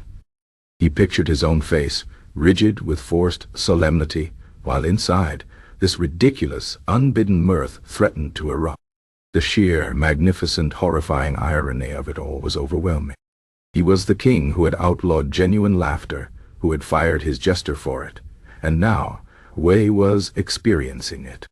Not the shallow, perfunctory guffaws he demanded, but the real, visceral thing, a profound, internal acknowledgement of the world's exquisite absurdity. A series of short, sharp exhalations escaped him, sounding like a poorly suppressed sneeze. His face turned a dangerous shade of crimson. He began to sweat, a cold, clammy film breaking out on his brow. His body was betraying him. His own, carefully constructed emotional fortress was crumbling from within, assailed by the most unexpected and unwelcome of invaders. Genuine amusement. The Lord Chancellor, finally noticing the king's distress, faltered mid-sentence. "Your Majesty, are you indisposed?" King Thistlewick shook his head furiously, a violent, jerky motion. He could not speak. He could not trust his voice. Any sound might release the dam. He gritted his teeth, his eyes squeezed shut once more, tears pricking at the corners, not from sorrow but from the desperate internal struggle against the laughter that now felt like a physical agony. He felt a profound sense of horror, not just at the sensation itself, but at the realization that he was losing control. His very essence as king, his solemn, unyielding nature, was being corroded by this insidious, delightful toxin. He forced himself to take a slow, deliberate breath, converting it into a forced, elongated exhalation, a sound that was more of a pained groan than a cough. He pressed his knuckles to his lips, stifling another rising gurgle. He had to regain control. He had to. This was not merely an inconvenience. It was a threat to his reign, to his very identity. If his own laughter could not be controlled, then what hope was there for the kingdom? Master Elms, ever vigilant, stepped forward, his eyes alight with newfound diagnostic fervor. "Your Majesty, I observe a sudden onset of facial ruddiness, elevated respiratory rate, and what appears to be a profound struggle against involuntary vocalizations. Could it be a rare manifestation of the humor imbalance of excessive merriment that I have observed in the lower staff? Perhaps a contagious airborne miasma of mirth, brought in from the sculleries? The idea that he, King Thistlewick, could be infected by a miasma of mirth from his scullery maids, or worse, by the ghost of his jester's uncontrollable laughter, was so utterly, profoundly horrifying that it shocked the king's system. The sheer indignation, the outrage, was enough to briefly, miraculously, quell the rising tide of amusement. He managed to glare at Master Elms, a look of such concentrated fury that the physician visibly recoiled. "Silence, Elms," the king rasped, his voice raw, barely a whisper. "It is merely a spasm, an indigestion, a particularly stubborn piece of royal pastry, perhaps." He clutched his stomach, feigning discomfort, though the battle within him had been fought on a far more terrifying front. He looked at his ministers, his eyes still watering, his face still flushed, but now desperately trying to project an air of command.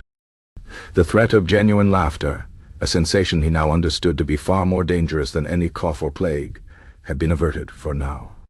But he knew, with a chilling certainty, that it was merely a temporary reprieve. The seeds of Pipkin's final, most devastating joke had truly taken root. The king, the very embodiment of Eldorian joylessness, had himself been infected by the unbidden, undeniable truth of the world's profound, terrifying absurdity, and the thought, even now, sent a faint internal tremor through him. A terrifying echo of the laughter he had just barely suppressed. Chapter 14. The ex-jester's new trade Pipkin, the former jester, now merely a gaunt man in an ill-fitting grey tunic, shuffled out of Eldoria Castle into the perpetual overcast light of the kingdom. The crumpled termination notice, detailing his dismissal for excessive mirth during times of solemnity, was clutched in his hand, a tangible testament to the absurdity he had just escaped. His motley, his bells, his very identity as Pipkin had been stripped away, leaving him bare and unencumbered. The chill dampness of the castle, a constant companion for years, now seemed a distant, fading memory. He was free, truly free, from the obligation to perform, from the internal battle against the forced jollity that had almost consumed him. The profound internal laughter of his comatose dreams, that ceaseless silent symphony of ducks dictating Roman strategy and alchemists brewing cheese, still resonated faintly within him, a private wellspring of amusement that no royal decree could ever touch. He found himself walking without direction, his legs stiff, his body weak, but his mind clearer than it had been in years. The world outside the castle walls seemed muted, less vibrant than the fantastical landscapes of his sleep, yet it held a raw, unfiltered quality that was, in its own way, refreshingly honest. He passed stoic turnip farmers, their faces etched with the familiar Eldorian resignation, and market vendors hawking their meager wares with practiced apathy. He was an outsider now, a silent observer of a different, simpler kind of bleakness. He carried nothing of value, save for the memories of his absurd visions, and one other thing: a small, leather-bound manuscript tucked deep within the coarse fabric of his borrowed tunic. It was a secret project, begun years ago in the quiet solitude of his jester's chambers. A private chronicle of the court's peculiar follies, written in the margins of discarded royal decrees, and on the backs of forgotten tax forms. The Coma had sharpened his pen, infusing its observations with an even deeper layer of ironic insight. This manuscript, titled simply Observations on the Nature of Joy in a Joyless Kingdom, was Pipkin's true legacy. It contained no jokes in the conventional sense, no witty anecdotes or clever riddles. Instead, it was a meticulous, painfully accurate dissection of the court's forced emotions, its elaborate pretenses, and the underlying profound absurdity of King Thistlewick's reign.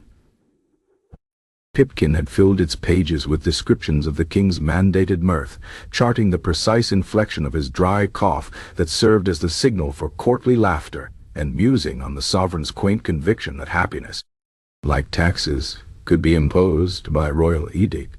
He had detailed the Lord Chancellor's gastric groans disguised as lamentations for a distant, unmourned cousin, noting the peculiar twitch in his jowls that betrayed an internal struggle between official duty and chronic indigestion. Pipkin had described Lady Alara's polite gasps of feigned delight, always accompanied by the furious, unacknowledged tapping of her perpetually cold feet beneath the council table, and pondered the profound emotional expenditure required for such a charade. He had even dedicated a short, particularly poignant passage to young Lord Gareth, whom he affectionately dubbed the unwitting poet of woolly heroes, describing how Gareth's secret muses often forced forth a genuine, accidental guffaw, which he would then stifle with the terror of a man caught stealing the crown jewels. For the only thing more dangerous than unmandated laughter was unmandated poetry about sheep. The final entries, penned in the feverish haze just before his collapse, were brief, almost abstract musings on the pure, unfiltered humor of a kingdom legislating grief, a tax on cheerfulness, and a monarch so bereft of genuine emotion that he had to import it by decree. He had also included thinly veiled, yet profoundly recognizable, parodies of his comatose visions, a note on the futility of seeking strategic guidance from waterfowl, a lament on the obsessive pursuit of the philosopher's stone of cheese, and a brief, cutting remark on the folly of building monuments to perfectly mundane objects. As Pipkin reached the edge of the castle grounds, the sympathetic scullery maid, Elspeth, who had offered him the stale bread, caught up to him. Her eyes, usually bright with suppressed curiosity, were now wide with worry. "Master Pipkin," she whispered, her voice barely audible, "you left us behind. In your chamber." She held out a small, leather-bound book. It was his manuscript. Pipkin blinked, momentarily disoriented.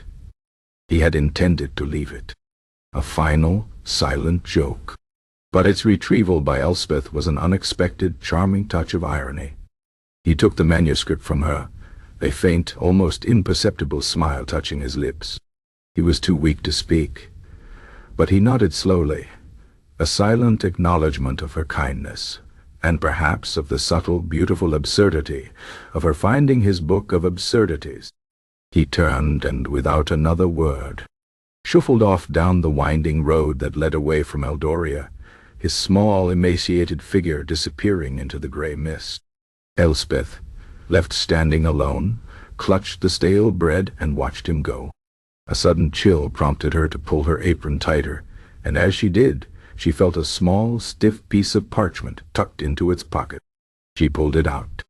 It was a single page, torn from Pipkin's manuscript, a fragment that must have dislodged when she handed him the book. Her eyes, accustomed to reading kitchen inventories and royal dinner menus, slowly deciphered the elegant, if somewhat cramped, script. It was a description of the Lord Chancellor's black bile-induced pronouncements and his attempts to calculate the moral weight of a single, forced sigh. Elspeth, whose daily life involved enduring the Chancellor's endless demands for precisely sliced vegetables, found an unbidden internal chuckle rising in her throat. It was a silent, conspiratorial amusement that she had never felt before. A profound recognition of the man's particular brand of self-important misery. She quickly folded the page and tucked it deep into her apron, a secret treasure. Later that day, as the castle staff scurried about their duties, Elspeth, unable to contain the strange, delightful truths she had discovered, subtly shared the page with a few trusted confidantes. A stable boy who often grumbled about the excessive amount of royal horse manure, and a laundry maid who knew all the court secrets by the stains on their garments. The page was passed from hand to hand, read in hushed tones behind kitchen doors and in the dim light of storage cellars. A quiet, knowing amusement began to ripple through the lower echelons of the castle. The stable boy snorted into his hand, a genuine unbidden sound that he quickly disguised as a cough. The laundry maid pressed a hand to her mouth, her eyes twinkling with a mirth that had no discernible source. The full manuscript, however, remained with Pipkin for a time.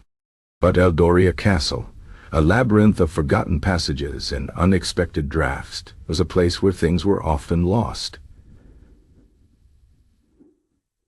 And, just as often, unexpectedly found.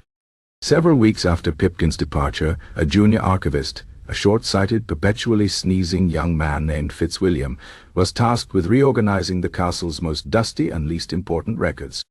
Deep within a rarely opened cabinet, amidst scrolls detailing the exact lineage of King Thistlewick's second cousin, twice-removed's prize-winning pigs, Fitzwilliam stumbled upon the leather-bound manuscript. Thinking it merely another forgotten royal record, he took it to his desk in the Grand Library, intending to catalogue its contents. As Fitzwilliam began to read, a furrow appeared between his brows. This was no royal record. It was different. He began with the first chapter, the one concerning King Thistlewick's dry cough and the mandated mirth. Fitzwilliam, who spent his days silently cataloging the king's peculiar collection of uninteresting pebbles, had often observed this ritual, but had never truly seen it. Pipkin's words, his dry, precise observations, stripped away the veneer of solemnity, revealing the raw, embarrassing truth beneath. Fitzwilliam felt a peculiar tremor in his chest, a sensation he vaguely recognized as the precursor to a sneeze, but which felt altogether different. A faint, almost imperceptible smile played on his lips, a stretching of muscles long unused to such an expression. He read on, captivated. The descriptions of the Lord Chancellor's gastric groans struck him as particularly apt, and he found himself suppressing a most unarchival giggle. Fitzwilliam, a solitary and studious man, found himself unable to keep such a profound discovery to himself. The manuscript became his quiet, clandestine obsession. He would surreptitiously leave it open on his desk or, accidentally, drop it in the hallway, hoping to pique the curiosity of others. Slowly, Almost imperceptibly, the manuscript began to circulate. It was found by a page boy sweeping a forgotten corridor, then slipped into the satchel of a passing guard. A noble, waiting for an audience with the king, might pick it up, idly flip through its pages, and then find themselves suddenly, profoundly disturbed by a flicker of genuine amusement. The infection of Pipkin's humor was insidious, a slow, creeping contagion of perspective. It was not a sudden burst of laughter, but a gradual quiet shift in the court's internal landscape. During royal assemblies, when King Thistlewick delivered his pronouncements on turnip quotas or the importance of perpetually furrowed brows, courtiers would find themselves recalling Pipkin's descriptions of their own forced solemnity. The Lord Chancellor, mid-lecture on the complexities of the Gloomshire grief tax, might catch Lady Alara's eye, and a fleeting shared moment of silent, knowing irony would pass between them. Lady Alara would find herself stifling a genuine internal chuckle as she remembered Pipkin's lines about her feet, a secret battlefield against the cold, even as she produced her required 3 mournful sighs per hour. Young Lord Gareth, reading a passage on his woolly heroes, would find his face flushing, not with embarrassment, but with a sudden private delight at Pipkin's uncanny insight. The very quality of Eldorian laughter began to change. While still formally mandated, and ostensibly for the king's insipid jokes, it gained a subtle, almost imperceptible layer of genuine, if deeply suppressed, amusement. It was the humor of recognition, of seeing the stark, absurd truth in their own performative lives. The faint, reedy giggles still sounded like mice, but now, perhaps, mice who knew a very good secret. The chesty rumbles were still forced, but contained a hidden, knowing tremor. The high-pitched titters, though still cut short, now held a lingering echo of something real. The court wasn't openly defying the king, not outwardly, but internally. Pipkin's manuscript was dismantling the facade, one dry, witty observation at a time. The solemn faces of the courtiers, while still conforming to Eldorian standards, now held a faint, almost invisible spark in their eyes, a glint of shared secret understanding. King Thistlewick, meanwhile, remained utterly oblivious. He noticed a certain softening in the court's general demeanor. Their mandated sighs, while frequent, seemed less urgent. Their forced laughter, while perfunctory, lacked the grating quality it once possessed. He attributed it to the successful implementation of the Gloomshire grief tax, or perhaps the unusually temperate winter.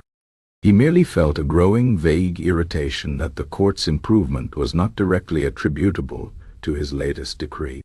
He still occasionally heard a faint, unidentifiable rustle of mirth, a sound that seemed to emanate from the very stone of the castle, but it was so subtle, so diffuse, that he dismissed it as the creaking of old timbers or the settling of foundations. He was convinced that Eldoria was slowly, steadily returning to its perfectly joyless, perfectly controlled state. He would often remark that the air felt less burdened, a phrase he took as a sign of his own sagacity.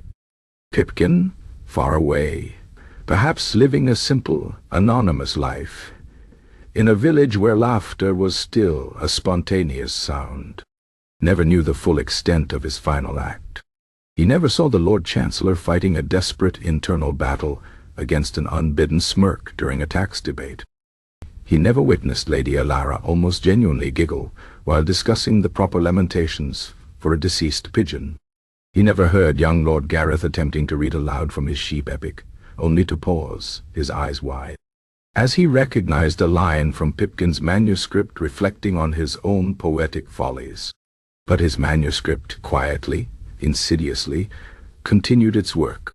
It was his last, most enduring joke, a silent, powerful testament to the fact that genuine humor, once perceived, was an unkillable thing, a truth that could not be legislated, taxed, or comatose.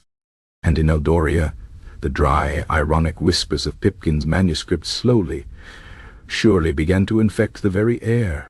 transforming the court's hollow laughter into something infinitely more profound, and infinitely more unsettling for a king who believed he controlled everything, even the very heartbeats of his subjects' mirth. His legacy was not one of forced gags and bell chimes, but of a quiet, enduring rebellion of the mind, a testament to the unyielding power of absurdity in a world determined to suppress it. Chapter 15. The royal summons, the cold, precise mechanisms of Eldoria Castle continued to turn, yet within its ancient stone walls, an imperceptible revolution had begun. King Thistlewick, the monarch whose very essence was antithetical to genuine mirth, found himself in the throes of a terrifying, clandestine affliction. It had started with that singular, suppressed chuckle during the Privy Council meeting concerning obsolete Candlewick, a sound he had wrestled down with the ferocity of a man fighting for his very soul. But the victory had been fleeting. That one taste of unbidden amusement had been like a potent, illicit draught, leaving behind a persistent craving, a strange internal itch that no amount of solemnity or duty could scratch.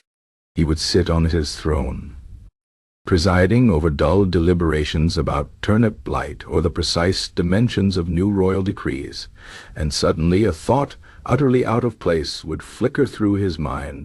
Perhaps it was the sight of the Lord Chancellor's worry lines, so deeply etched they resembled a particularly complex map, or Lady Ilara's perpetual struggle to balance her anxieties with her elaborate headwear.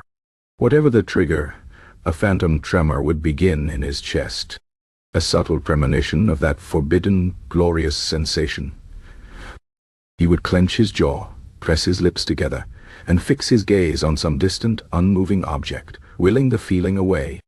But it was like trying to stop the tide with a teacup.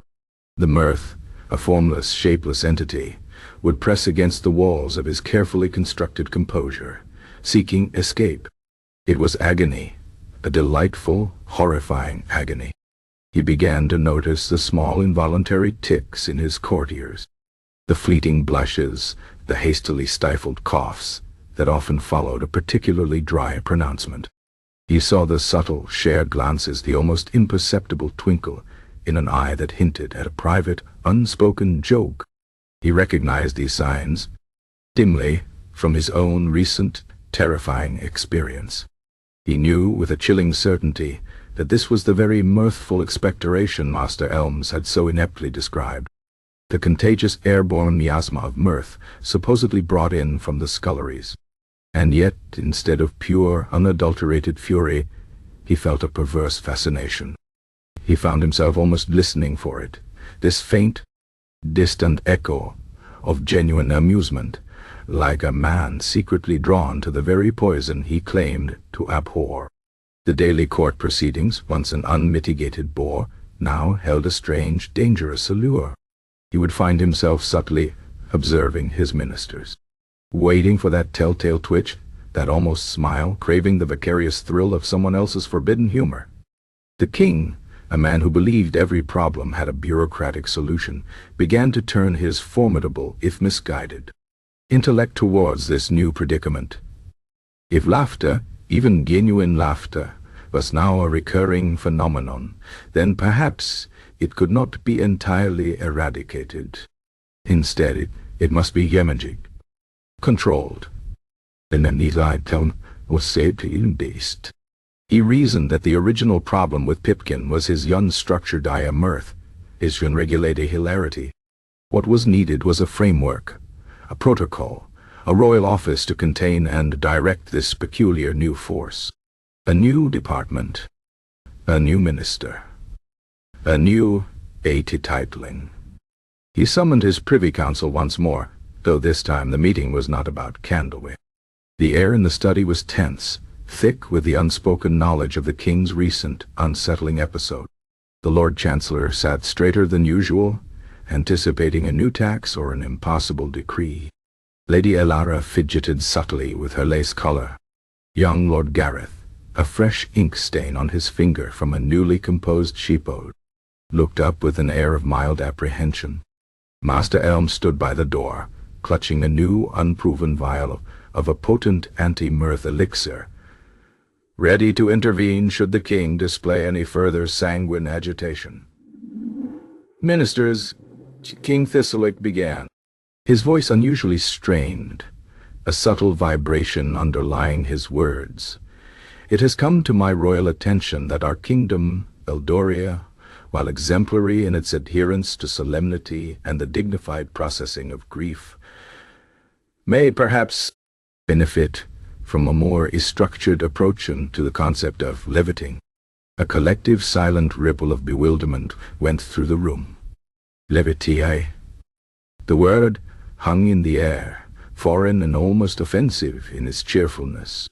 "Indeed," the king continued, ignoring their stunned silence, though a faint flush rose in his cheeks, "we have long commanded a certain degree of cheerfulness, particularly during state functions. However, such cheerfulness, if left to its own devices, can become unruly, dispersed, lacking in proper guidance. The incident with the former jester, Pipkin, a regrettable, albeit isolated, occurrence, highlighted the critical need for a more comprehensive approach to the management of this particular social lubricant. The Lord Chancellor cleared his throat, a hesitant, questioning sound. "Your Majesty, are you suggesting a new tax on unapproved smiles?" The king waved a dismissive hand, a flicker of irritation crossing his face. "No, Chancellor, not a tax. A ministry. I have pondered this matter extensively, and it is clear to me that such a delicate and potentially disruptive force requires the full weight of royal oversight. I propose the creation of a new vital office, the Ministry of Levity." He paused, allowing the words to hang in the air, assessing their impact. The silence was profound. "The Minister of Levity," the king elaborated, his voice gaining a strained gravitas, "shall be responsible for the judicious, controlled, and strategically deployed implementation of cheerfulness throughout the realm. This minister shall devise suitable, non-disruptive forms of merriment, ensuring that all such displays align perfectly with the prevailing mood of state, and never impede upon the proper flow of official lamentations, or the collection of the gloom-share grief tax. Their duty shall include the drafting of protocols for polite merriment, the regulation of royal chuckles, and the careful scheduling of any sanctioned tittering. It is in essence the domestication of jolliting." The word almost choked him.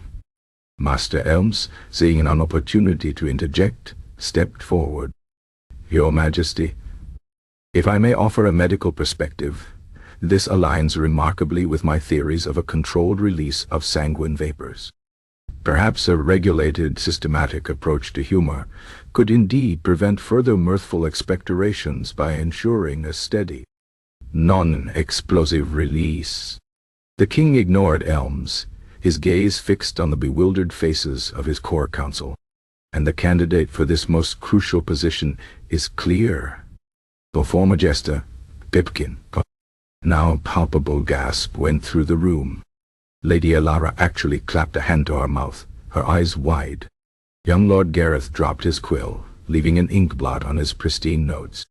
The Lord Chancellor's worry lines contorted into an entirely new, intricate pattern of disbelief. "But Your Majesty," the Lord Chancellor stammered, "he was dismissed for the very thing you now seek to control. And he was comatose." "Precisely," the king exclaimed, a triumphant, almost manic gleam in his eye. A dangerous spark that terrified his ministers. His unique experience with uncontrolled leviting makes him uniquely qualified to understand its management. Who better to tame a rogue beast than one who has wrestled with it internally? Furthermore, his recent recovery from his extreme physiological amusement demonstrates a resilience necessary for such a demanding post. And his previous employment, however lamentable its conclusion, provides him with an intimate knowledge of courtly decorum. However imperfectly he sometimes adhered to it. The king was, in his own mind, a paragon of logic. He was convinced that Pipkin, held the key to his own unsettling new sensations, and he needed that key. He had to have it in a structured, official capacity. "He is to be found," King Thistlewick commanded, his voice gaining an uncharacteristic edge of desperation wherever he may be. "A royal summons is to be issued immediately. He is to be informed of his new elevated station, and return to Eldoria Castle with all due haste and the utmost discretion. This matter is of paramount importance to the stability of the realm, and to my shy personal well-being." The last phrase was muttered almost inaudibly, a chilling admission of his secret addiction to the very thing he had so vehemently denied. The task of finding Pipkin fell to a small, discreet detachment of royal messengers, led by a particularly dour captain of the guard named Cale. Cale was a man who believed in maps, strict itineraries, and the precise application of force. He did not believe in jesters, or mirth, or former jesters who had inexplicably laughed themselves into unconsciousness. But an order from the king was an order from the king, no matter how absurd. Their search began in the villages immediately surrounding Eldoria Castle, places where the pervasive gloom was slightly less concentrated, where a faint echo of natural human expression occasionally dared to surface. They inquired at inns, at market stalls, at the dusty, quiet homes of commoners. Their inquiries were met with blank stares, suspicious silence, or the occasional suppressed cough that to Cale's increasingly agitated mind sounded suspiciously like a stifled chuckle. He noticed the peculiar light in the eyes of the stable boys, the quiet knowing in the faces of the scullery maids, the way a random peasant might spontaneously bend over, clutching his stomach, only to straighten up with a suspiciously bright, tear-filled gaze. The laughter plague had clearly spread beyond the castle walls, a subtle infection he found deeply unsettling. He attributed it to bad humors in the air. Meanwhile, Pipkin, the former jester, had indeed found a quiet, anonymous existence in a small, unremarkable village several days' journey from Eldoria Castle. It was a place called Quietude, a name that, ironically, perfectly suited his newfound peace. Here, he lived in a small thatched cottage, tending a meager garden, and occasionally earning a few coins by telling stories in the local tavern. These were not the forced, anodyne jokes of the Eldorian court. These were tales born of his own keen observations, woven with the dark, ironic humor he had cultivated in his mind. He would retell historical tragedies, not as somber laments, but as bawdy, slapstick comedies. The fall of a great empire became a series of comical administrative blunders, by short-sighted bureaucrats tripping over their own ceremonial robes. A devastating famine was transformed into a farcical tale of a monarch who attempted to feed his populace solely on exquisitely carved ice sculptures, oblivious to the fact that they kept melting. He would describe the solemn processions of ancient pharaohs, their grandiosity undermined by the reality of their priests diligently preparing burial chambers for single, chipped pottery shards. The villagers, rough and honest folk, would listen, at first perplexed, then slowly a deep, genuine chuckle would rise from their bellies, followed by hearty, uninhibited laughter that shook the very rafters of the tavern. This was real laughter, born of recognition of shared absurdity, and it warmed Pipkin more than any fine Eldorian wine. He was not telling jokes, he was simply unveiling the profound, enduring comedy of existence. And in this he found a quiet, deep satisfaction. He no longer performed, he simply wasked. One particularly tranquil afternoon, as Pipkin was regaling a small group of villagers with a tale of a legendary battle lost because the general's strategy was dictated by the flight patterns of a particularly flatulent goat, a sudden commotion erupted outside the tavern. A stern, unfamiliar voice barked orders. The villagers, accustomed to the quiet rhythms of their lives, fell silent, their eyes wide with apprehension. The door burst open, revealing Captain Cale. his face grim, flanked by two equally grim royal messengers. The air in the tavern, usually thick with the earthy scent of ale and the faint, comfortable aroma of pipe smoke, was suddenly infused with the metallic tang of unspoken authority. "We are searching for a man known as Pipkin," Captain Cale announced, his voice echoing in the sudden silence. His eyes swept across the faces of the villagers, settling on Pipkin, who sat quietly by the fire, a faint, knowing smile playing on his lips. The former jester recognized the king's livery, the stern, unyielding demeanor of the captain. The absurdity of it, the sheer, magnificent irony of being sought out by the very people who had fired him for the very thing he was now freely dispensing, was a new, delicious joke unfolding before him. He simply sat, observing the scene, a quiet, internal tremor beginning in his chest. "You are Pipkin?" Captain Cale asked, his voice sharp with suspicion. Pipkin merely nodded, his smile widening almost imperceptibly. He felt a profound sense of calm. He had found his peace, his true stage. Whatever King Thistlewick wanted, it could only be another chapter in the endless unfolding comedy of Eldoria. He was no longer a jester, but he was still, and would always be, the silent, knowing audience. Captain Cale produced a heavy, sealed scroll, its royal crest prominent against the parchment.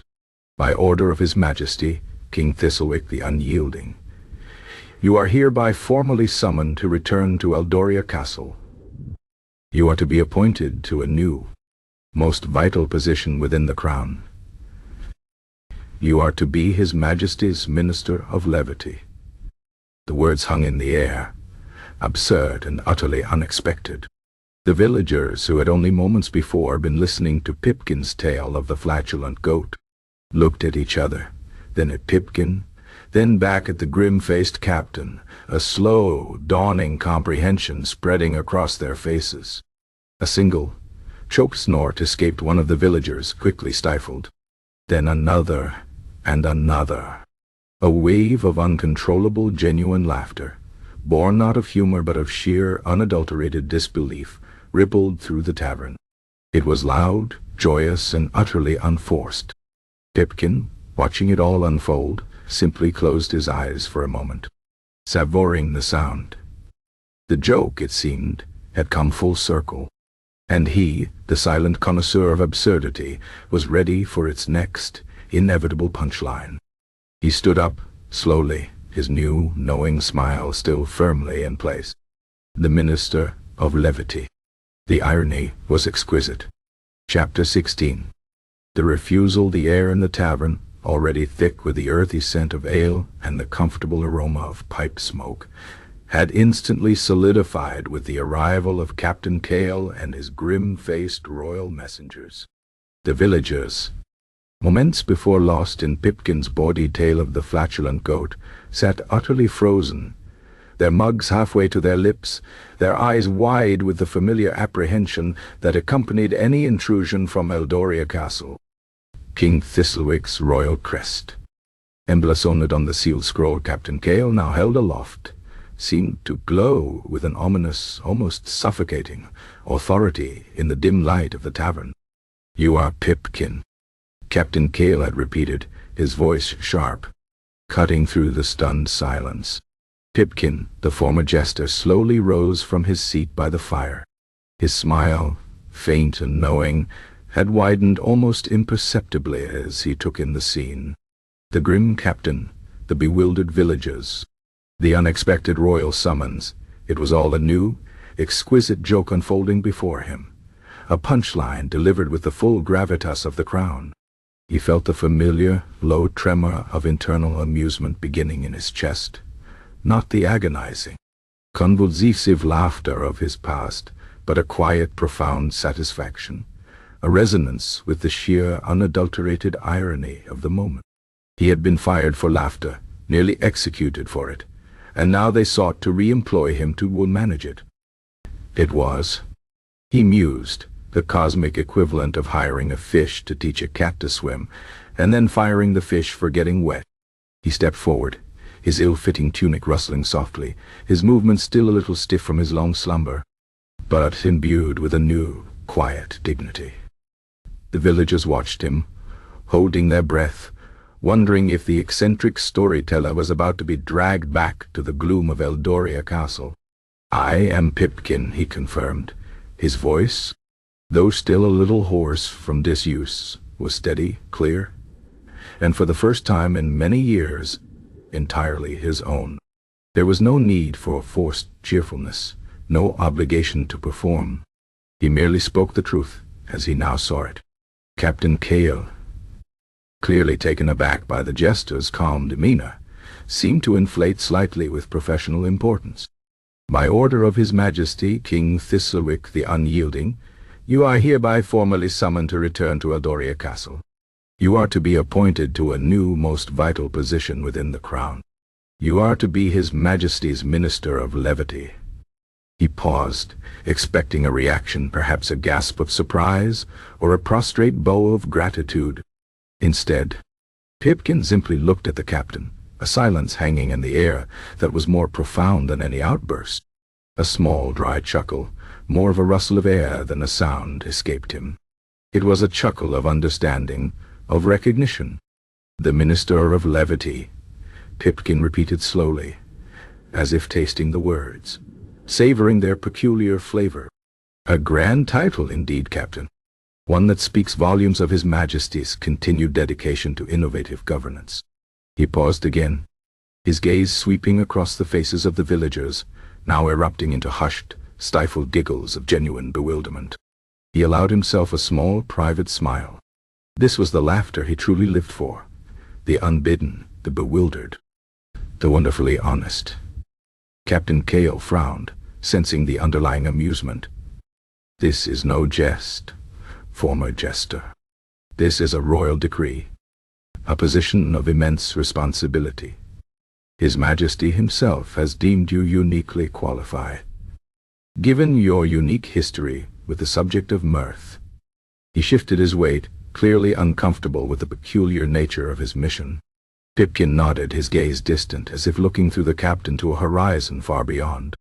"Indeed, Captain, my history with mirth is intimate. I have known laughter both as a forced commodity and as an uncontrollable affliction. I have seen it legislated, taxed, and then, quite literally, become the very breath of my suffering. I have seen the grandest and most solemn attempts to suppress it, only for it to arise, unbidden, from the most mundane of absurdities." He took a slow breath, the aroma of stale ale and wood smoke filling his lungs. "And it is precisely that history, Captain, that compels me to decline His Majesty's most generous and profoundly ironic offer." Captain Cale's jaw dropped slightly. "Decline?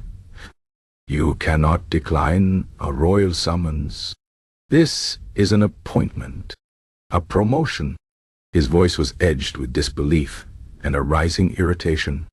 "Ah, but I can, Captain," Pipkin replied softly, his voice gaining a quiet, persuasive power that held the villagers rapt. "For to accept such a title, to become the Minister of Levity, would be to fundamentally misunderstand the very nature of what His Majesty seeks to control. Laughter, true laughter, cannot be appointed. It cannot be dictated. It cannot be scheduled, catalogued, or regulated. It is not a tax, Captain, that can be collected, nor a crop that can be harvested by decree." He gestured around the humble tavern, to the rough wooden tables, to the faces of the villagers, still wide-eyed with astonishment. "Look around you, Captain. The laughter you hear now, the gasps of bewilderment that escape these good people, the genuine chuckles that accompany my tales of historical folly, these are not mandated. They are not forced. They are not even particularly polite. They arise from an unbidden recognition of the absurd, from the sudden joyous realization that the world, in all its seriousness, is often wonderfully, terrifyingly ridiculous. This kind of laughter, Captain, is wild. It is free. It is utterly untamable." Pipkin stepped closer to the captain, his eyes holding a depth that seemed to unsettle the stern officer. When I was His Majesty's jester, my jokes were merely cues. The court's laughter was a performance, a duty. It was hollow, Captain, as hollow as the king's own infrequent smiles. It was laughter by numbers, a synchronized deception. I watched the Lord Chancellor's jowls tremble with forced mirth, not from my wit, but from his chronic indigestion. I saw Lady Alara's feet tap a frantic rhythm beneath the table, a secret rebellion against the cold that belied her polite gasps of feigned delight. I witnessed young Lord Gareth's secret poetic soul burst forth in an accidental guffaw, swiftly stifled not by respect for the king, but by fear that his sheep epics might be discovered. He paused, a flicker of genuine, unburdened amusement playing on his lips. These, Captain, were the true jokes, not the ones I told, but the ones I saw. The profound, quiet absurdities that bubbled beneath the surface of Eldorian solemnity. That is where genuine humor resides, in the unacknowledged truths, in the desperate attempts to maintain an illusion, in the sheer disproportion between human effort and ultimate futility. It is the spontaneous blush on a stable boy's cheeks, when a scullery maid passes, the head cook's subtle, silent culinary vengeance. These are not things that can be drafted into a protocol or scheduled for a royal audience. Pipkin's voice softened, becoming more introspective.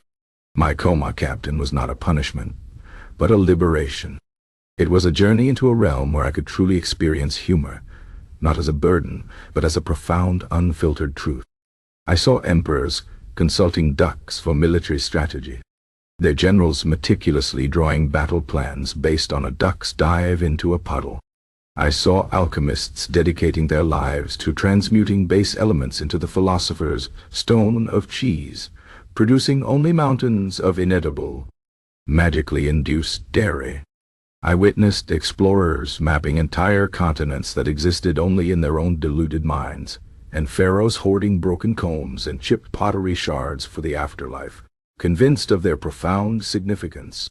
These visions, Captain, were the most genuinely hilarious spectacles I have ever witnessed, and they were all born of the unforced, unbidden absurdity of existence itself. He looked at the scroll in Captain Cale's hand. To bring that back to Eldoria Castle, to chain it to a ministry of levity, to regulate it under the regulation of royal chuckles, it would kill it, Captain. It would transform the vital, spontaneous spark of humor into another form of mandated labor, another burden on the already weary souls of Eldoria. It would be like trying to capture the wind in a lead box, or bottling sunlight in a perpetually overcast kingdom. The very act of institutionalizing humor defeats its own purpose. It turns joy into a chore, a performance, and therefore it ceases to be joy at all. The villagers, listening intently, nodded slowly, a dawning comprehension in their eyes. The quietness of the tavern was profound, broken only by the crackle of the fire. Even Captain Cale, though still rigid with official duty, seemed to be processing Pipkin's words. A faint, almost imperceptible furrow forming between his stern brows, as if an unbidden thought, a whisper of dark amusement, had just brushed against the edge of his own rigid understanding. "Here, Captain," Pipkin continued, gesturing to the tavern. "Here, in this humble place, humor is genuine. It arises from the shared follies of life, from the recognition of our common absurdities. It is not mandated. It is discovered. It breathes freely. And that, Captain, is a freedom I will not trade for any title, no matter how grand, nor for any return to a place where laughter is merely another line in a royal ledger." He stepped back, a finality in his posture. "I am no longer a jester, Captain. I am a storyteller. And my stories, like true laughter, must be told, not commanded. They must arise from the peculiar truth of the world, not from a royal decree.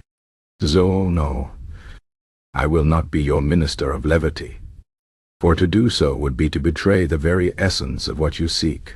and to extinguish the last flicker of genuine amusement that I have finally managed to reclaim within myself.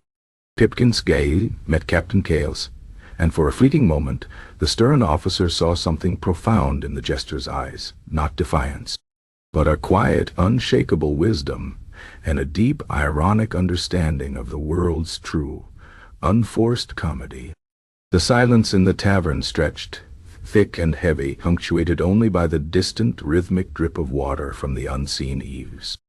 The captain, for the first time in his disciplined life, felt utterly, profoundly without a clear order, standing before a man who had chosen authenticity over authority, and laughter over law. Chapter 17. The court's descent into silliness. Captain Kale, a man whose stern disposition was usually as unyielding as Eldorian granite, found himself in a peculiar state of disquiet upon his return to the castle. His report to King Thistlewick concerning the former jester Pipkin was delivered with a strained formality, each word carefully chosen to avoid any hint of the profound, unbidden amusement that had rippled through the tavern in quietude. To inform His Majesty that Pipkin had not only refused a royal summons, but had done so with a quiet philosophical explanation of the untamable nature of genuine mirth, was a task fraught with peril. The king, initially stiff with barely suppressed fury at the very notion of a refusal, listened with an increasing pallor, his usual scowl deepening into a mask of wounded pride and profound confusion. The idea that his offer, a rare and unprecedented act of royal flexibility, had been so calmly, so intellectually rebuffed, struck him as a personal affront of the highest order. He had offered an official title, a sanctioned avenue for humor, and the former jester had spat upon it with the very essence of philosophical insolence. King Thistlewick ravaged, of course, a quiet, guttural storm within the confines of his private study. He paced the worn rugs, his hands clenched behind his back, a vein throbbing visibly in his temple. The insolence, the sheer, unmitigated gall, to decline a royal appointment, and for such an abstract, nonsensical reason as the untamable nature of genuine mirth.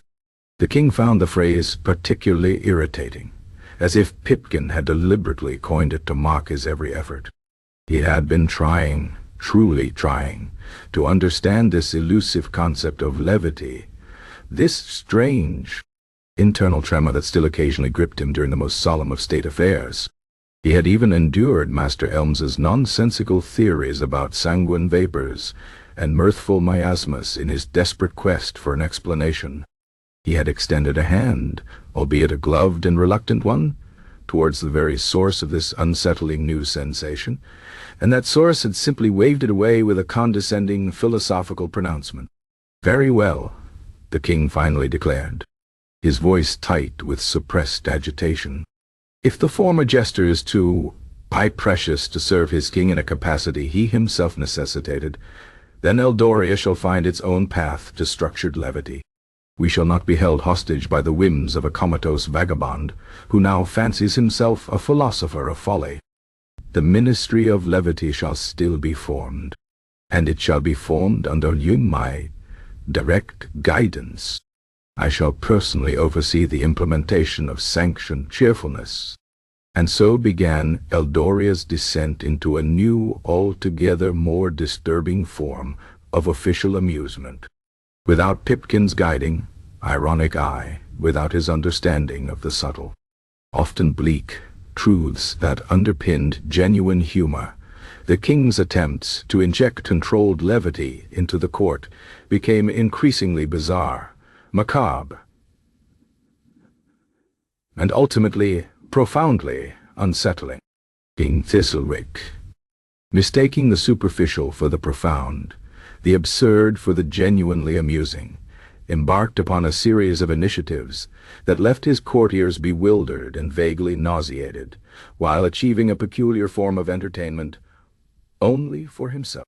His first directive was to seek out new joculators of public amusements, a grander, more official title than mere jesters. Advertisements were dispatched throughout the realm, seeking individuals with a demonstrated capacity for structured merriment and an understanding of appropriate state-sanctioned jocularity. The candidates who arrived at Eldoria Castle were a motley crew indeed, ranging from a man who could balance an impressive number of turnips on his nose while reciting the royal lineage backwards, a feat that left the king utterly unmoved, to a troupe of acrobats whose every daring flip seemed designed to end in a limb-snapping tragedy, which King Thistlewick, to the horror of his watching courtiers, found vaguely amusing in its constant flirtation with grievous injury. One particular candidate, a gaunt, perpetually sweating man who claimed to be a master of pathetic pantomime, specialized in reenacting minor historical defeats using only a single deflated bladder and a mournful whistle. His performance of the Great Turnip Blight of '67, complete with the deflated bladder representing the shriveling crops and the mournful whistle mimicking the farmer's despair, left the king with a curious, almost delightful internal tremor. He declared the pantomime masterful in its bleak accuracy, a true testament to the king's wisdom in commissioning such a piece, entirely missing the sheer grinding boredom it inflicted upon everyone else. The court, however, dutifully offered their required compliments, their faces fixed in expressions of strained appreciation. Next, the king, convinced that humor lay in the juxtaposition of the mundane with the dramatic, decreed the grand royal pageant of bureaucratic efficiency. This spectacle, performed in the Grand Hall, involved various royal clerks and scribes reenacting the process of filing royal documents, transferring records, and meticulously stamping official decrees. The climax involved a real-time, highly intricate demonstration of how a petition from a left-handed cobbler could travel through 17 different administrative departments before being rejected for insufficient ink. The clerks, dressed in oversized, brightly colored quill pens and parchment scroll costumes, would mime furious writing, exaggerated sighing, and intricate paper shuffling. The court watched in stunned silence, utterly bewildered by the performance. Lady Alara, true to form, developed a nervous tic in her left eye, and the Lord Chancellor, seeing his daily misery transformed into a public spectacle, looked as if he might spontaneously combust from pure, unadulterated mortification. King Thistlewick, however, watched with a rapt, almost beatific expression. "The sheer dedication," he declared, clapping his hands together once, a single dry sound. "The intricate ballet of tedium. Truly, a spectacle that captures the very essence of Eldorian existence." He felt a quiet, internal rumble of amusement, a sensation he now associated with a profound moment of intellectual clarity. The courtiers offered a few scattered, obligatory cough laughs, their faces betraying their profound confusion. The king's attempts grew increasingly macabre. He established the Royal Gallery of Grim Whimsy, commissioning portraits of his various ancestors, not in their usual dignified poses, but engaged in deeply embarrassing or mildly gruesome situations. His great-great-grandmother, Duchess Isolde the Unsmiling, was depicted accidentally sitting on a particularly sharp quill, her regal posture ruined by a startled yelp. His uncle, Lord Roderick the Resolute, a man famed for his stoicism, was painted mid-sneeze, his usually stern face contorted into a grotesque grimace. The masterpiece of the collection, however, was a portrait of the king himself, commissioned during a period of particularly acute indigestion, depicting him mid-gargle, his mouth open in an unflattering O, his face a mottled red. The artist, terrified of displeasing the king, had painted it with meticulous, unflinching realism. King Thistlewick, upon viewing it, had chuckled, a brief, dry sound that seemed to scratch at his throat. "It captures the struggle of the vital humors," he had declared.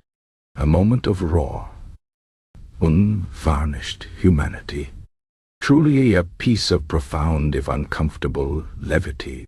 The courtiers, upon seeing the collection, simply averted their eyes, battling silent waves of nausea and profound embarrassment. The portrait of the gargling king became a particular source of hushed, horrified fascination, a chilling testament to their monarch's increasingly warped sense of humor. The blending of mandatory mourning with the new imposed levity became a particularly unsettling aspect of court life. The Gloomshire grief tax, still in effect, now seemed to clash in grotesque ways with the king's new directives.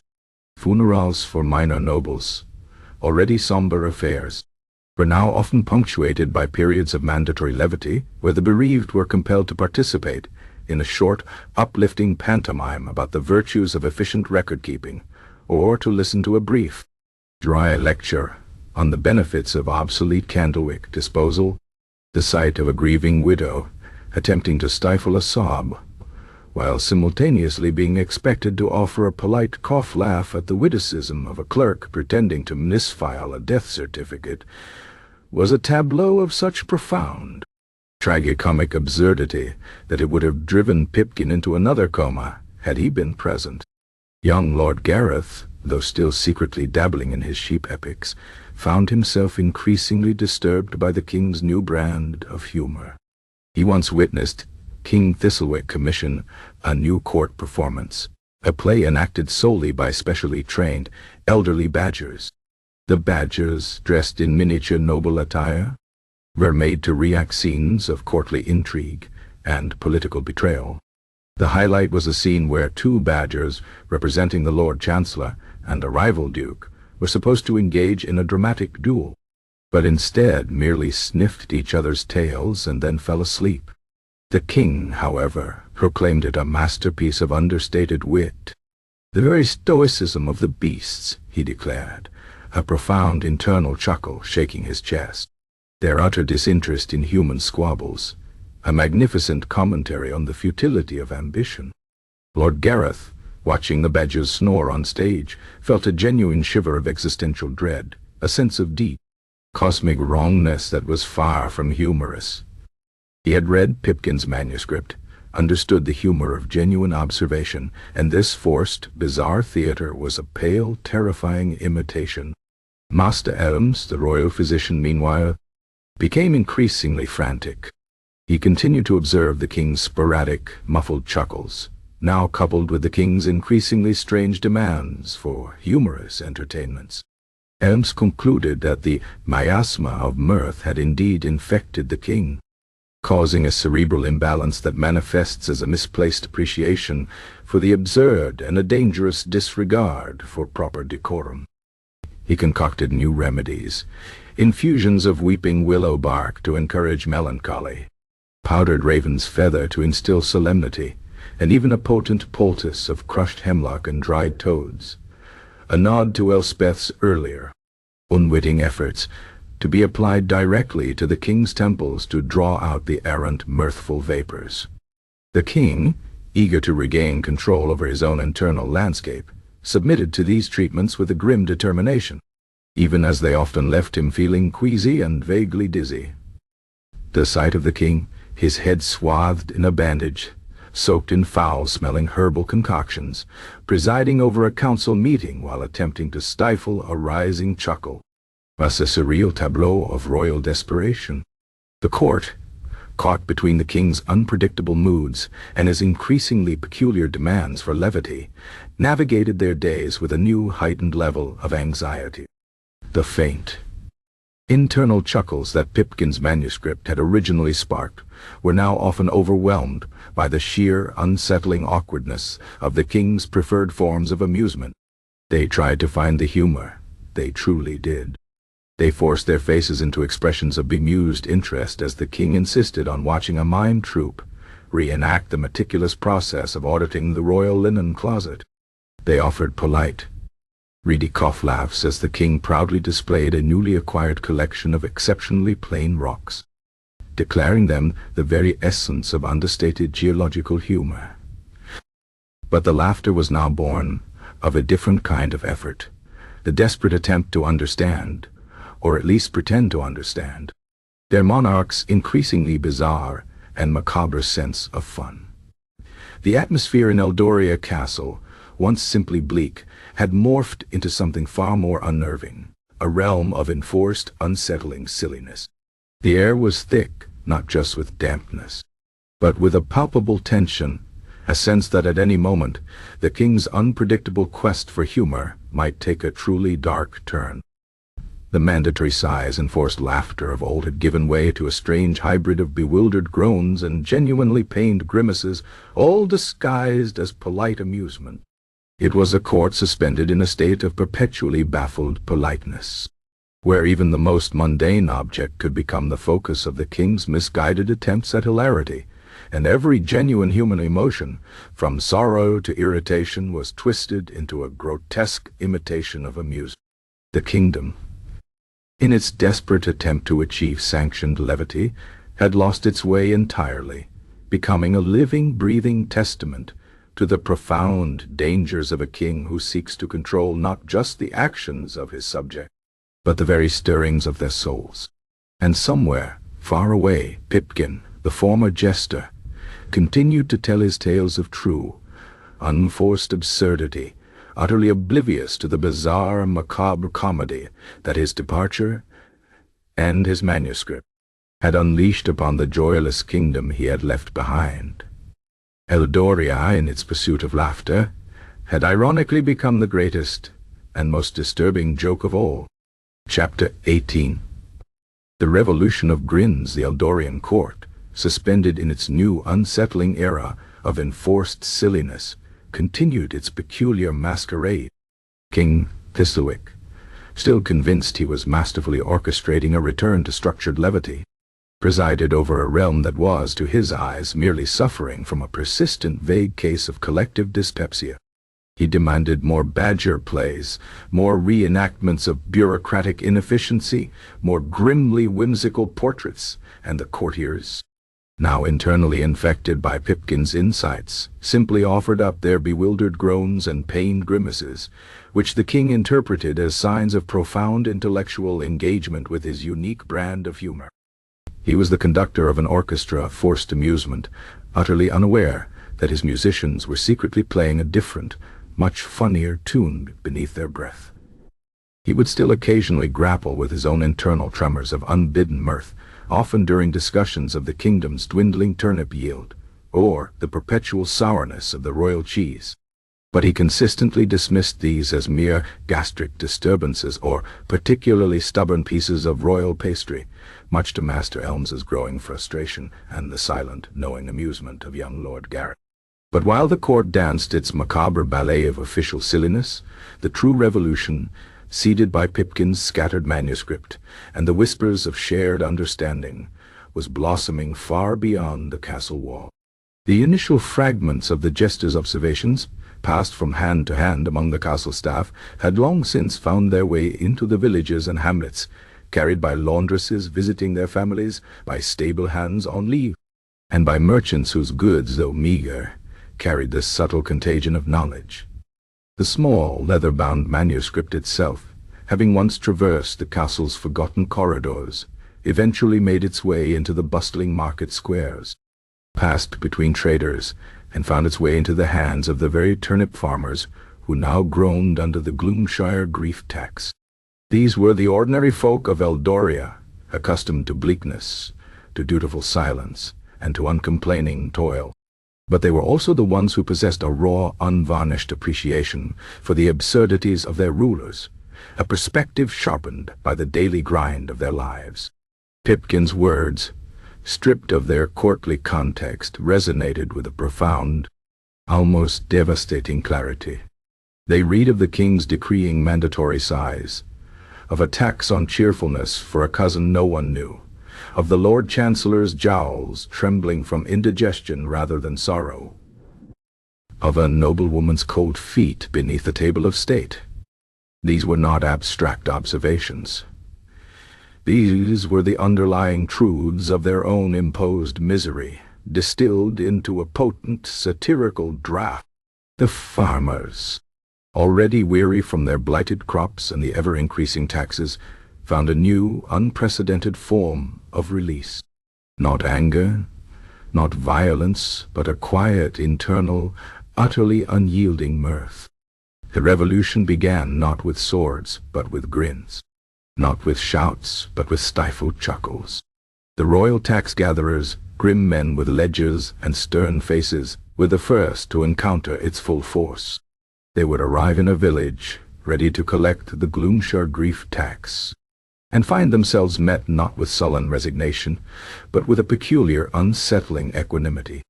Aha, the Gloomshire grief tax, a farmer would say, his face impassive, but a flicker of something unreadable in his eyes. For the king's fourth cousin, once removed from the misty duchy of Gloomshire, was it not? A truly solemn matter, worthy of 3 sighs per hour. And as he spoke, his eyes would dart to a fellow farmer, who would emit a soft, reedy sound, ostensibly a mournful sigh, but so perfectly exaggerated, so drawn out, that it became a parody of sorrow. The tax-gatherer, trained to identify genuine sadness, found himself profoundly discomfited. He would scribble in his ledger, a faint tremor running through his hand, unsure if he was witnessing true grief or a subtle coordinated mockery. The guards, dispatched to quell minor disputes or enforce the king's ever more bizarre pronouncements on public decorum, found their authority dissolving beneath a tide of relentless, unyielding good humor. A patrol might encounter a group of villagers engaged in a particularly spirited game of badger bureaucracy, where one villager, dressed in a makeshift badger costume, would attempt to file a pebble into a bucket, while another, imitating the Lord Chancellor, would declare, "This pebble lacks the requisite solemnity for proper categorization. It must first undergo the sorting of suppressed giggles protocol." The guards, their faces set in their usual stoic expressions, found it increasingly difficult to issue stern warnings.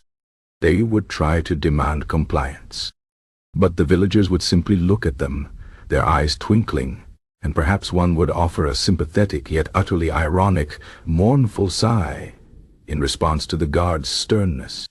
The absurdity of trying to enforce a rule with people who were deliberately and subtly ridiculing the very source of the rule was disarming. The guards would often find themselves walking away, their heads bowed, unsure whether they had just completed their duty or been utterly, hilariously outmaneuvered. The king's personal decrees, once met with fearful obedience, became targets for the most biting satire.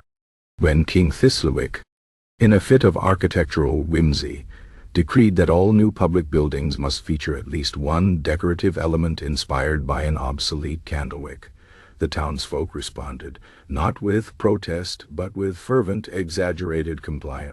Soon, every new shed, every newly repaired bridge, every public well featured a prominently displayed, oversized, intricately carved wooden candlewick, often rendered with such an absurd level of detail that it became a monument to its own pointlessness.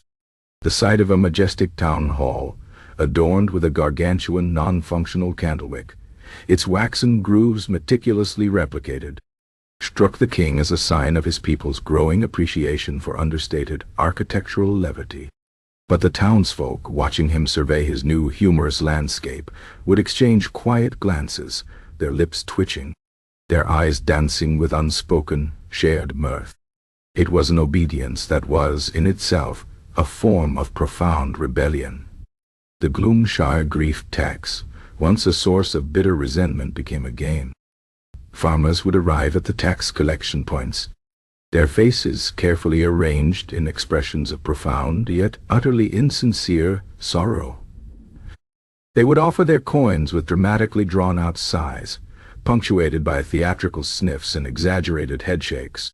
One farmer, renowned for his particularly robust turnips, brought his tax payment in a small, intricately carved coffin, explaining with a straight face that it contained the ashes of his last genuine laugh, sacrificed in homage to the esteemed fourth cousin of Gloomshire. The tax collectors, trying desperately to maintain their gravitas, found their own faces twitching, their hands shaking as they accepted the ashes. The sheer effort of not bursting into laughter, of not collapsing under the weight of such profound, deadpan absurdity, became almost unbearable. The laughter plague had morphed into something far more potent, a revolution of grins. It was a form of non-violent resistance that systematically undermined the very dignity of the monarchy. How could a king rule when his subjects responded to every decree, every summons, every tax, with an unshakable, utterly unpunishable, and subtly mocking amusement? How could guards enforce laws when every order was met with a respectful nod that seemed to carry the weight of 1,000 unspoken jests? The king's authority, once absolute, now felt like a grand, meticulously staged play, performed for an audience that knew all the lines, all the cues, and found the entire production exquisitely, devastatingly funny. The ultimate moment came during the king's annual address to the populace. Traditionally a somber affair where he would list the kingdom's woes and promise vague, difficult solutions. King Thistlewick stood on the royal balcony, his voice echoing across the main square, his face a picture of grim determination. He spoke of the burdens of governance, the inevitable sorrows of agricultural life, and the pressing need for continued solemnity in the face of persistent adversity. As he spoke, a single solitary goose, trained by a mischievous stable boy, waddled out into the center of the square. It was adorned with a tiny, meticulously crafted black velvet patch, identical to the king's own. The goose then proceeded to emit 3 loud, perfectly timed honks, followed by a dramatic, exaggerated preening of its left wing. It was a perfect, unbidden reenactment of Pipkin's old joke about the Roman emperor consulting ducks for military strategy, now applied to the king's own mandatory mourning. A collective, silent gasp rippled through the crowd. Then a single soft chuckle, quickly stifled, emerged from the back. Then another, and another. Soon the entire square, thousands of Eldorian peasants and common folk, erupted not into a riot of violence, but into a silent, communal, and utterly unstoppable paroxysm of laughter. It was not a raucous sound, but a pervasive physical sensation. Shoulders shook, faces contorted, tears streamed down cheeks, and bodies doubled over. There were gasps, wheezes, snorts, and silent, agonizing heaves. It was the same laughter that had afflicted Pipkin, now writ large across an entire populace. It was the sound of a truth finally recognized, an absurdity so profound that it became unbearable, yet glorious. King Thistlewick, mid-sentence about the importance of fiscal austerity in the face of existential dread, faltered. He stared down at the convulsing, tear-streaked faces of his subjects, their bodies racked with silent, unbidden mirth. His own internal tremor began, a familiar, terrifying sensation in his chest. He saw the goose, still strutting proudly with its velvet patch, and the image of his own solemn, self-important face, superimposed upon the image of the duck-consulting emperor from Pipkin's dreams, flooded his mind. He felt his own lips twitch, his own shoulders begin to shake. The absurd, macabre humor of it all was overwhelming. He, the king who had tried to legislate emotions, was now witnessing his entire kingdom collapse into uncontrollable laughter, and he felt the horrifying, delicious truth of it attempting to erupt within himself. His royal guards, stationed around the square, looked utterly bewildered. They were trained to counter violent insurrection, to quell riots with force. But how does one fight an army of silent, convulsing giggles? How do you disarm a mob of people whose only weapon is their unyielding, mirthful silence? They tried to maintain their stoic postures, but even among them, a few furtive snorts began to escape. One guard, usually unblinking, suddenly had tears streaming down his face, quickly disguised as an allergic reaction to pollen. The authority, the solemnity, the very gravity of the crown simply dissolved. King Thistlewick, his face a mottled red, his own breath catching in his throat, turned and stumbled back into the castle, leaving his utterly convulsed subjects behind.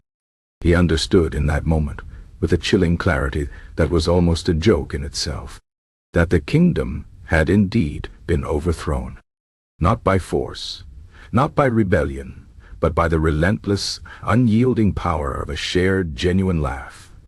The monarchy of Eldoria, built on a foundation of enforced gloom and regulated mirth, had simply collapsed under the weight of its own undeniable absurdity.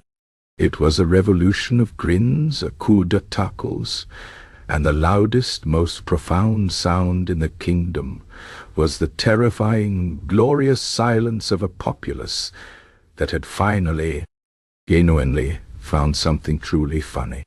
Eldoria, long joyless, had discovered its own strange brand of mirth, and its first victim was the king himself. Chapter 19.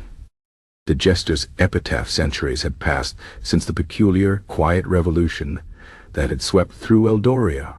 The castle, once a monument to King Thistlewick's ironclad will and mandated gloom, now stood in magnificent, albeit damp, ruin. Don't seem to see. Its towering stone walls, once echoing with forced laughter and genuine, stifled snorts, were now overgrown with ivy, their grandeur slowly yielding to the relentless embrace of time and loss. The grand hall, where Pipkin had once performed his daily charades, was open to the sky, its ancient tapestries long since disintegrated into dust, its cold flagstones cracked and uneven, warmed only by the occasional, weak shaft of sunlight filtering through the persistent Eldorian clouds. The kingdom itself had not fallen to war or famine, but had, in a sense, simply dissolved. The authority of a monarchy that could no longer command solemnity, whose every pronouncement was met with an unyielding, subtle, and utterly unpunishable grin, had simply faded into irrelevance. The Gloomshire grief tax had been quietly abandoned. The ministry of levity, if it was ever truly established, had never found a willing head, and King Thistlewick, after his terrifying personal encounter with genuine mirth, had retreated into a life of self-imposed, silent reclusiveness, his final days marked by the persistent phantom echo of a chuckle in his own chest. The people, once bound by decree, had simply learned to find their own, unmandated amusements in the sheer absurdity of life, a legacy far more potent than any royal edict. It was into these quiet, crumbling remains that a team of dedicated archaeologists arrived. They were from the esteemed Royal Society of Obscure Historical Enigmas, a scholarly body renowned for its meticulous attention to detail and its profound, almost spiritual, dedication to the utterly mundane. Led by Professor Arbuthnot Finch, a man whose spectacles were perpetually slipping down his long nose and whose primary joy in life came from deciphering faded administrative ledgers. The team had embarked upon an exhaustive excavation of the Eldorian ruins. Their goal was to uncover more about this peculiar, forgotten kingdom known in historical records primarily for its unique, albeit brief, period of mandated cheerfulness and the curious, inexplicable phenomenon known as the laughter plague, which, according to various fragmentary accounts, had seemingly brought about its quiet downfall. Official records from the period were maddeningly vague, filled with references to unforeseen respiratory spasms, and an alarming increase in uncooperative merriment among the populace, all interspersed with meticulously detailed inventories of obsolete candlewick and regulations on left-handed cobblers. The dig site was a tableau of methodical, unhurried progress. Tents of faded canvas were erected near the old stable yard, their flaps fluttering softly in the perpetual Eldorian breeze. Tools lay neatly arranged, trowels, brushes, sieves, and countless small, labeled bags for fragments of pottery and bone. The archaeologists, dressed in practical, earth-stained garments, moved with a quiet, scholarly purpose, their voices hushed, their movements precise. They meticulously sifted through layers of damp earth and fallen stone, uncovering the mundane detritus of forgotten lives, rusted buckles, broken shards of pottery, the occasional, remarkably well-preserved, and utterly uninteresting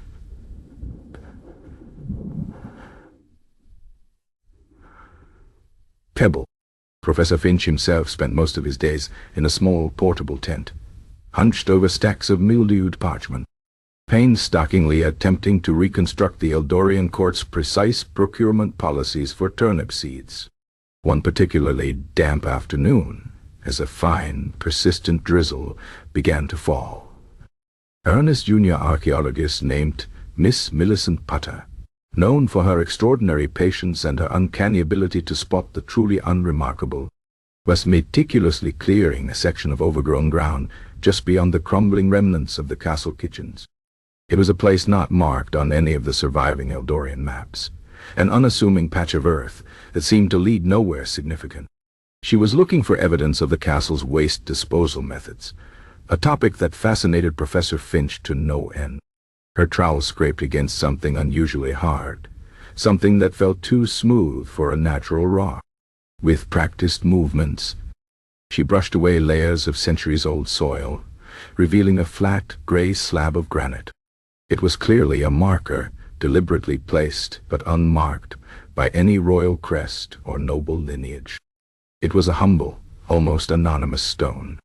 Intrigued, Miss Putter called over her colleague, Dr. Alistair Crome, a man known for his encyclopedic knowledge of medieval burial customs and his profound distaste for anything remotely cheerful. Dr. Crome, grumbling softly about the dampness and the unreliability of peasant graves, knelt beside her, his long fingers carefully brushing away the last vestiges of earth. The stone was unadorned, save for a single, crudely carved inscription, its letters somewhat worn by time, but still legible. It was not in the formal, flowery script of Eldorian nobility, nor the terse, bureaucratic hand of royal scribes. It was simpler, more direct, almost like a folk carving. Dr. Crome squinted, adjusting his spectacles. "Curious," he murmured, his voice a low drone. "A singular marker. No indication of status. Most peculiar for this region. What does it say, Miss Putter?" My eyes, alas, are more accustomed to the microscopic details of mold spores on ancient bread. Miss Putter leaned closer, tracing the worn letters with a gloved finger. The inscription was short, almost terse, yet it possessed a strange, unsettling resonance. Her voice, usually soft and academic, wavered slightly as she read it aloud, slowly, carefully, syllable by syllable, into the quiet, damp, Eldorian air.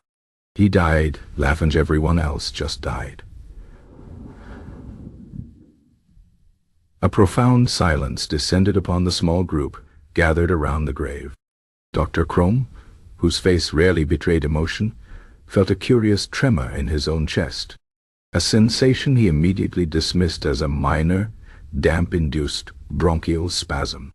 He reread the inscription, his lips moving silently. "He died laughing," he repeated, his voice laced with professional bewilderment.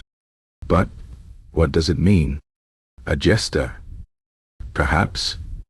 There are some fragmented records of a jester-related incident during the late reign of Thistlewick the Unyielding, though the details are exceedingly vague, speaking only of excessive mirth during solemn state affairs and a subsequent physiological indisposition."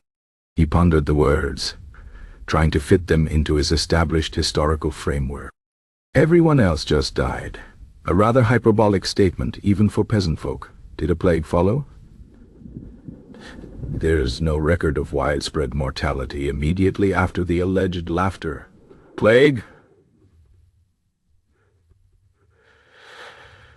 Professor Finch, alerted by the unusual quiet and the murmur of strange words, bustled over, his brow furrowed with academic curiosity. "What have you found, Miss Putter? Another fascinating example of mundane rural funerary practices?" Miss Putter pointed to the inscription, her eyes wide.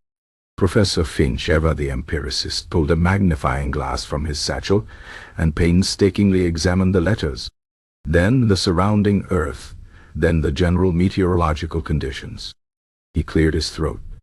"He died, Laffenge everyone else just died," he read aloud, a dry, almost clinical tone in his voice.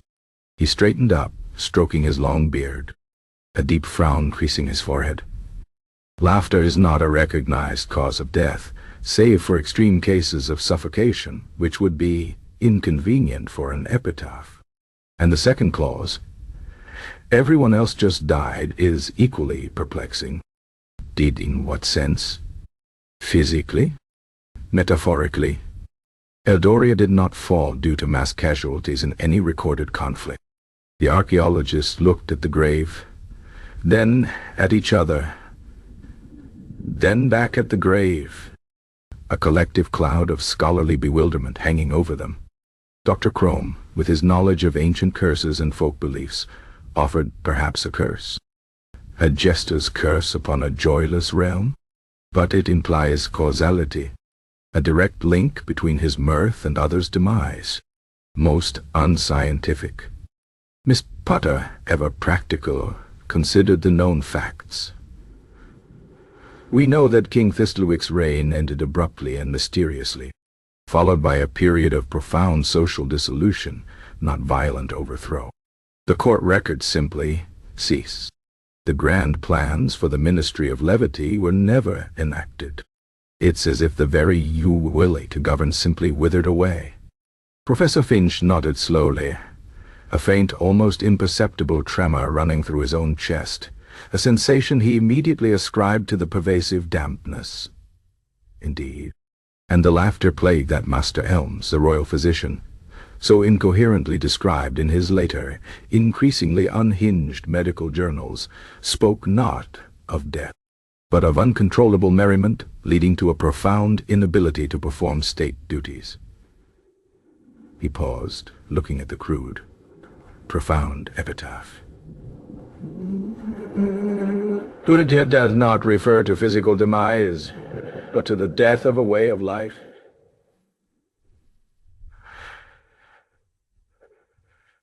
The collapse of a solemn pretense, the ultimate ironic triumph of an underlying absurdity.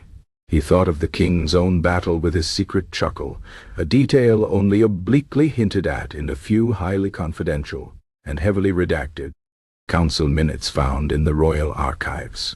He thought of the court's forced laughter, its grand pageant of bureaucratic efficiency, its badger plays, and its grimly whimsical portraits. All attempts at control, all attempts to legislate emotions, had, according to Pipkin's infamous manuscript, a copy of which, miraculously, had survived in a particularly damp library oubliette, salvaged by a diligent, sneezing archivist, and now a prized possession of the Royal Society, only served to highlight the profound, unbearable absurdity of Eldorian life. The manuscript, now known simply as the Jester's Chronicle, was Professor Finch's most valued find.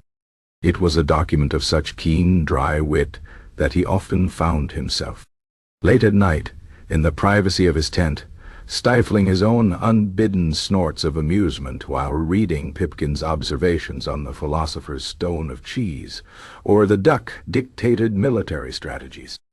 He understood, with a creeping dread and a strange quiet satisfaction, that Pipkin's humor was not about jokes, but about seeing the truth in the elaborate lies, the ridiculous in the sublime. And that truth, once unleashed, had been a far more potent weapon than in any army. He died laughing, Professor Finch mused, looking at the inscription once more, a faint, almost imperceptible smile playing on his lips, a stretching of muscles long accustomed only to academic solemnity. He remembered Pipkin's descriptions of the king's dry cough, the courtiers' forced titter, the entire court's synchronized performance of hollow mirth, and then Pipkin's own descent into convulsive, uncontrollable laughter, an agony of truth that had propelled him into a coma. He recalled the king's furious dismissal of the comatose jester, a man fired for his very physiology, betraying a profound, uncontrollable mirth. He remembered the revolution of Grins, the kingdom's collapse, not under the weight of weapons, but under the unbearable lightness of shared, unspoken jokes. Perhaps, Professor Finch murmured, more to himself than to his bewildered colleagues, he was merely too honest, too perceptive, He saw the joke, the grand, cosmic joke that was Eldoria itself, and he laughed so deeply, so purely, at its magnificent absurdity, that his body simply could not contain it. He looked at the grave, then out at the gray, silent ruins of Eldoria Castle. And everyone else? They did not physically perish, perhaps, but the king's authority, their solemn purpose, their carefully constructed pretense of a joyless, dignified existence. That is what truly died. They died to the lie, perhaps. Or perhaps they simply withered from the realization of their own ridiculousness, unable to sustain the serious charade once the laughter had truly taken root. Dr. Crome scoffed, a dry, dismissive sound. A fanciful notion, Professor. Most unscholarly. We deal in tangible facts, not poetic metaphors of societal collapse. But Professor Finch ignored him. He stood by the grave, a faint, unbidden chuckle rising in his own chest, a sensation he now recognized as the ghost of Pipkin's legacy. He, the meticulous cataloger of the mundane, had found himself confronted with the ultimate profound truth, that sometimes the greatest historical forces are not battles or treaties, but a single, unbidden laugh. And that laughter, once heard, could indeed bring a solemn kingdom to its knees, leaving behind only the ruins of its own absurdity, and the quiet, enduring epitaph of the man who had laughed himself free. The sky remained gray, the drizzle continued, and the only sound was the faint, rhythmic drip of water from the ancient stones. A sound that to Professor Finch's newly attuned ear seemed to carry a faint, knowing chuckle.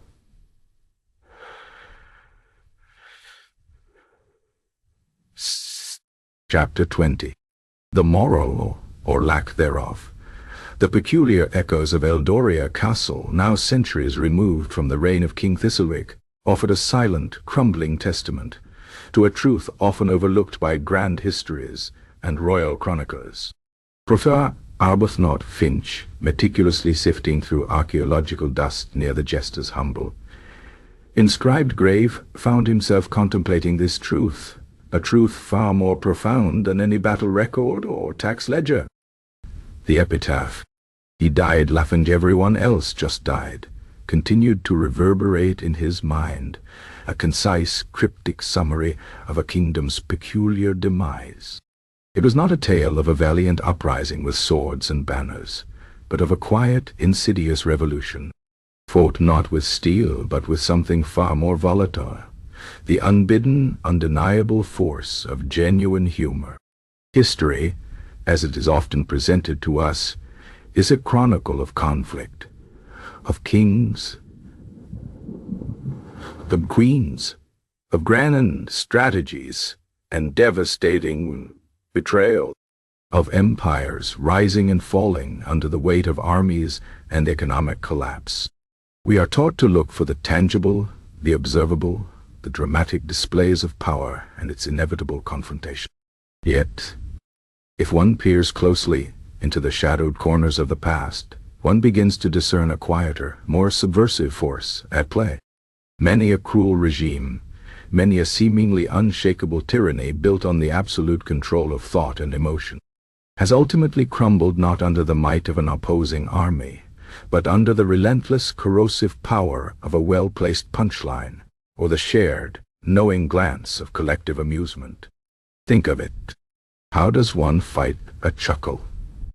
How does a king, no matter how absolute his power, combat a grin that stems not from insolence, but from a profound internal recognition of absurdity? King Thistlewick, in his misguided attempts to legislate joy and mandate sorrow, believed he could control the very internal landscape of his subjects. He understood that genuine emotion was chaotic, unpredictable, and therefore dangerous.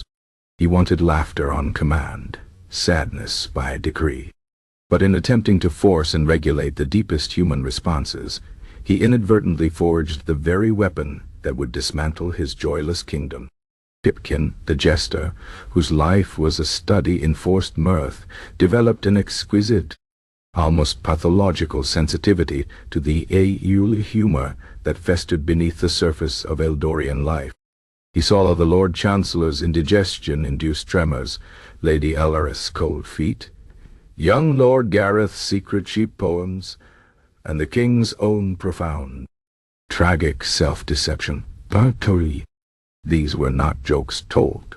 They were jokes observed, deep and true and utterly unacknowledged by the very people living them. A regime built on pretense, on a meticulous, unyielding facade of solemnity and control, is inherently fragile. It requires every individual to participate in the charade, to maintain the illusion with utmost gravity. But what happens when that gravity is punctured? Not by a physical blow, but by a sudden, shared glimpse of the ridiculousness of the entire performance? The elaborate pronouncements, the meticulous bureaucracy, the imposing regalia of it designed to instill awe and fear can, through the lens of genuine insight, be instantly transformed into a stage for the profoundly silly. A grand military parade, meant to display might, becomes exquisitely funny when one realizes the general is secretly consulting a particularly flatulent goat for strategic guidance. A solemn council meeting, meant to resolve matters of state, becomes a silent comedy when the weight of discussion is placed upon the cataloging of obsolete candlewick. This is the insidious power of satire, of dark humor, of the quiet, knowing observation. It doesn't confront power head-on, it undermines it from within. It reveals the emperor not merely without clothes, but meticulously discussing the precise thread count of his invisible garments, utterly convinced of their grandeur. When King Thistlewick demanded mandated size and taxed cheerfulness, he made himself and his court into the ultimate Punch and Judy show, a spectacle of self-important folly that only Pipkin at first truly appreciated. And when Pipkin's manuscript, a quiet testament to his ironic genius, circulated through the castle's underbelly, it offered everyone else the same lens. It allowed them to see the joke, not just hear its hollow echo. The laughter plague that Master M so vaguely documented was not a physical contagion, but a contagion of perspective. It was the moment when the collective illusion shattered, when the subjects of Eldoria began to perceive the true, bleak comedy of their own existence, and the profound self-imposed absurdity of their rulers. How do you punish a populace for silently shaking with mirth? How do you wage war against a shared, unbidden grin? The king could not. His authority, his solemnity, his very legitimacy, simply withered under the relentless, unyielding assault of genuine amusement. The revolution of Grins was not a violent overthrow, but a quiet, internal collapse. The system, once rigid and imposing, became laughable, and once something is truly laughable, it loses its power to intimidate, to oppress, to control. So when the Epitaph declared, "He died laughing, everyone else just died," it was not speaking of physical mortality, but of a profound societal transformation. Pipkin, the jester, did indeed die laughing, or rather, he laughed himself into a state of profound internal mirth that consumed his consciousness, freeing him from the performative agony of Eldorian reality. His was a death of the spirit in service of truth, a liberation into a world of pure, unburdened absurdity. And everyone else? They, in a sense, died too. They died to the lie they had been forced to live.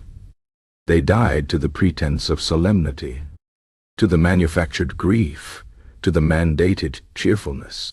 Their old, joyless way of life, their acceptance of King Thistlewick's absurd decrees, simply perished under the weight of its own undeniable ridiculousness. They were liberated not by force, but by a shared awakening to the cosmic joke that was their kingdom. There is perhaps no singular moral to this particular tale, no neat proverb to tuck beneath your pillow, but there is a quiet, lingering observation. The human spirit, in its often overlooked resilience, possesses an uncanny ability to find the profound, the absurd, and the darkly humorous in the bleakest of circumstances. Systems that attempt to extinguish this innate capacity to regulate the very stirrings of the soul are often the most vulnerable. For while swords can conquer armies, and decrees can enforce laws, they are utterly powerless against the quiet, undeniable truth of absurdity, a truth that, once seen, can spread like wildfire, transforming silence into knowing chuckles, and solemnity into a shared, unbidden laugh. And sometimes, the very act of trying to suppress that truth only serves to make it, and its eventual triumph, infinitely funnier. Elria, in its pursuit of control, became the punchline, a sprawling, damp, and ultimately hilarious monument to the profound and unsettling power of a joke that everyone finally understood.